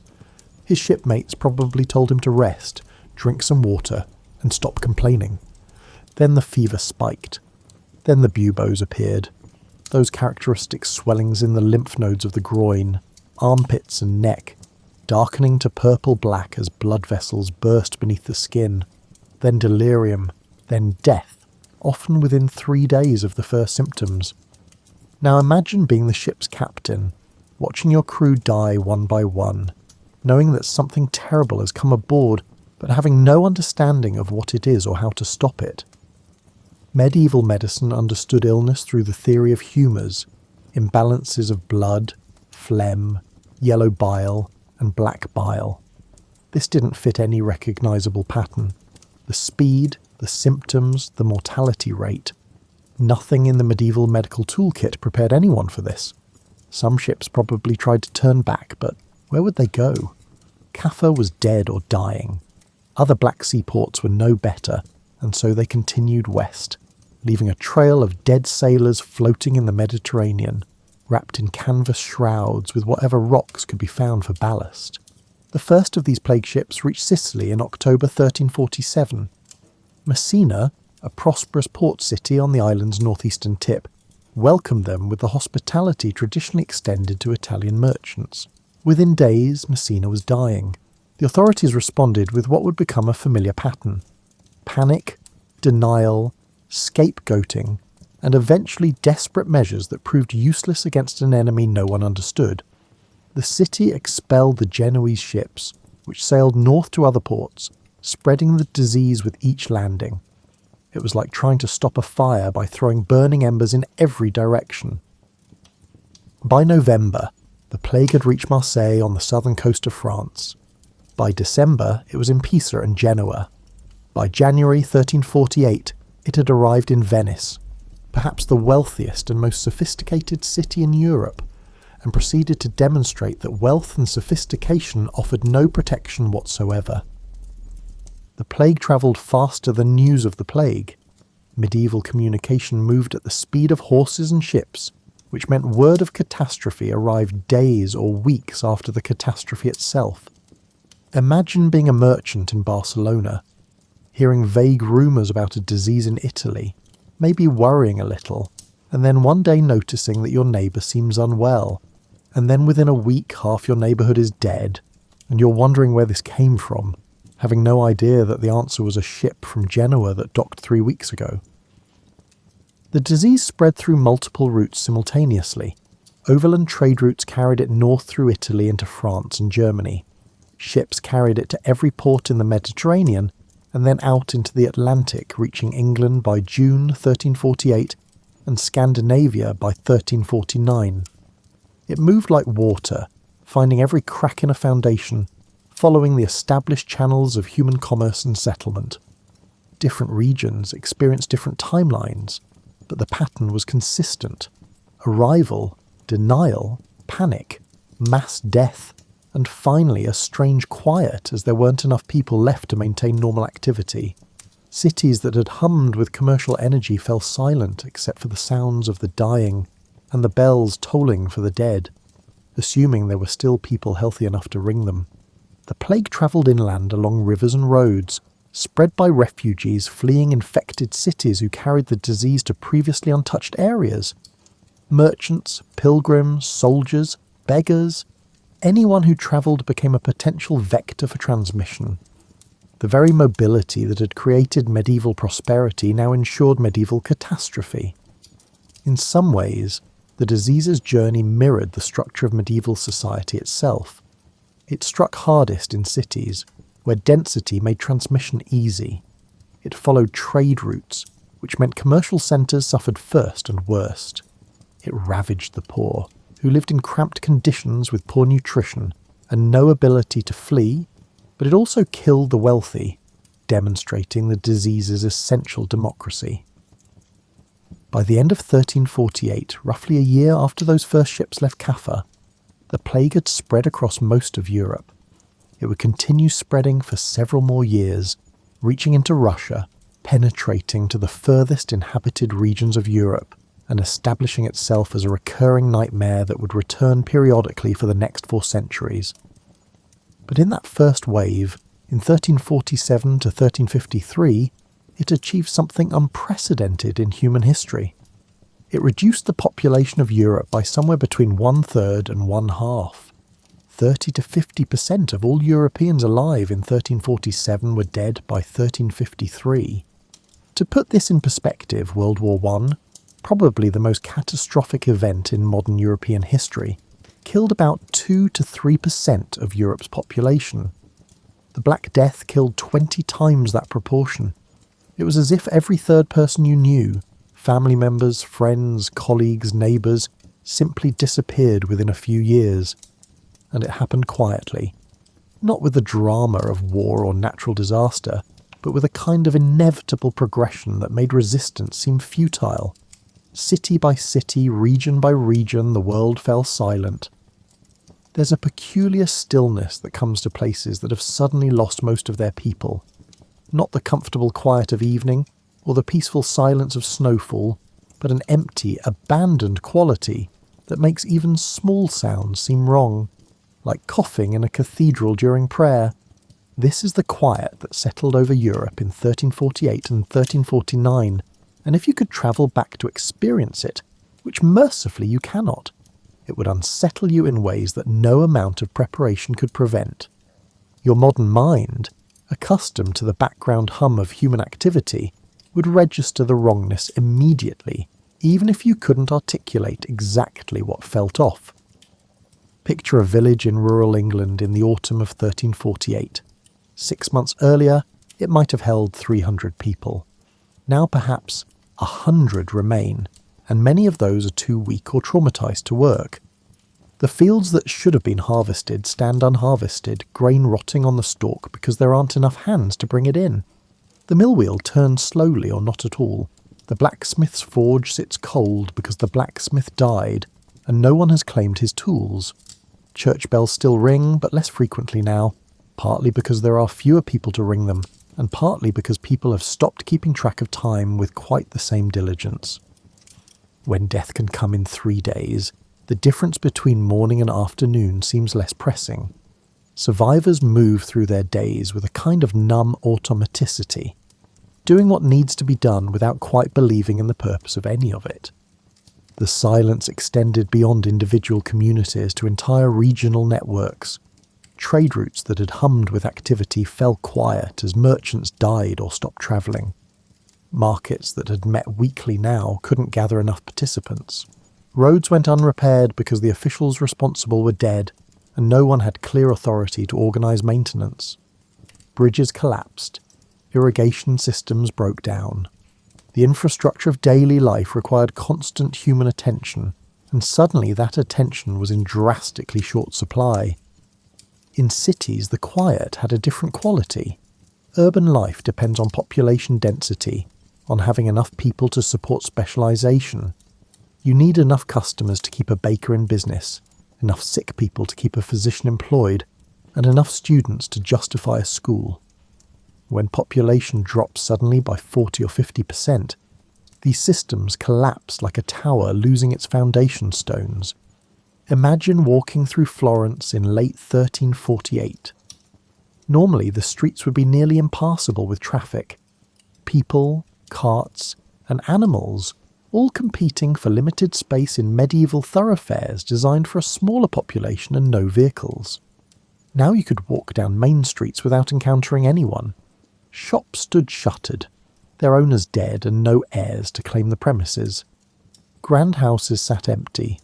Their wealthy owners had fled to country estates or were simply dead. Weeds grew in courtyards that had been meticulously maintained just months earlier. The smell changed too. Without enough people to maintain municipal services, cities began to rot in ways both literal and metaphorical. Garbage piled up, drainage systems clogged. Bodies, in the worst months, sometimes lay where they'd fallen because there weren't enough healthy people to maintain burial routines. Medieval cities had never been particularly sanitary by modern standards, but they'd had working systems for managing waste and maintaining basic cleanliness. Those systems broke down in 1348. Agricultural rhythms, which had continued basically unchanged for centuries, suddenly became impossible to maintain. Spring planting happened late or not at all. Summer weeding went undone. The autumn harvest was makeshift at best. In some regions, fields that had been cultivated since the Roman occupation reverted to forest within a generation, because there simply weren't enough people to keep working them. Animals presented their own strange problems. Farm animals that depended on human care began to die or turn feral. Horses wandered roads without riders. Cattle broke through unmended fences to graze wherever they pleased. Pigs rooted through villages, eating garden vegetables and getting into stored grain. In some areas, wildlife populations exploded as human pressure decreased, and domestic animals provided easy prey for wolves and bears. The sounds that did remain took on new significance. In the daytime, you might hear wind moving through empty buildings, shutters banging loose, and roof tiles crashing down from unmaintained roofs. At night, the sounds of animals, both domestic and wild, filled spaces usually dominated by human activity. Owls nested in abandoned attics. Rats, thriving on unguarded stores, scratched and squeaked through walls. But perhaps the most profound change was psychological. Medieval people had understood their world as fundamentally orderly, despite its hardships. God had created a hierarchy. Nobles above peasants, humans above animals, and the living above the dead. Everything had its place. The plague demonstrated that this order was an illusion, that death could come to anyone regardless of rank or righteousness, and that prayers and priests offered no reliable protection. This realization produced what we might now call a collective trauma. Survivors struggled with what modern psychology would recognize as PTSD, difficulty sleeping, sudden fears, and inability to plan for the future. Why save money when you might be dead next week? Why apprentice to learn a trade that requires years of training? Why get married and have children who will probably die? The plague also created a strange inversion of normal economic relationships. Suddenly, labour was scarce and land was abundant, the exact opposite of the usual medieval situation. Peasants who survived found themselves in demand, able to negotiate better terms with landlords who needed workers. This would have political consequences that took decades to fully emerge. But even in 1348 to 1349, astute observers could see that the fundamental balance between labour and capital had shifted. Artistic and intellectual life contracted dramatically. Painters and poets died alongside everyone else, and the survivors had more pressing concerns than beauty or wisdom. Universities closed, sometimes temporarily, sometimes permanently. Manuscripts that would have been copied and preserved were lost when scriptoria fell silent. Knowledge accumulated over generations disappeared simply because the people who held it died before passing it on. Religious institutions faced particular challenges. Priests and monks, because they provided care to the dying and administered last rites, died at higher rates than the general population. This created a clergy shortage that lasted for generations and arguably weakened the church's intellectual and moral authority just when people needed it most. The plague years saw an influx of poorly educated, hastily trained priests, filling positions left vacant by death, which had long-term implications for religious life. The silence that settled over Europe in these years wasn't peaceful. It was the quiet of abandonment, of systems shutting down, of normalcy suspended indefinitely. It was the sound a house makes when everyone has left and isn't coming back. That particular quality of stillness that feels temporary but might be permanent. And in that quiet, something unexpected began to happen. Not immediately. The survivors were too shocked, too traumatized, and too focused on simple survival. But gradually, as people adjusted to a world that had fundamentally changed, they began to imagine different ways of organising society, different relationships between workers and employers, and different questions about the nature of God and human existence. The Great Quiet that followed the Black Death was not an ending but an intermission, a pause before the world rearranged itself into new patterns that would eventually produce what historians call the Renaissance. But we're getting ahead of ourselves. First, we need to understand how people responded to catastrophe when it was actually happening. Medieval people weren't stupid, whatever stereotypes might suggest. They were intelligent, observant, and capable of sophisticated reasoning within the frameworks available to them. When the plague arrived, they tried everything they could think of to understand and combat it. That most of these efforts proved useless doesn't diminish the genuine intelligence and courage they represented. The first response, naturally, was medical. Physicians in the 14th century were learned men, and they were almost exclusively men, who had studied at universities, read classical texts, and understood illness through theories inherited from ancient Greece and Rome. These theories emphasized the importance of balance among bodily humours, the influence of planetary alignments, and the role of miasmas, corrupt air, in spreading disease. This framework wasn't entirely wrong. The emphasis on bad air actually captured something true. The plague did spread through environmental conditions, just not in the way medieval physicians thought. Their recommendations to avoid bad smells, improve sanitation, and escape crowded cities probably did help reduce transmission, even though their understanding of why was completely incorrect. Physicians recommended bloodletting to balance humours, which definitely didn't help and probably killed people already weakened by disease. They prescribed theriac, a complex mixture of dozens of ingredients including opium and viper flesh, which was essentially medieval snake oil, expensive, elaborate, and therapeutically useless. They advised patients to avoid bathing, which prevented the body from absorbing bad air through open pores, which was exactly wrong but made sense within their theoretical framework. Some physicians fled, abandoning their patients in cities and taking refuge in country estates where they hoped the disease wouldn't follow. This was understandable. They had no effective treatments, and staying meant certain death. But it further weakened social structures at exactly the moment when leadership was most needed. Others stayed and died, providing futile care, motivated by professional duty or religious faith, or simple human compassion. These physicians deserve recognition not for their medical efficacy, but for their courage in facing an enemy they didn't understand and couldn't defeat. Surgeons, who occupied a lower social position than physicians but had more hands-on experience with bodies, sometimes attempted to lance buboes, which occasionally prevented death by releasing pressure and infection. This probably saved a few lives purely by accident, though the surgeons had no way of knowing which patients would benefit and which would die anyway. Public health measures were improvised with varying degrees of success. Some cities appointed health boards with authority to enforce quarantines, dispose of bodies, and implement sanitation measures.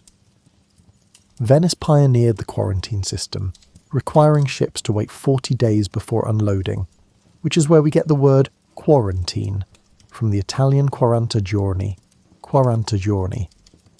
These measures probably helped slow transmission without stopping it entirely. The problem was that no one understood how the disease actually spread. Medieval people noticed that it seemed contagious, but couldn't agree on the mechanism. Some thought it passed through air. Others believed it came from sight, that looking at a plague victim could infect you. Still others thought it spread through objects touched by the sick. All of these theories had some truth, but none were completely accurate, which made it impossible to develop truly effective countermeasures. It was like trying to solve an equation when you don't know what numbers are. Religious responses varied widely. The Church's official position emphasized prayer, penance, and accepting God's will.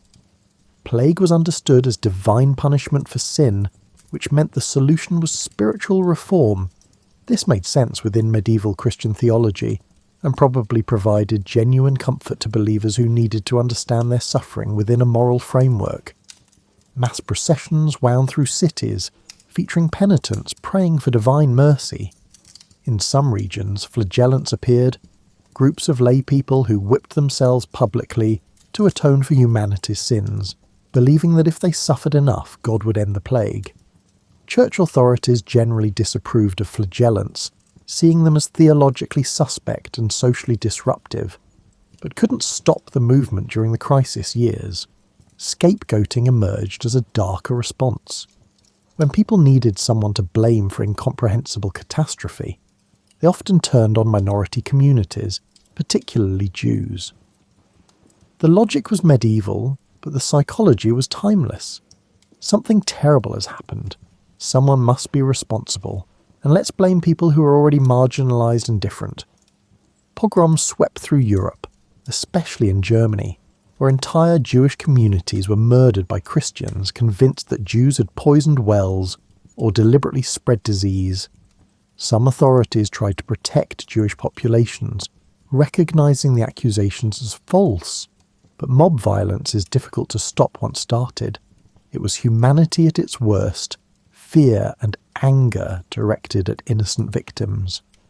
Economic responses revealed how suddenly the basic rules of society had changed.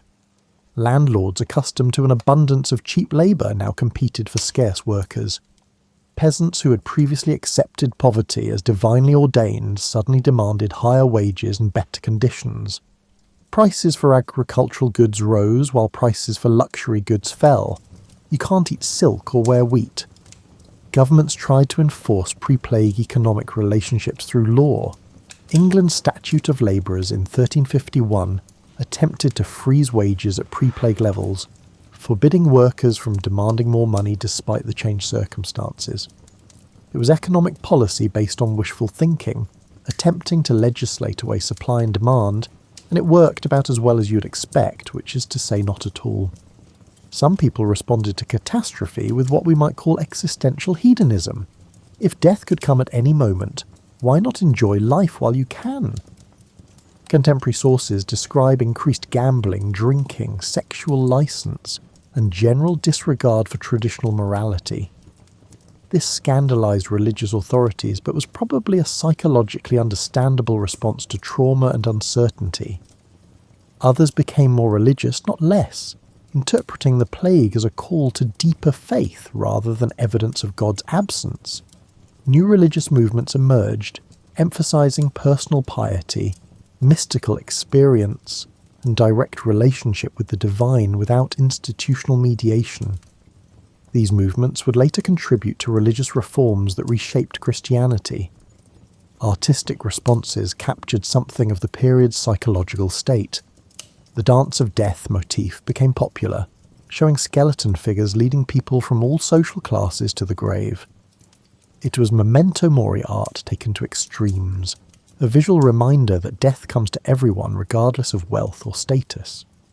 These images have a macabre charm now, but they represented genuine attempts to process collective trauma through aesthetic expression. Literature began to grapple with plague themes, not immediately, but in the years following the worst outbreaks. Boccaccio's Decameron, written in the early 1350s, frames its stories as entertainment for a group of young Florentines who have fled the city to escape the plague. The stories themselves mostly avoid plague themes, but the frame narrative captures the period's atmosphere of fear and the need for distraction from horror. What's striking about all these responses, medical, religious, economic and cultural, is their fundamental ineffectiveness against the disease itself. Nothing worked. Prayers didn't stop it. Medicine couldn't cure it. Running away only spread it further. Killing Jews certainly didn't help, and added moral catastrophe to physical catastrophe. The plague burned through Europe essentially unchecked until it ran out of susceptible hosts, achieved some kind of biological equilibrium, or disappeared for reasons no one understood then, and historians still debate now. Humans were spectators to their own catastrophe, trying everything they could think of and discovering that nothing made any difference. This helplessness had profound psychological and philosophical implications. If human wisdom couldn't prevent disaster, if God didn't protect the faithful, if social hierarchies offered no safety, what did anything mean? These questions wouldn't be fully articulated for decades, but they began fermenting in the minds of survivors who had watched their world collapse despite everyone's best efforts. The most effective human response was probably the simplest. Communities that cared for each other, shared resources, maintained basic functions, and helped the sick die with dignity. These efforts didn't stop the plague, but they preserved some measure of humanity during inhumane circumstances. They were small acts of decency in the face of overwhelming catastrophe, and they mattered. The Black Death wasn't a European phenomenon. It was a Eurasian catastrophe that killed millions across 3 continents, though we know far less about its impact outside Europe, because European sources are more abundant. Understanding the plague's global reach helps us see it not just as a medical event, but as a fundamental disruption of the medieval world system. In China, the plague had likely been endemic for centuries in remote provinces, maintained in rodent populations without causing major human outbreaks. But something changed in the early 14th century, possibly environmental shifts, possibly human disturbance of ecosystems, possibly just bad luck, and the disease spread into human populations with devastating effect. The Yuan dynasty, established by the Mongol conquests, was already showing signs of strain by the 1330s. Plague added to existing problems of corruption, natural disasters, and ethnic tensions between Mongol rulers and Chinese subjects. Population estimates are uncertain and contentious, but China's population probably declined by millions between 1330 and 1370, with plague as one of several contributing factors. The collapse of the Yuan dynasty in 1368 and the establishment of the Ming dynasty happened against this backdrop of demographic catastrophe. The new rulers faced the challenge of governing a depopulated empire, reorganising agricultural production and rebuilding infrastructure. Their success in these efforts helped establish the Ming as one of China's most successful dynasties, though the population wouldn't fully recover to pre-plague levels for at least a century. The Middle East experienced the plague with particular severity. Egypt, which depended on a sophisticated irrigation system for agriculture, saw that system begin to break down as plague killed the workers who maintained it. Contemporary chronicles describe scenes similar to those in Europe: mass death, social disruption, and economic collapse. The Mamluk Sultanate, which controlled Egypt and Syria, never fully recovered from the plague's demographic impact. Its military power, based on importing slave soldiers from Central Asia, weakened as plague disrupted those supply routes. Its economic prosperity, based on controlling east-west trade, diminished as that trade contracted in the plague's aftermath.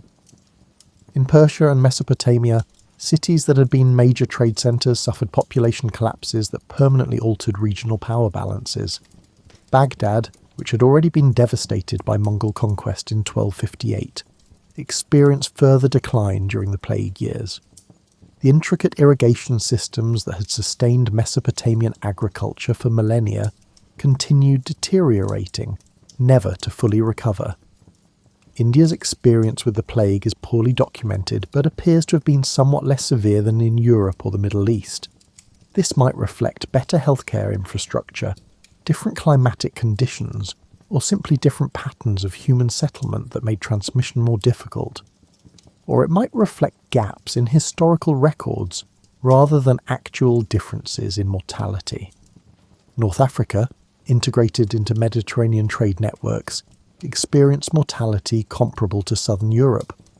This had long-term consequences for trans-Saharan trade, for relationships between nomadic and settled populations, and for Islamic civilization more broadly. The great medieval Islamic synthesis of Greek philosophy, Persian wisdom, and Arabic scholarship had already passed its peak before the plague. Afterward, intellectual life contracted further. Sub-Saharan Africa's experience remains largely unknown due to limited written records. The plague probably didn't penetrate far beyond North African coastal regions, but trade disruptions rippled through commercial networks that connected the Mediterranean to gold-producing regions farther south. The medieval African empires that had prospered from trans-Saharan trade faced challenges that may have been partly plague-related, though other factors were certainly involved. In Central Asia, where the plague likely originated before spreading to Europe and East Asia, nomadic populations experienced mortality that's difficult to estimate, but was probably substantial. The Mongol successor, states that had emerged from Genghis Khan's empire, were already competing for resources and territory. Plague weakened all of them further and accelerated political fragmentation. The Golden Horde, which controlled the western steppes, suffered particularly severe impacts. Its economy, based on controlling trade between Europe and Asia, collapsed as that trade contracted. Its military power, dependent on mobilizing large numbers of nomadic warriors, diminished as population declined. By the late 14th century, it had fragmented into competing khanates, setting the stage for Muscovy's eventual expansion. Russia's experience illustrated how plague affected societies with different structures from Western Europe. Russian principalities, more rural and dispersed than Western European cities, may have experienced somewhat lower mortality rates. But trade cities like Novgorod and Moscow suffered severely, and the political consolidation that eventually produced the Russian Empire happened partly in response to plague-era disruptions. Scandinavia, at Europe's northern periphery, experienced the plague later than Mediterranean regions, but with comparable severity. Norse expansion, which had been ongoing for centuries, essentially stopped. Iceland, Greenland, and the Faroe Islands experienced population collapses that permanently altered their societies. The Norse colony in Greenland, already struggling with climate change, disappeared entirely, probably finished off by plague combined with isolation. What's striking about the plague's global impact is how it affected societies very differently, depending on their existing structures. Highly urbanized, commercially connected regions suffered most, because those characteristics facilitated transmission. More dispersed, rural societies experienced lower mortality, but still face severe disruptions to trade and administration. The plague also demonstrated the degree to which the medieval world was interconnected. A disease that originated somewhere in Central Asia spread to Western Europe, North Africa, and East Asia within a few years. This wasn't an accident, but a consequence of the trade networks, imperial systems, and population movements that characterized the medieval world system. This interconnectedness would only increase in subsequent centuries, making it possible for diseases, ideas, technologies, and people to move around the world with increasing speed. The Black Death was perhaps the first truly global catastrophe, affecting multiple continents simultaneously. It wouldn't be the last. The immediate aftermath saw a contraction of these global networks. Trade decreased. Travel became more dangerous and less frequent. The cosmopolitan world of the early 14th century gave way to a more isolated, localized 14th century world.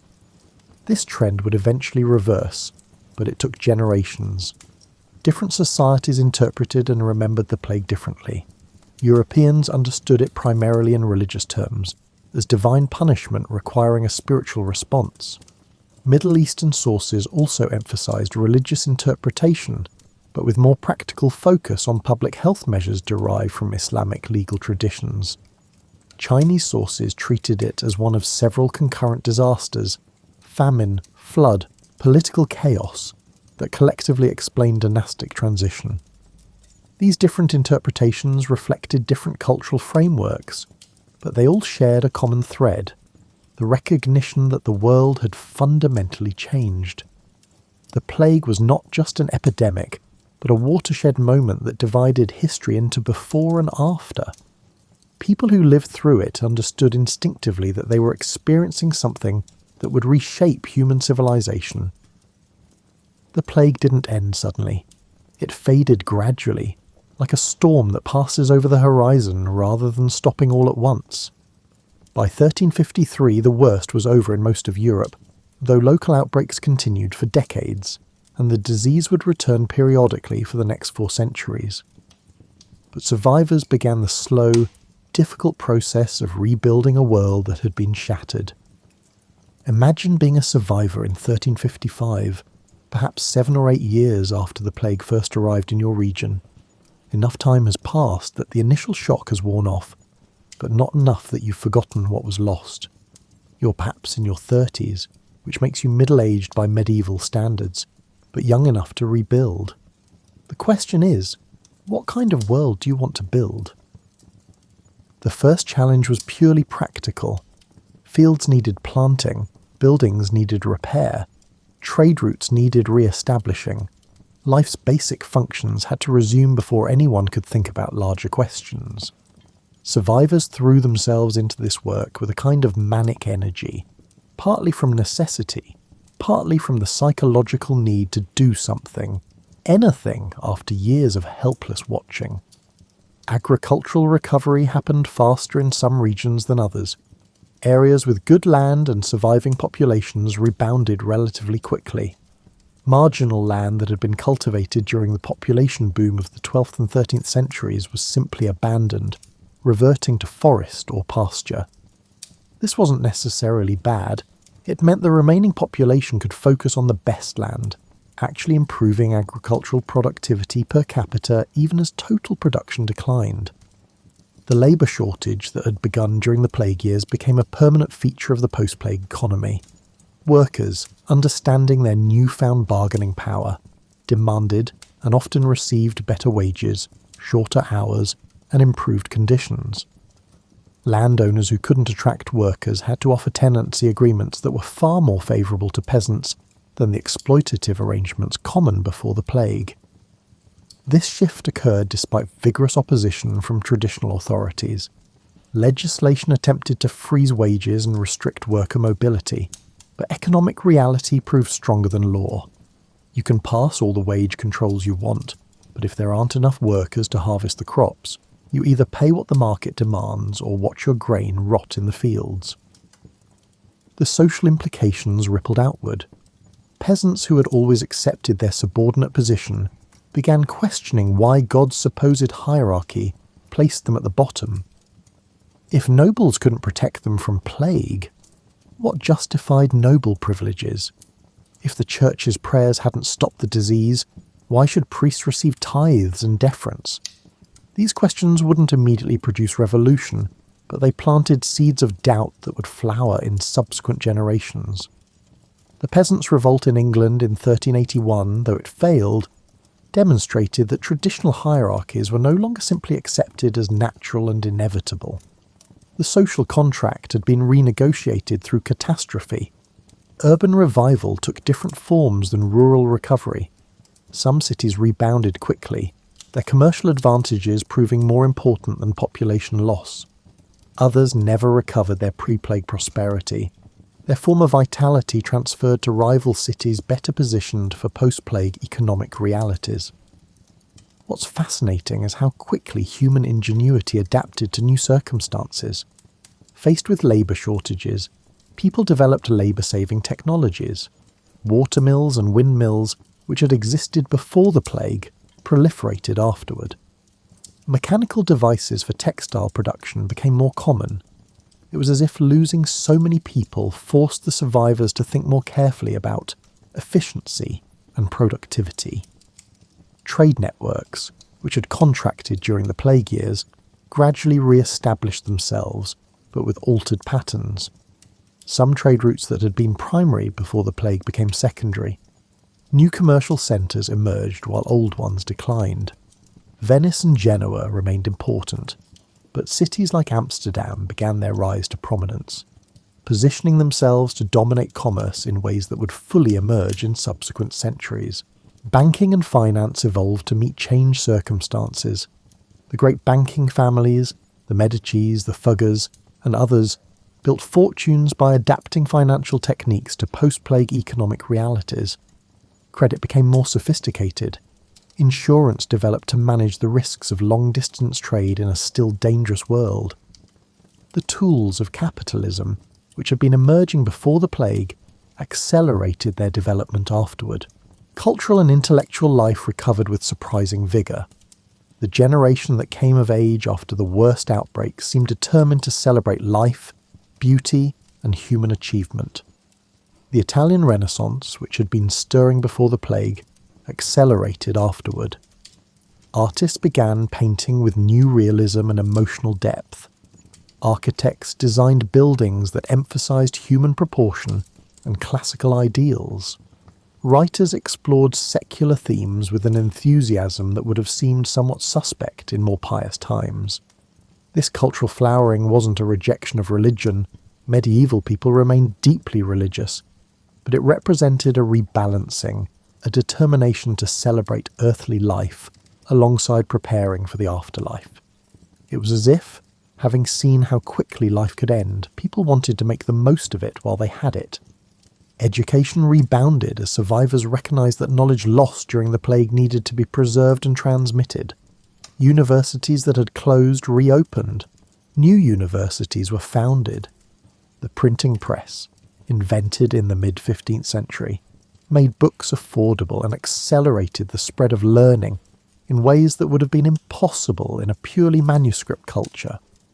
The psychological recovery took longer than the economic or cultural recovery. Survivors carried trauma that expressed itself in subtle ways. Popular culture became somewhat darker, more preoccupied with death and judgment.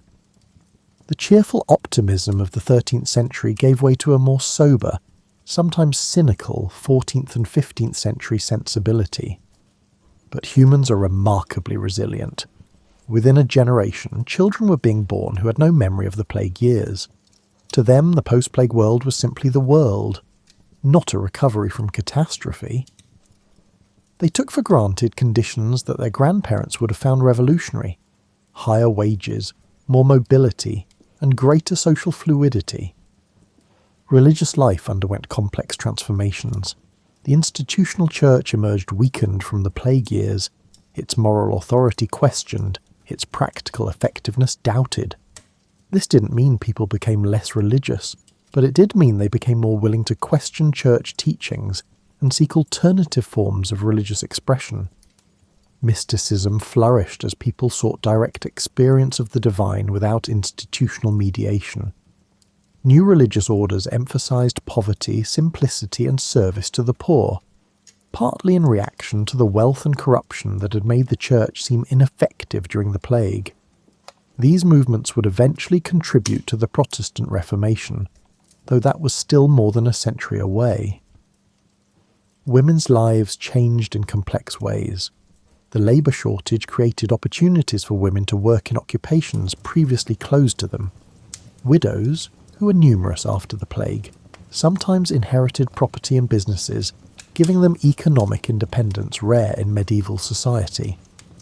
This didn't produce anything like gender equality by modern standards, but it did crack open possibilities that hadn't existed before. Family structures evolved as well. With so many deaths, the extended family networks that had characterized medieval life became fragmented. Nuclear families, parents and children, became more central to social organization. This shift, like so many plague-era changes, wouldn't reach full expression for centuries, but it began in the decades following the catastrophe. The return of life wasn't a return to what had been before. It was the emergence of something new, built on plague-era ruins but oriented toward different futures. Survivors and their children were creating the late medieval world that would eventually transition into the early modern world, and they were doing so in ways shaped fundamentally by their experience of catastrophe. By 1400, about 50 years after the worst of the plague, Europe had stabilised at a new lower population level. Life was materially better for many survivors. They ate more meat, lived in less crowded conditions, and had more negotiating power with employers and landlords. But the psychological scars remained, visible in art, literature and popular culture that couldn't quite forget what had been lost. As you sit here now, centuries removed from the Black Death, sipping your tea and enjoying the security of modern medicine, you might wonder what possible relevance a medieval pandemic could have to your life. The answer, it turns out, is more than you might think. The world you inhabit was shaped in fundamental ways by the plague and its aftermath. Not directly, you're not living with bubonic plague, but indirectly, through chains of causation that stretch across centuries. Let me trace some of these connections, and you'll see how that 14th century catastrophe still echoes in the 21st century. Start with something basic: your economic expectations.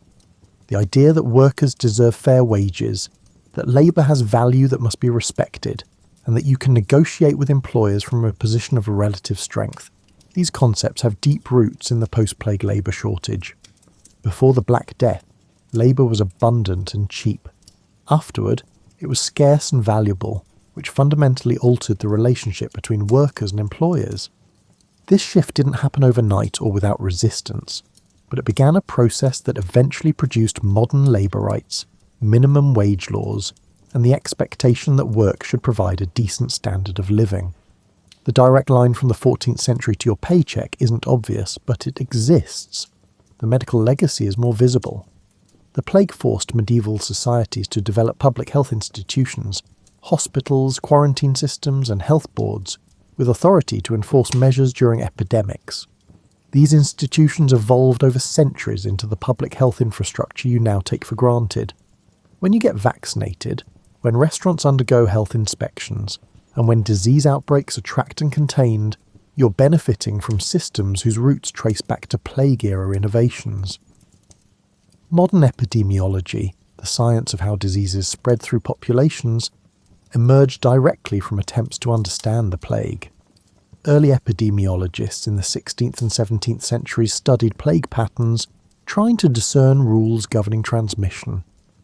Their work laid the groundwork for the scientific study of infectious disease that eventually produced vaccines, antibiotics, and the medical revolution that makes your life expectancy roughly twice what a medieval person could expect. The cultural legacy is subtler, but equally profound. The Renaissance, which transformed European art, literature, philosophy, and science, happened partly because the plague disrupted traditional authority structures and created space for new thinking.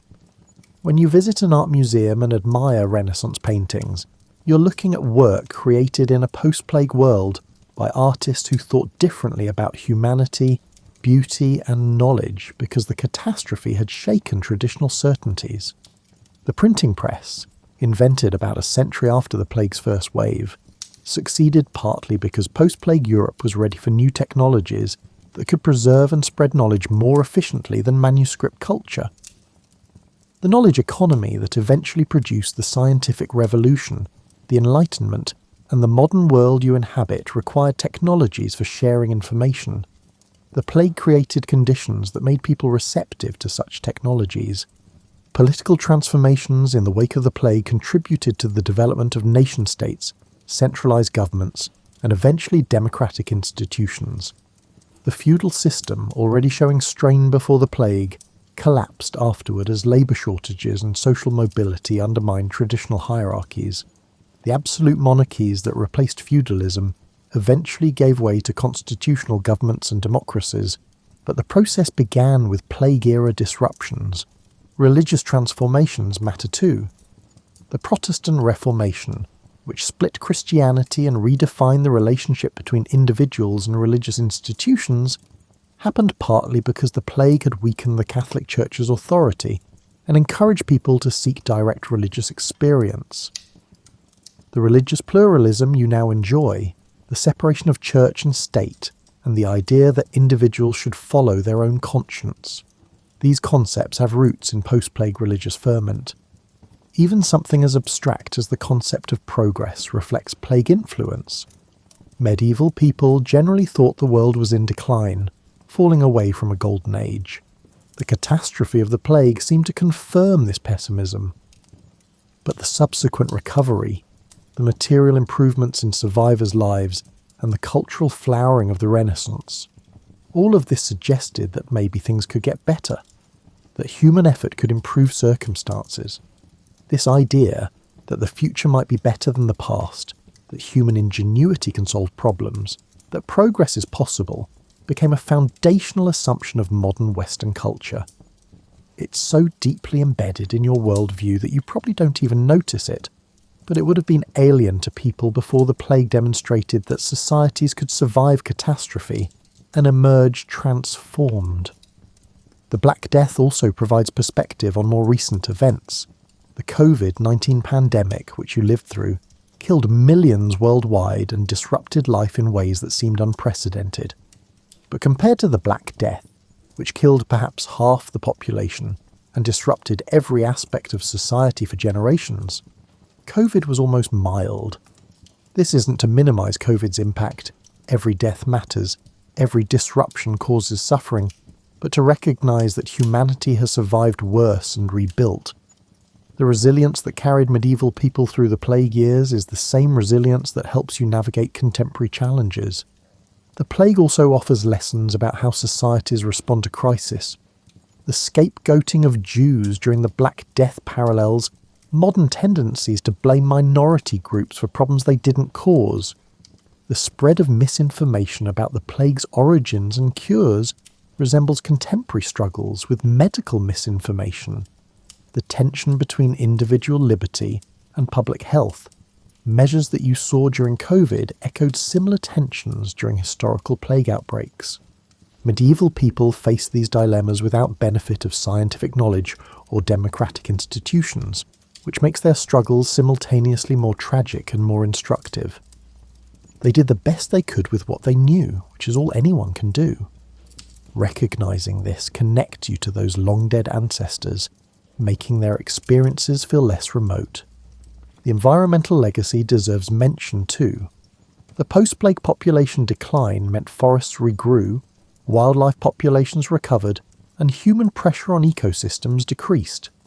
This wasn't planned conservation, it was an accidental consequence of demographic catastrophe. But it demonstrated that human impact on the environment could be reversed. The forests you enjoy today in Europe partly descend from trees that grew back after plague-era agricultural contraction. Demographically, the plague's impact lasted for centuries. Europe's population didn't fully recover to pre-plague levels until the 16th century, and in some regions it took even longer. This prolonged depression of population numbers meant that when European expansion accelerated in the age of exploration, it happened with populations still recovering from medieval catastrophe. The wealth concentration that occurred during the plague years, with survivors inheriting from multiple deceased relatives, helped finance the expensive voyages of exploration that eventually connected all human populations and created the globalized world you inhabit. Columbus's voyage was financed partly by wealth accumulated in the aftermath of demographic catastrophe. Thinking about the plague also offers philosophical perspective. Those medieval people who died thought their concerns were monumentally important. Political disputes, business dealings, and personal grievances all seemed vitally significant. Then plague arrived and demonstrated that from a cosmic perspective, human concerns are fragile and temporary. This isn't depressing so much as liberating.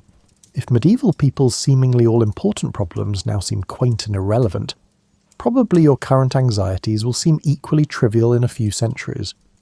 This doesn't mean nothing matters, but it does suggest that maintaining perspective about what truly matters, relationships, experiences, human connection, is valuable. The plague reminds us that catastrophe is possible, that the world can change in ways we can't predict or control, and that security is always provisional. But it also reminds us that humans are remarkably resilient, that societies can rebuild after even the worst disasters, and that life persists and often finds new forms more adapted to changed circumstances. Medieval people didn't know they were living through the transition from the medieval to the early modern world. They just knew their world had changed, and they had to adapt. You're living through your own historical transition, toward what no one knows yet, and you're adapting too, using the same basic human capacities that carried people through the plague years. As you prepare to drift into sleep, let your mind rest on this final thought. The Black Death, for all its horror, was not an ending but a transformation. It destroyed a world, yes, but in doing so, it created space for new ways of thinking, living and organising society. The medieval world that existed before the plague was already showing strains. Population had been growing for centuries, pressing against the limits of agricultural technology. Social hierarchies had calcified into forms that seemed increasingly arbitrary and unjust. The church had accumulated wealth and power that sat uneasily with its spiritual mission. Trade networks had grown complex but fragile. The plague shattered these structures not through intention, but through indifference. Disease doesn't care about social hierarchies or economic systems. It simply spreads, kills, and moves on.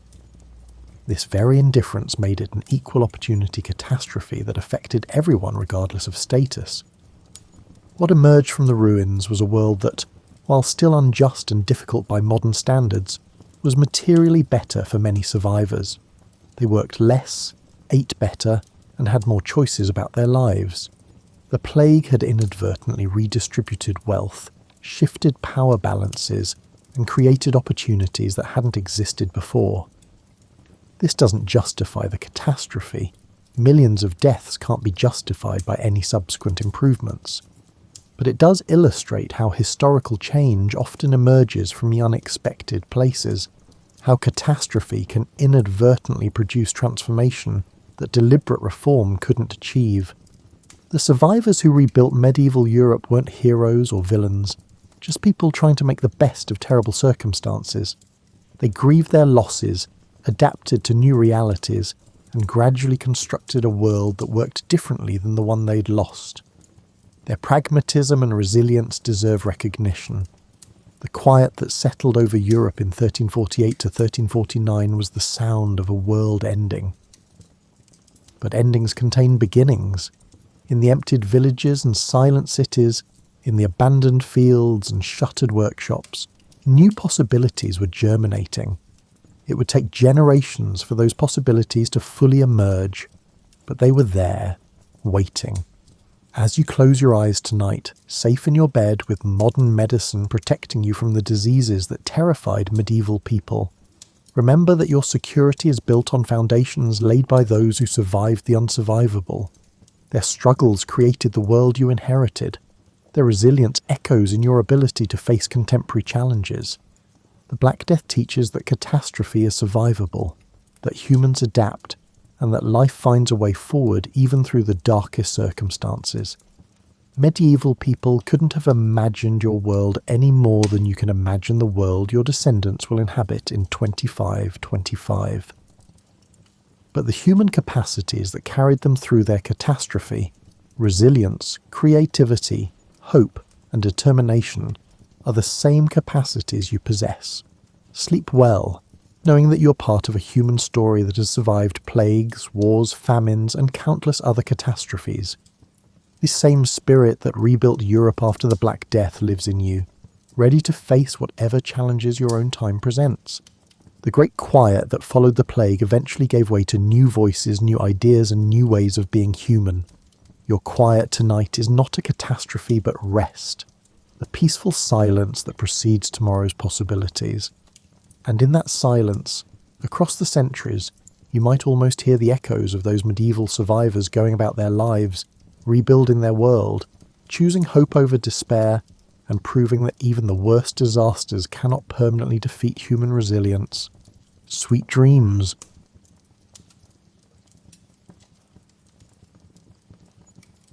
The practice of marking time's passage didn't begin with calendars printed on glossy paper or digital reminders chirping from phones.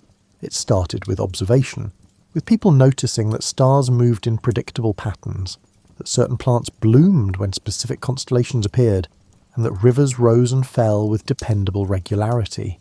You can imagine those first astronomers, perhaps Babylonian priests standing on ziggurats 4,000 years ago, tracking the movements of celestial bodies and realizing that time moved in cycles, not straight lines.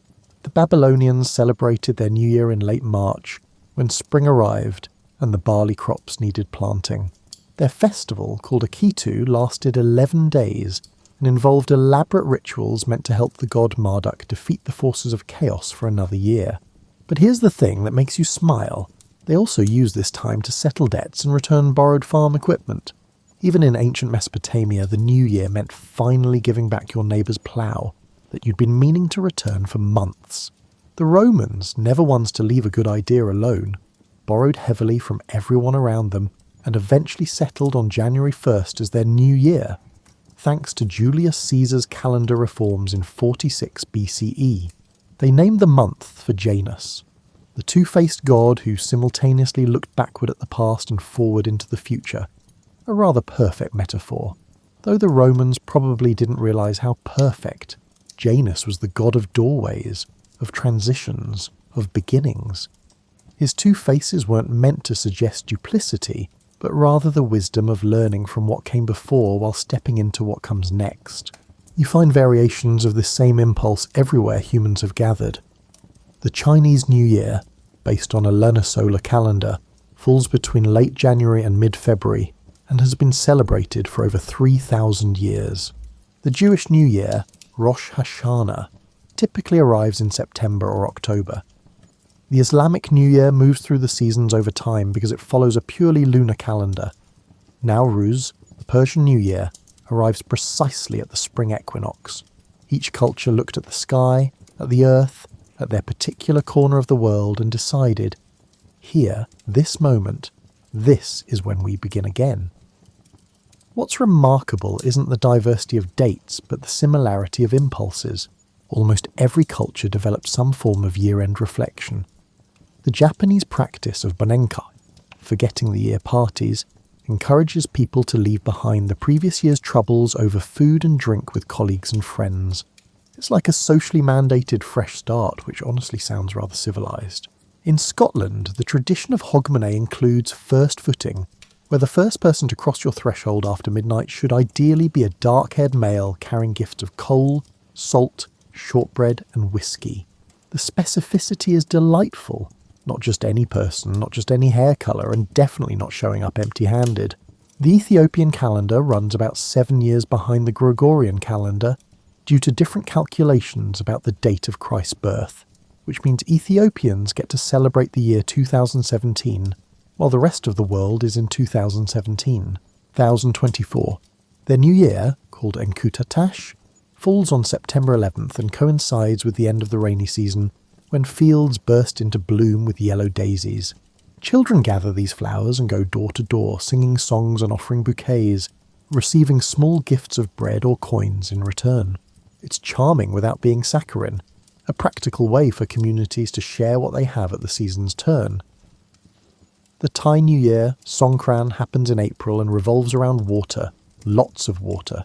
What began as gentle rituals of pouring scented water over Buddha statues and elderly relatives' hands has evolved into what might be the world's largest water fight, with entire cities becoming cheerful battlegrounds of super soakers and bucket, prigales. The original symbolism remains though. Water washes away bad luck from the previous year. It's just that now it does so with considerably more enthusiasm and water pressure than the ancient practitioners probably envisioned. The concept of reflection takes different forms depending on the culture. Some traditions emphasize literal cleaning, sweeping out the old year's dust, washing away accumulated grime, and clearing physical space to make room for new possibilities. Others focus on spiritual or emotional housekeeping. The 10 days between Rosh Hashanah and Yom Kippur in Jewish tradition are called the Days of Awe, a time for serious self-examination and making amends with people you've wronged. It's structured reflection with a deadline, which probably helps people actually follow through rather than just thinking vaguely about improving themselves. In many Buddhist traditions, the New Year involves visiting temples to make merit, offering food to monks, releasing captive birds or fish as acts of compassion, and listening to teachings about impermanence. The Thai practice of building sand stupas at temples during Songkran serves a dual purpose, creating something beautiful and meaningful while also bringing sand back to temple grounds that visitors have carried away on their feet throughout the year. It's environmental consideration wrapped in spiritual practice, which feels very sensible. The Balinese Hindu New Year, Nyepi, takes silence seriously. It's a day of complete stillness. No work, no travel, no electricity, no fires, no entertainment. Even the airport closes. The island goes dark and quiet for 24 hours while people meditate and reflect. Security officers called Pekalang Patrol to ensure everyone observes the silence, which sounds strict until you realise it's one guaranteed day per year where nobody can demand your attention, when your phone won't ring, and when the world simply won't stop spinning quite so frantically. Many Balinese people describe it as their favourite day of the year. The Zoroastrian tradition includes a practice called Jashan, a ceremony of thanksgiving that happens throughout the year but takes on special significance at Nowruz. Participants gather around a white cloth spread with symbolic items: a mirror for reflection, an apple for health, garlic for protection, sumac for sunrise, vinegar for patience, and coins for prosperity. Each item prompts specific contemplations, turning abstract concepts like patience or prosperity into tangible objects you can see and touch. It's meditation with props, which helps wandering minds stay focused. In Estonia, people traditionally eat 7, 9 or 12 times on New Year's Eve, 7, 9 or 12 meals, to ensure abundance in the coming year. The exact number varies by region, but the principle remains: consume multiple complete meals throughout the day, supposedly gaining the strength of 7, 9 or 12 people.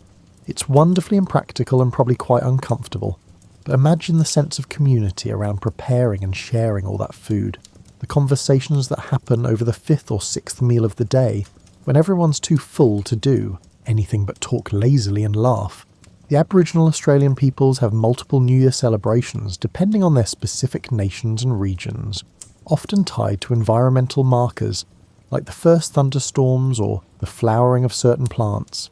The Yolngu people of Arnhem Land recognise 6 seasons instead of 4, each with distinct characteristics and associated ceremonies. Their New Year isn't a single day, but a gradual transition marked by observable changes in the natural world. A different way of understanding time that feels more organic and less arbitrary than watching digital numbers flip at midnight.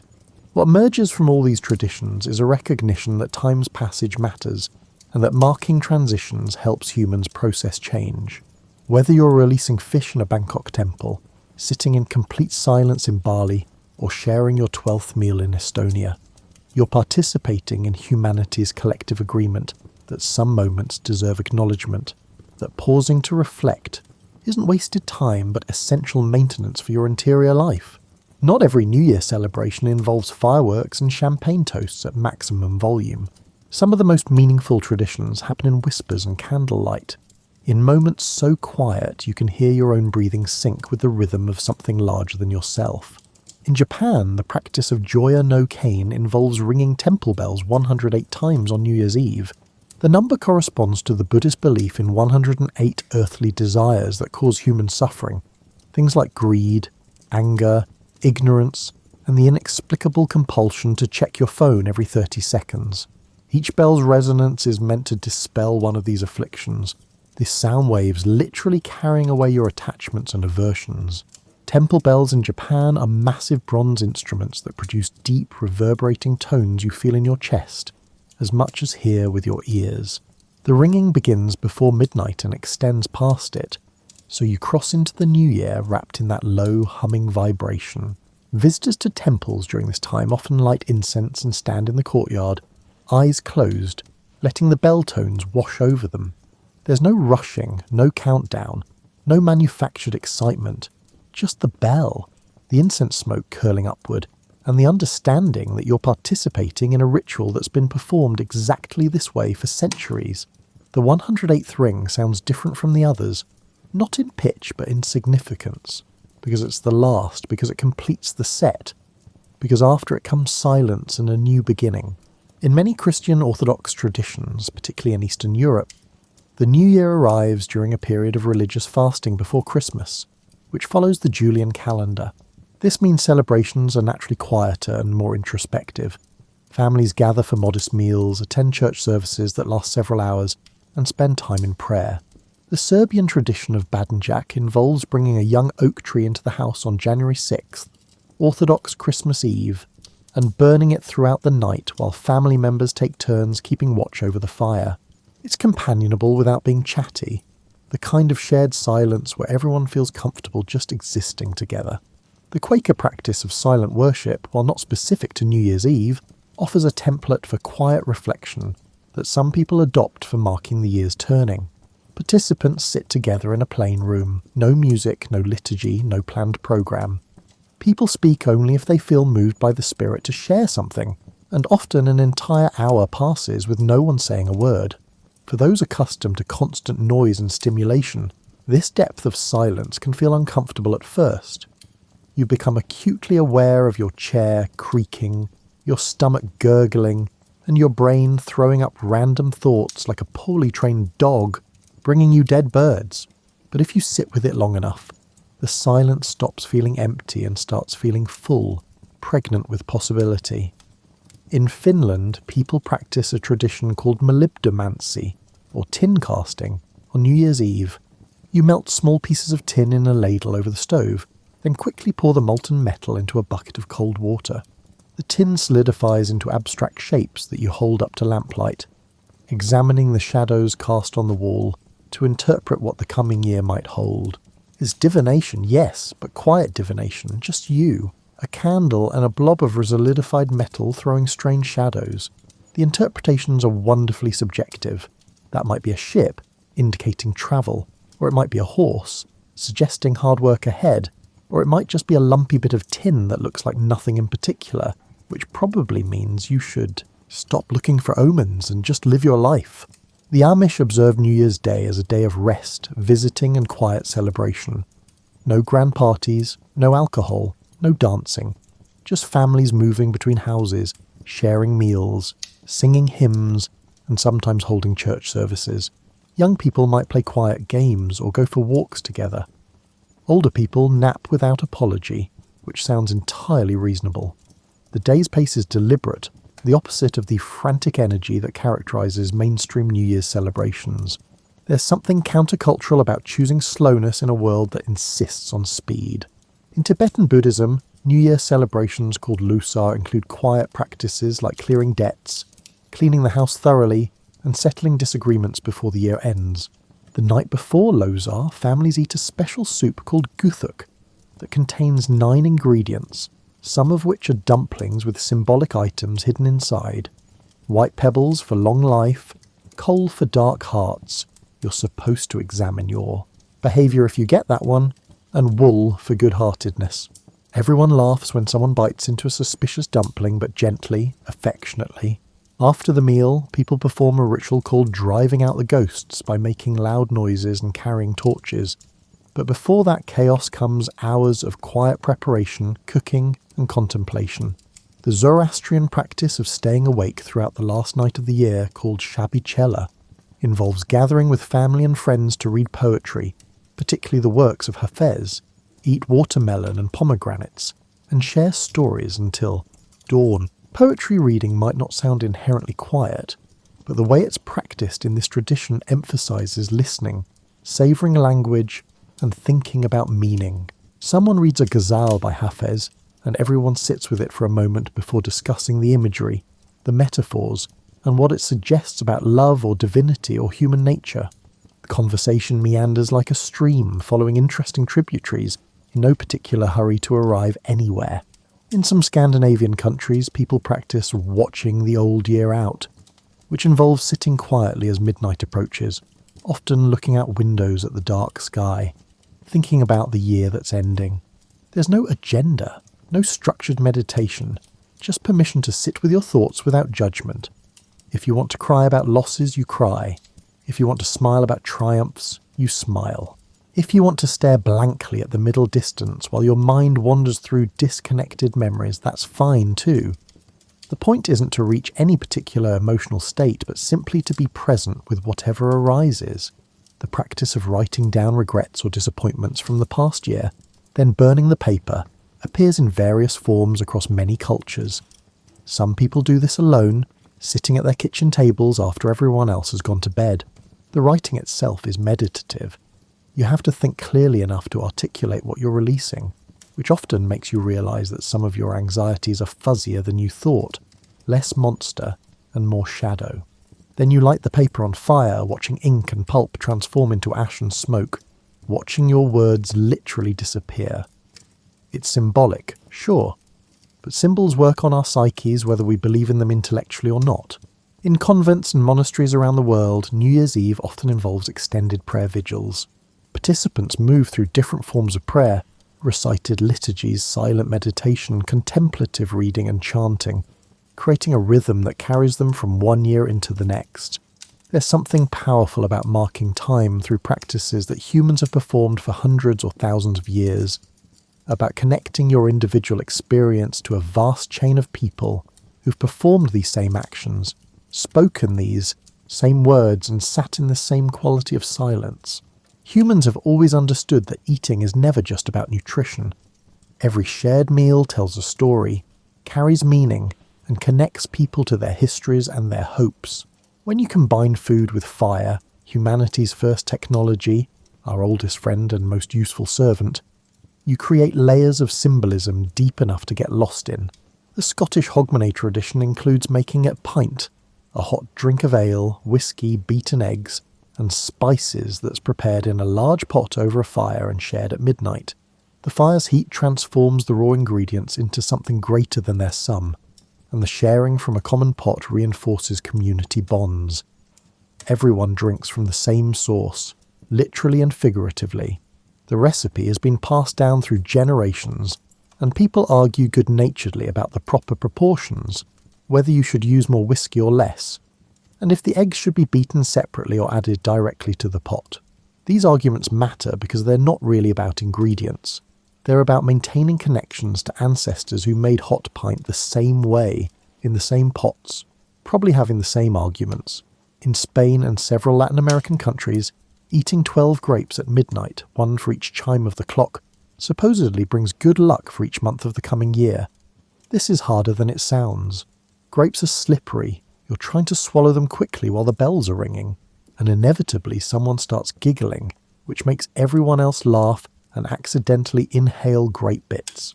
The tradition possibly originated from wine growers in Alicante, who had a surplus harvest in 1909 and needed creative marketing, which means this supposedly ancient custom is actually about a century old and based on commercial interests. But that doesn't make it less meaningful to the millions of people who now consider it essential to their New Year's celebrations. The southern United States tradition of eating black-eyed peas on New Year's Day for prosperity, greens for money and cornbread for gold creates a meal that's both symbolic and delicious. The peas are cooked slowly with ham hock or salt pork, absorbing smoke and fat until they're creamy and savoury. Collard greens simmer with vinegar and pepper until they're tender but still have texture. Cornbread emerges from a cast-iron skillet with crispy edges and a tender centre.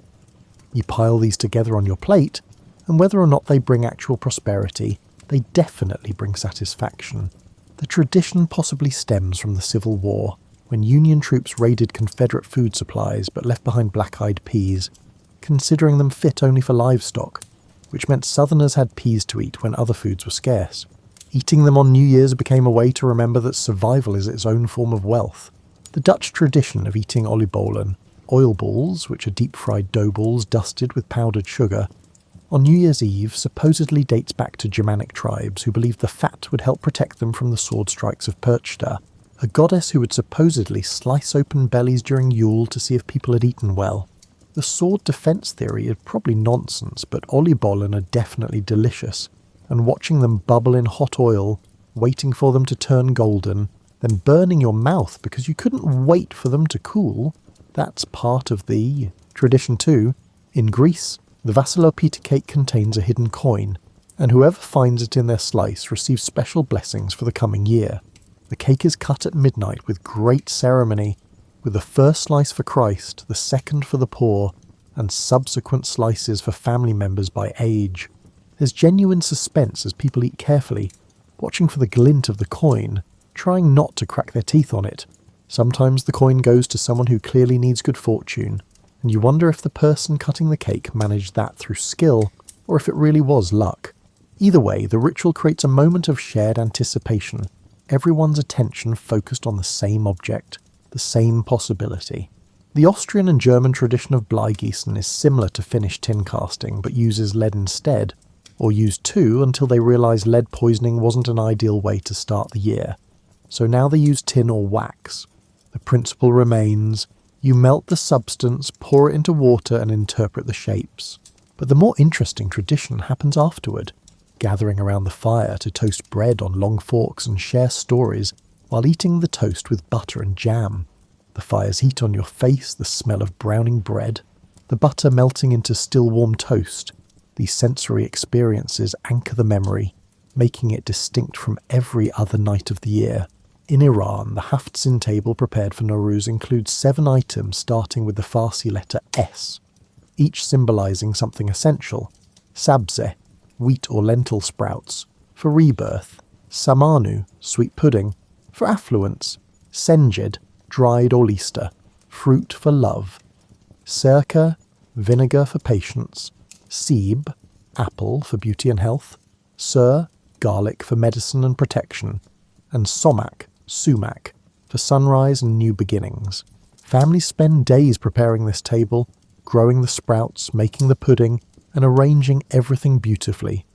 The table stays decorated throughout the 13 days of Nowruz, a constant reminder of what matters. When you pass by it multiple times daily, your eye catches on the green sprouts or the gleaming apple, and you remember rebirth, patience, and new beginnings. The Japanese tradition of toshikoshi soba, year-crossing noodles, eaten on New Year's Eve carries multiple symbolic meanings. The long noodles represent longevity and letting go of the past year's hardships, since the noodles are easy to cut, unlike other traditional Japanese foods. They're served in hot broth with various toppings, and you're supposed to finish the entire bowl before midnight to ensure good luck.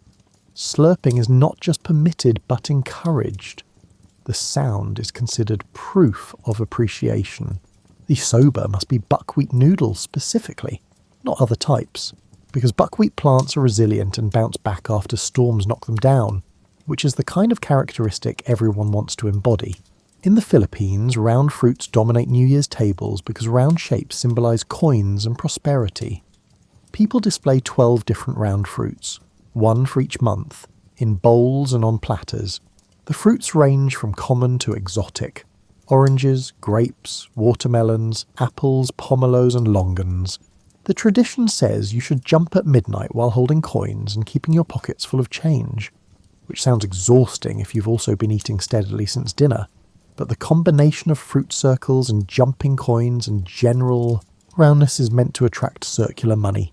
Whether it works financially is debatable, but it definitely creates a visually striking table. The Italian tradition of eating lentils at midnight supposedly brings wealth, because lentils resemble coins, small, round, and plentiful. They're cooked slowly until tender and served with cotticino sausage, a rich fatty pork sausage that's been simmered for hours until it's meltingly soft. You eat them together just after midnight, sometimes still standing, sometimes at the table depending on the family. The lentils are earthy and comforting. The sausage is decadent, and together they ground you. literally heavy food making you feel anchored, substantial, and ready for what comes next. Fire appears in countless New Year traditions beyond cooking. Bonfires on hillsides, candles in windows, torches carried through streets, and controlled burns in fields. The fire serves multiple purposes: light against winter darkness, warmth against cold, a beacon for community gathering, and purification through burning. In Scotland's Stonehaven, participants swing balls of fire over their heads while walking through the streets. Wire baskets packed with combustible material set alight and whirled in circles to create wheels of flame against the dark sky. It's spectacular and slightly terrifying, which seems appropriate for marking a major transition. The impulse to clean at the year's end seems nearly universal, whether it's washing away bad luck, sweeping out old spirits, or just finally dealing with that accumulation of dust in the corner you've been ignoring for months. Cultures everywhere have developed elaborate cleansing rituals for fresh starts. In Chinese tradition, cleaning the house before the New Year is mandatory but comes with specific rules. You clean thoroughly in the days leading up to the holiday, but on New Year's Day itself you absolutely cannot sweep or take out garbage, because you might sweep away or throw out the New Year's good luck. This means you have to finish all cleaning before the New Year arrives, which creates a deadline that actually motivates people to scrub under furniture and organise closets they've been meaning to tackle. There's also the tradition of hanging few characters, good fortune symbols, upside down, because the words for upside down and arrive are both Dao in Chinese. So an upside down a few means good fortune has arrived. Language and visual puns merge into tradition. The Japanese practice of osoji, or big cleaning, happens in late December. This isn't casual tidying, it's comprehensive deep cleaning that involves everyone in the household. You clean places you normally ignore, behind appliances, inside cabinets, the tops of door frames and window tracks. You throw away broken items, organise paperwork, and clear out closets. The physical act of cleaning becomes a meditation on impermanence and the accumulation of possessions. You discover you own things you forgot about, which raises questions about whether you actually needed them in the first place. The osoji culminates with decorating the cleaned house with kadamatsu, bamboo and pine arrangements, and shimenawa, sacred rope with white paper streamers, marking the home as purified and ready for Toshigami, the New Year deity. In Guatemala, families burn effigies called años viejos, old years, at midnight on December the 31st. These are often handmade figures representing the old year, sometimes crafted to look like disliked politicians or celebrities, stuffed with sawdust and firecrackers. The burning is loud, smoky and cathartic. Watching a representation of the year's frustrations literally explode is satisfying in a visceral way. The tradition combines indigenous burning rituals with Catholic influences and modern political commentary, creating something that's both ancient and immediate. After the burning, people sweep up the ashes and carry them away, physically removing the old year's remnants. In Denmark, people save up old dishes throughout the year, specifically to smash them against friends' doors on New Year's Eve. The more broken pottery outside your door, the more friends you have. It's a quantifiable measure of affection expressed through strategic vandalism. You're supposed to feel honoured when you find ceramic shards on your doorstep the next morning, though you also have to sweep them up, which brings us back to cleaning. Some families have passed down the same plates for generations specifically for this purpose. Great-grandmother's china exists solely to be smashed annually at the neighbour's house, which is a peculiar form of heirloom preservation. The Scottish tradition of redding, or cleaning the house before Hogmanay, includes carrying the ashes from the previous year's fire outside and scattering them in the garden before bringing in the first coal for the New Year's fire. You can't bring in new fire before removing old ash, the sequence matters. This creates a liminal moment when there's no fire in the hearth at all, a brief emptiness before the new flame catches. The ash goes back to the earth it came from. The coal comes in to warm you for another year, and you've completed a circle without really thinking about it. In Iran, before Nowruz, families practice khane takani, literally shaking the house, which means thorough spring cleaning. You wash rugs, scrub floors, clean windows until they're invisible, and air out bedding. Everyone participates, including children who are given age-appropriate tasks. The house smells of cleaning solutions and fresh air, and once everything sparkles, you buy new clothes for everyone to wear on New Year's Day. The combination of a clean house and new clothes creates a feeling of renewal that's physical, not just philosophical. You actually look and smell different, which helps you feel different. Water plays a central role in many cleansing traditions. In Myanmar, the Thingyan Water Festival marks the Burmese New Year with mass water throwing.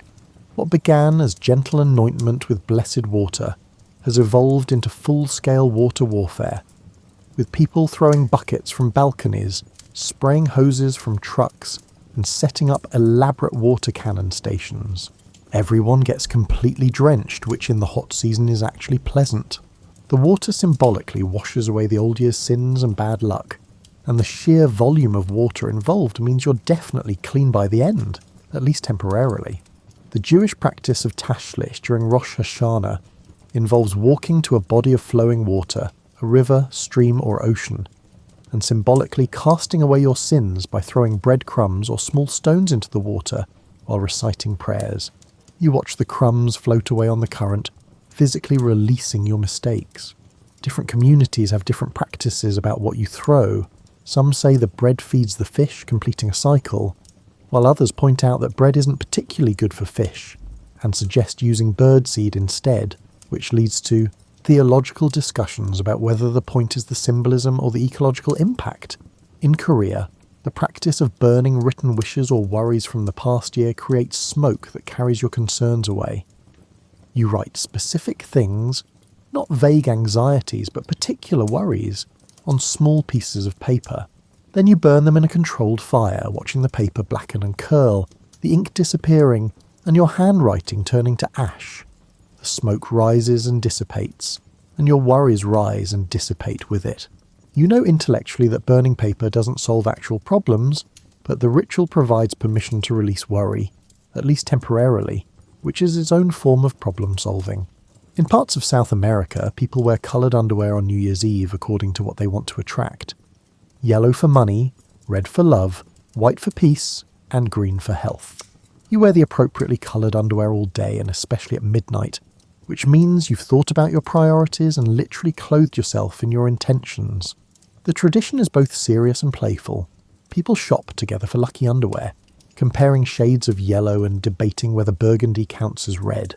The shopping trip becomes part of the ritual, a way of articulating hopes while choosing between lace and cotton.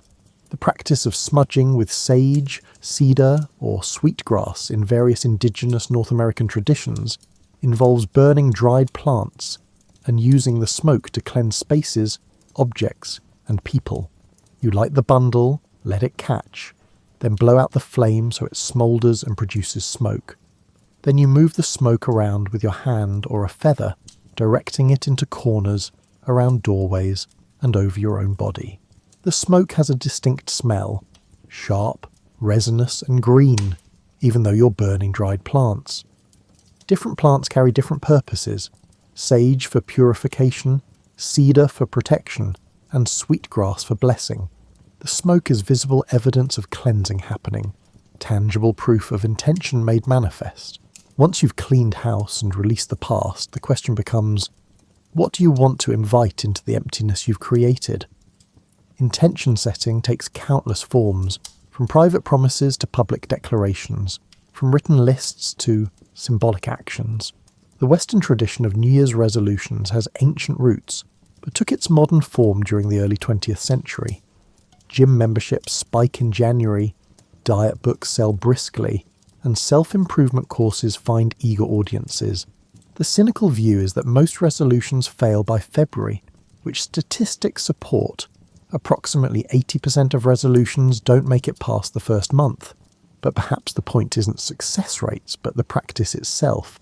The willingness to imagine better versions of ourselves and take steps, however faltering, toward those visions.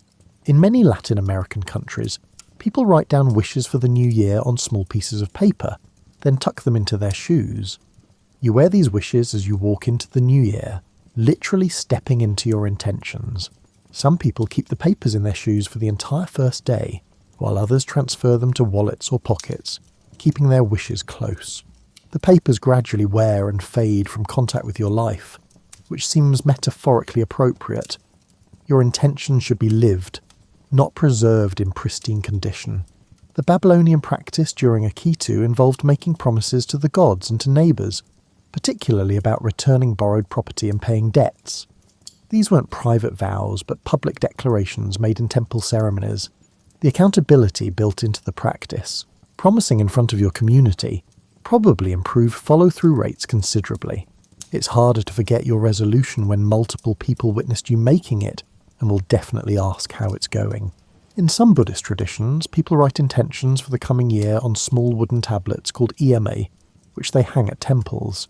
The tablets accumulate throughout the year, hundreds of individual wishes hanging together: success in exams, health for aging parents, courage for new ventures, and patience for daily frustrations. Walking through a temple courtyard and seeing all these hopes suspended on strings creates a powerful sense of shared humanity. Everyone wants similar things: love, health, purpose, and peace. The specifics vary, but the underlying desires connect us. The practice of creating vision boards, collages of images representing your goals, combines artistic expression with intention setting. You flip through magazines looking for pictures that resonate: a kitchen garden, a passport stamp, a person meditating, a graduation cap.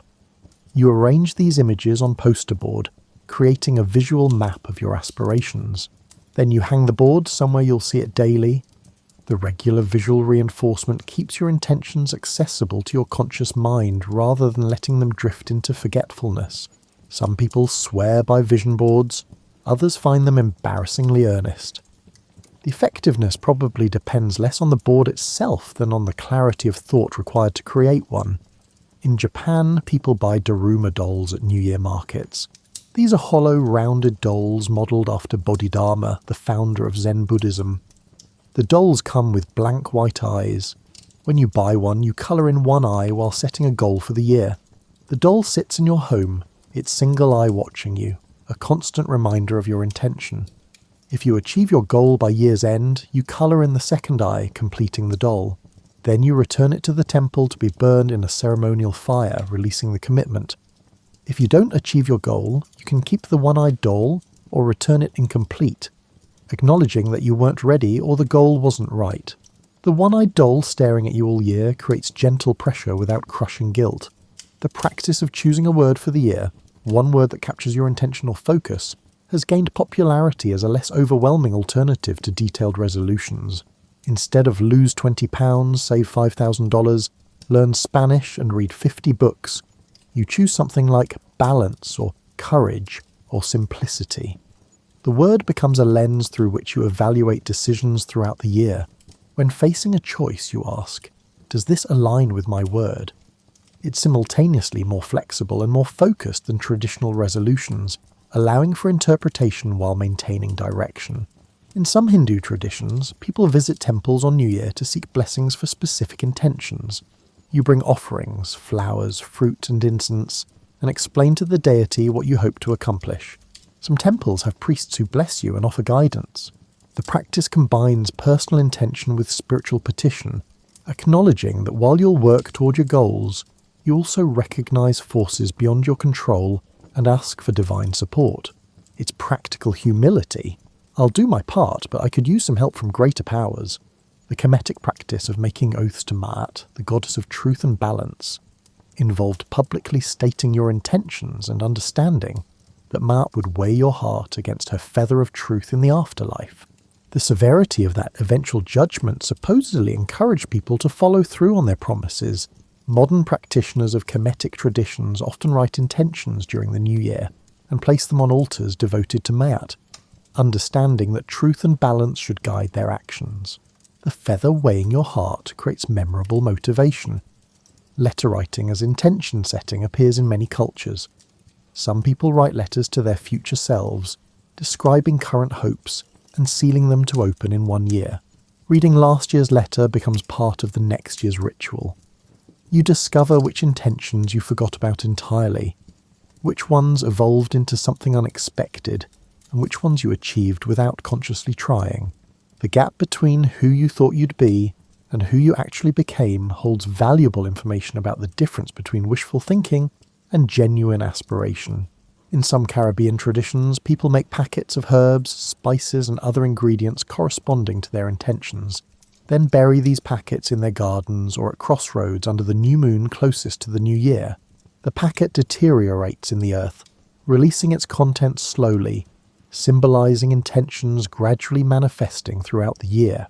Different ingredients attract different outcomes: cinnamon for prosperity, basil for love, and bay leaves for success.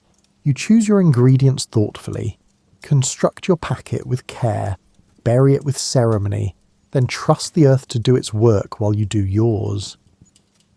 Humans have always looked up at critical moments. When the year turns, we crane our necks to watch fireworks bloom and fade, to count stars, and to witness the sky's response to our celebration.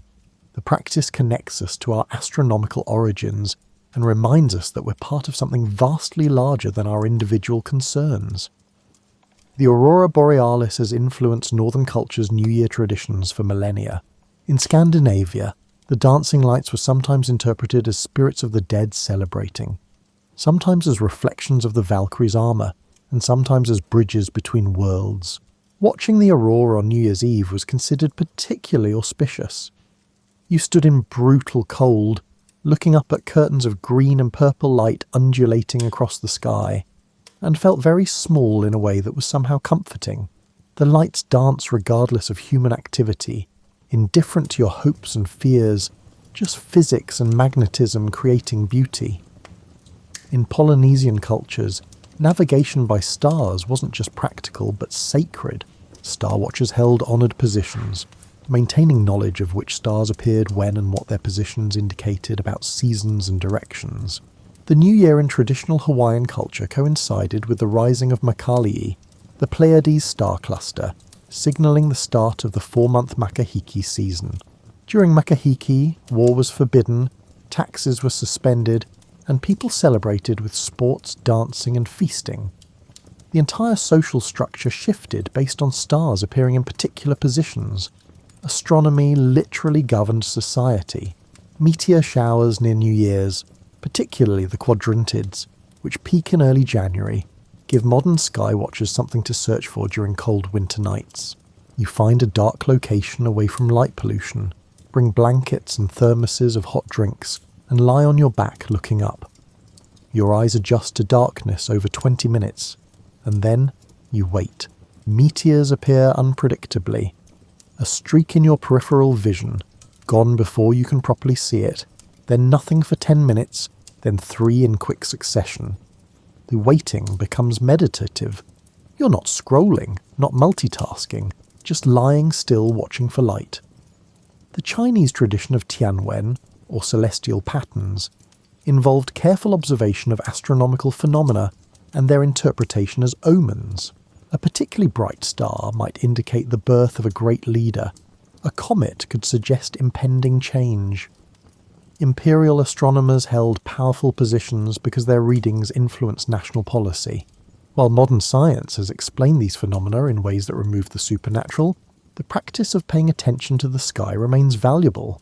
You notice things.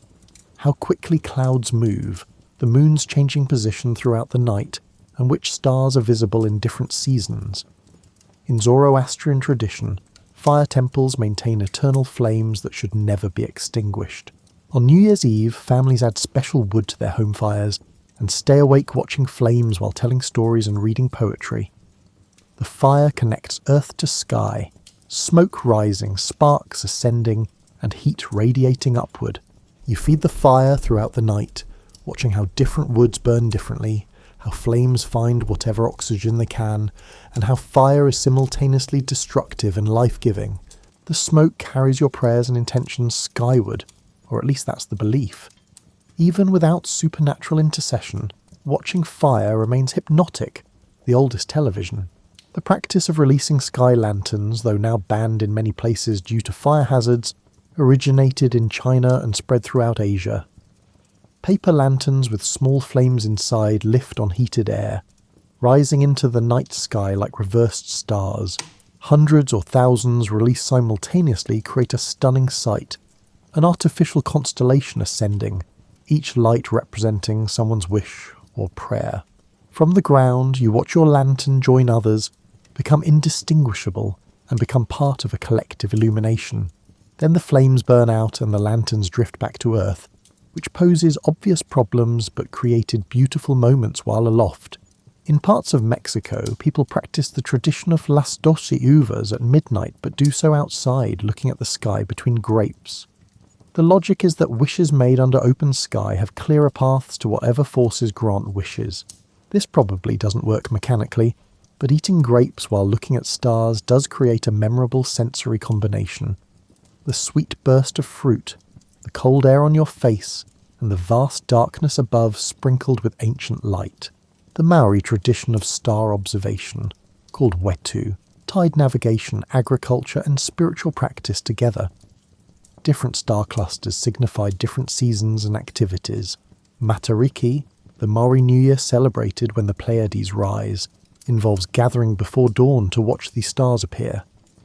The number of stars visible indicates whether the coming year will be abundant or challenging. More stars mean better harvests. Modern celebrations include staying up all night or rising before dawn to witness the rising connecting contemporary Maori with ancestral practices through the same stars their great-grandparents watched. Planetariums sometimes offer New Year's Eve shows that take viewers on journeys through space and time, showing what the sky looked like thousands of years ago and what it will look like thousands of years hence. You sit in reclining seats in a dark dome while stars wheel overhead, planets travel their orbits, and galaxies spin. It's humbling and oddly liberating. Your individual concerns seem less pressing when you're watching the Andromeda Galaxy approach the Milky Way over the next several billion years. The timescales involved make human calendars appear arbitrary, which they are, but no less meaningful for being human inventions. Some people practice earth-gazing instead of sky-gazing, lying on their backs and imagining they're looking down at the Earth from space instead of up at the sky. This perspective shift, understanding that you're on a planet suspended in space, held to the surface by gravity rather than sitting on stationary ground beneath a distant sky, can produce a disorienting exhilaration. You feel the Earth moving beneath you, rotating, orbiting, and moving through the galaxy as the galaxy moves through space. It's all motion and spin, and you're part of it, have always been part of it, clinging to this rock hurtling through darkness. Midnight arrives whether you're watching or not, but there's something powerful about deliberately witnessing the transition.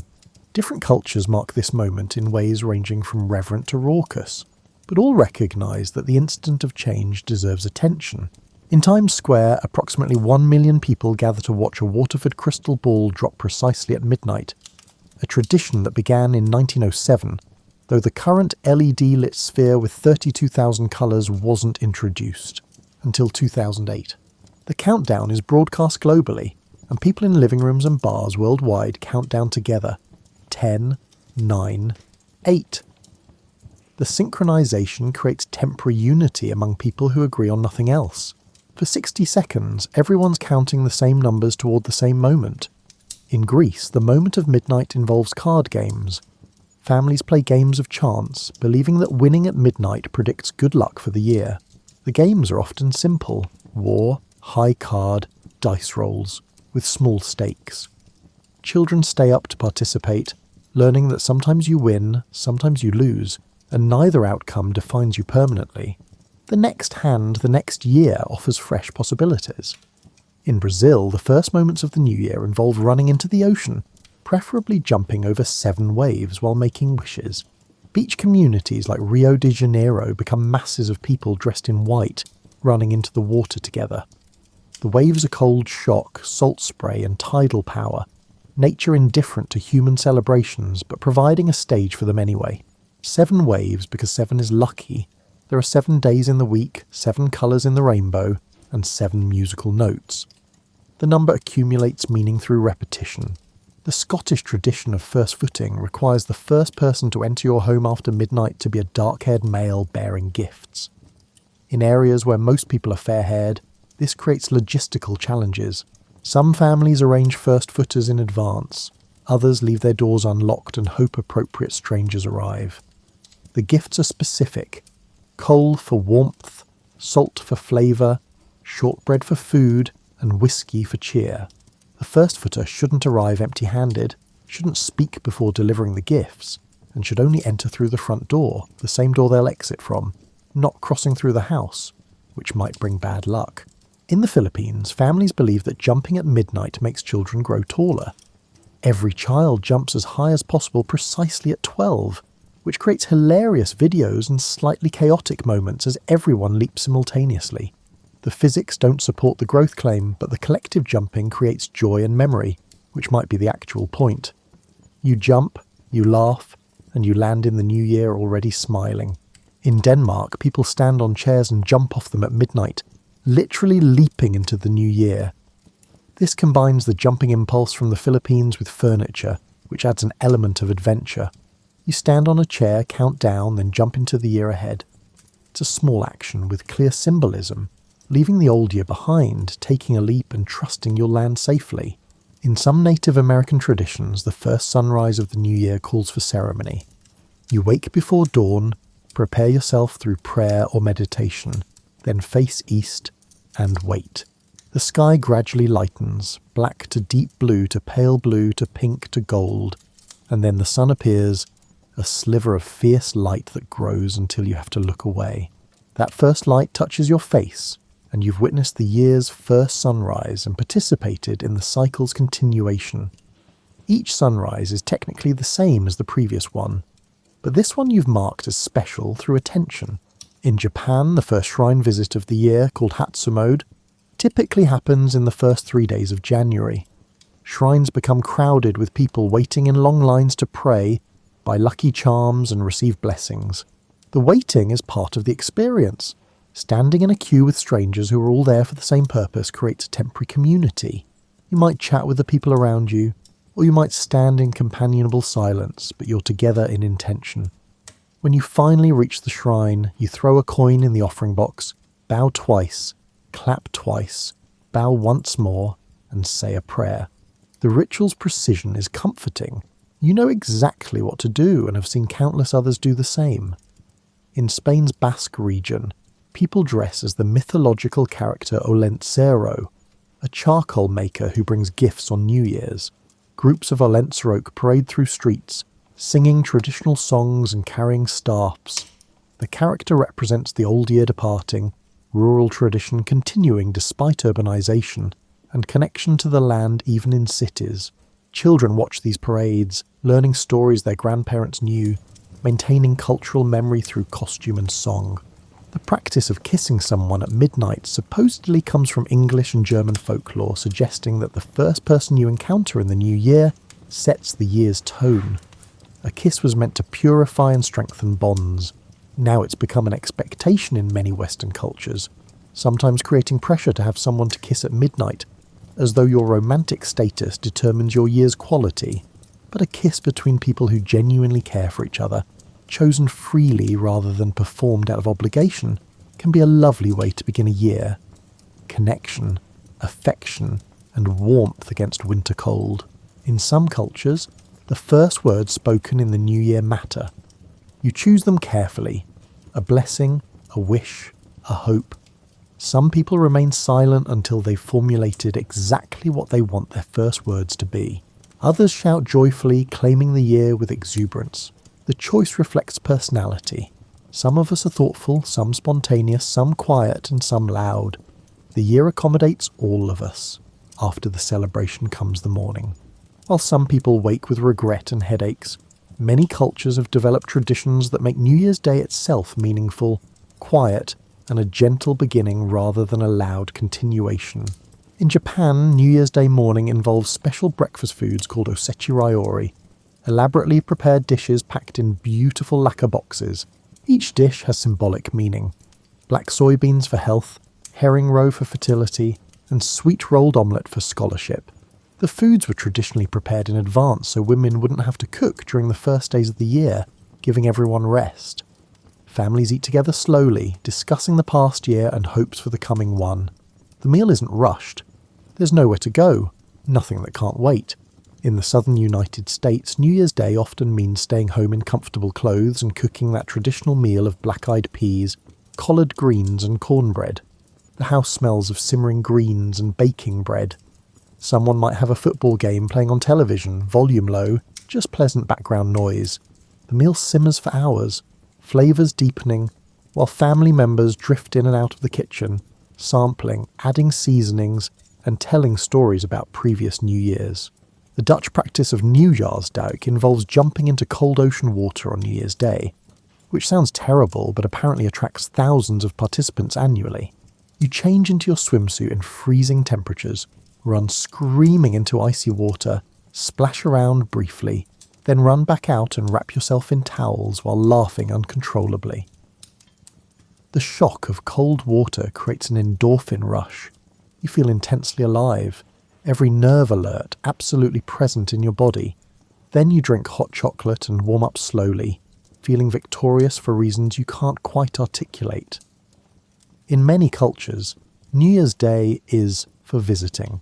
You go to relatives and friends' homes, bringing small gifts, staying for tea or coffee and conversation. The visiting follows patterns, oldest relatives first, then working down through family relationships, then friends. Some households receive dozens of visitors throughout the day. The constant flow of people creates warmth and noise, reaffirms connections and reminds you that you're part of multiple interlocking circles of care. In Turkey, New Year's Day includes the practice of Nasılsın visits, where children go door to door asking adults, "How are you?" in exchange for small amounts of money or sweets. It teaches children to acknowledge elders, creates intergenerational interaction, and gives adults an opportunity to see which children in the neighbourhood are growing up into polite young people.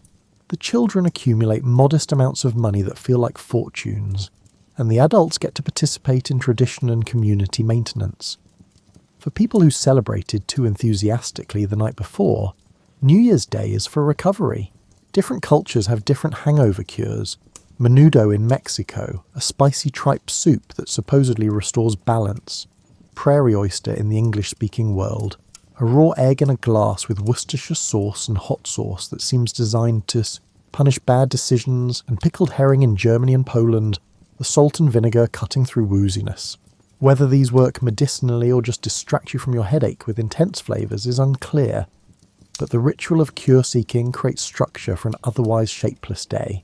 The Quaker practice of spending New Year's Day in silent reflection, possibly attending meeting for worship, offers a dramatically different approach. You wake naturally, without alarm. You sit in silence, maybe at home, maybe at a meeting. You let your mind wander through the past year without forcing it into analytical categories. Memories arise and pass like clouds. You don't judge them as good or bad, just notice them. Hours pass this way. When you finally speak or move, the words and actions feel considered and intentional, arising from stillness rather than reaction. In Iran, the 13 days of Nowruz are for visiting, feasting and celebrating. But the 13th day specifically is for getting out of the house. People picnic outdoors, seeking nature, fresh air and open space. The custom supposedly helps avoid bad luck, but practically it gets everyone outside after nearly 2 weeks of heavy eating and indoor socialising. You spread blankets in parks, bring food, play games and breathe deeply. The grass smells like the beginning of spring, even if the calendar says otherwise. The practice of taking a New Year's Day walk appears in many cultures. You bundle up and go outside, walking familiar routes or exploring new ones. The world looks different on this particular day, even though nothing has actually changed. Same trees, same buildings, same streets. But you're paying attention differently, noticing details you usually overlook, the way frost patterns on windows catch light, how shadows fall at this particular time of year, the specific quality of winter afternoon sun. Some people spend New Year's Day organising, taking seriously that impulse to start fresh. They clean out closets, file paperwork, organise digital photos, and answer old emails. The productivity feels virtuous after a day of celebration, and there's satisfaction in creating order and seeing physical results of your effort. Drawers that close properly now, desktops, physical and digital, that display only relevant items, space where clutter used to live. For some, New Year's Day is for doing absolutely nothing. You wake late, stay in comfortable clothes, read without purpose, and nap without guilt. The day stretches out with no obligations, no schedule, and no demands. This luxury of unstructured time is rare enough to feel special. You don't have to optimize the day or make it meaningful. It can just be a day of rest, breathing room between the old year and the year's coming demands. The afternoon light on New Year's Day has a particular quality. Winter sun slanting through windows, creating long shadows, illuminating dust motes floating in the air. You sit in a patch of warmth, maybe with tea or coffee, maybe with a book, maybe with nothing at all. The year ahead contains unknowns, possibilities, potential difficulties, and joys. But right now, in this moment, there's sunlight and warmth and quiet, and that's enough to begin with.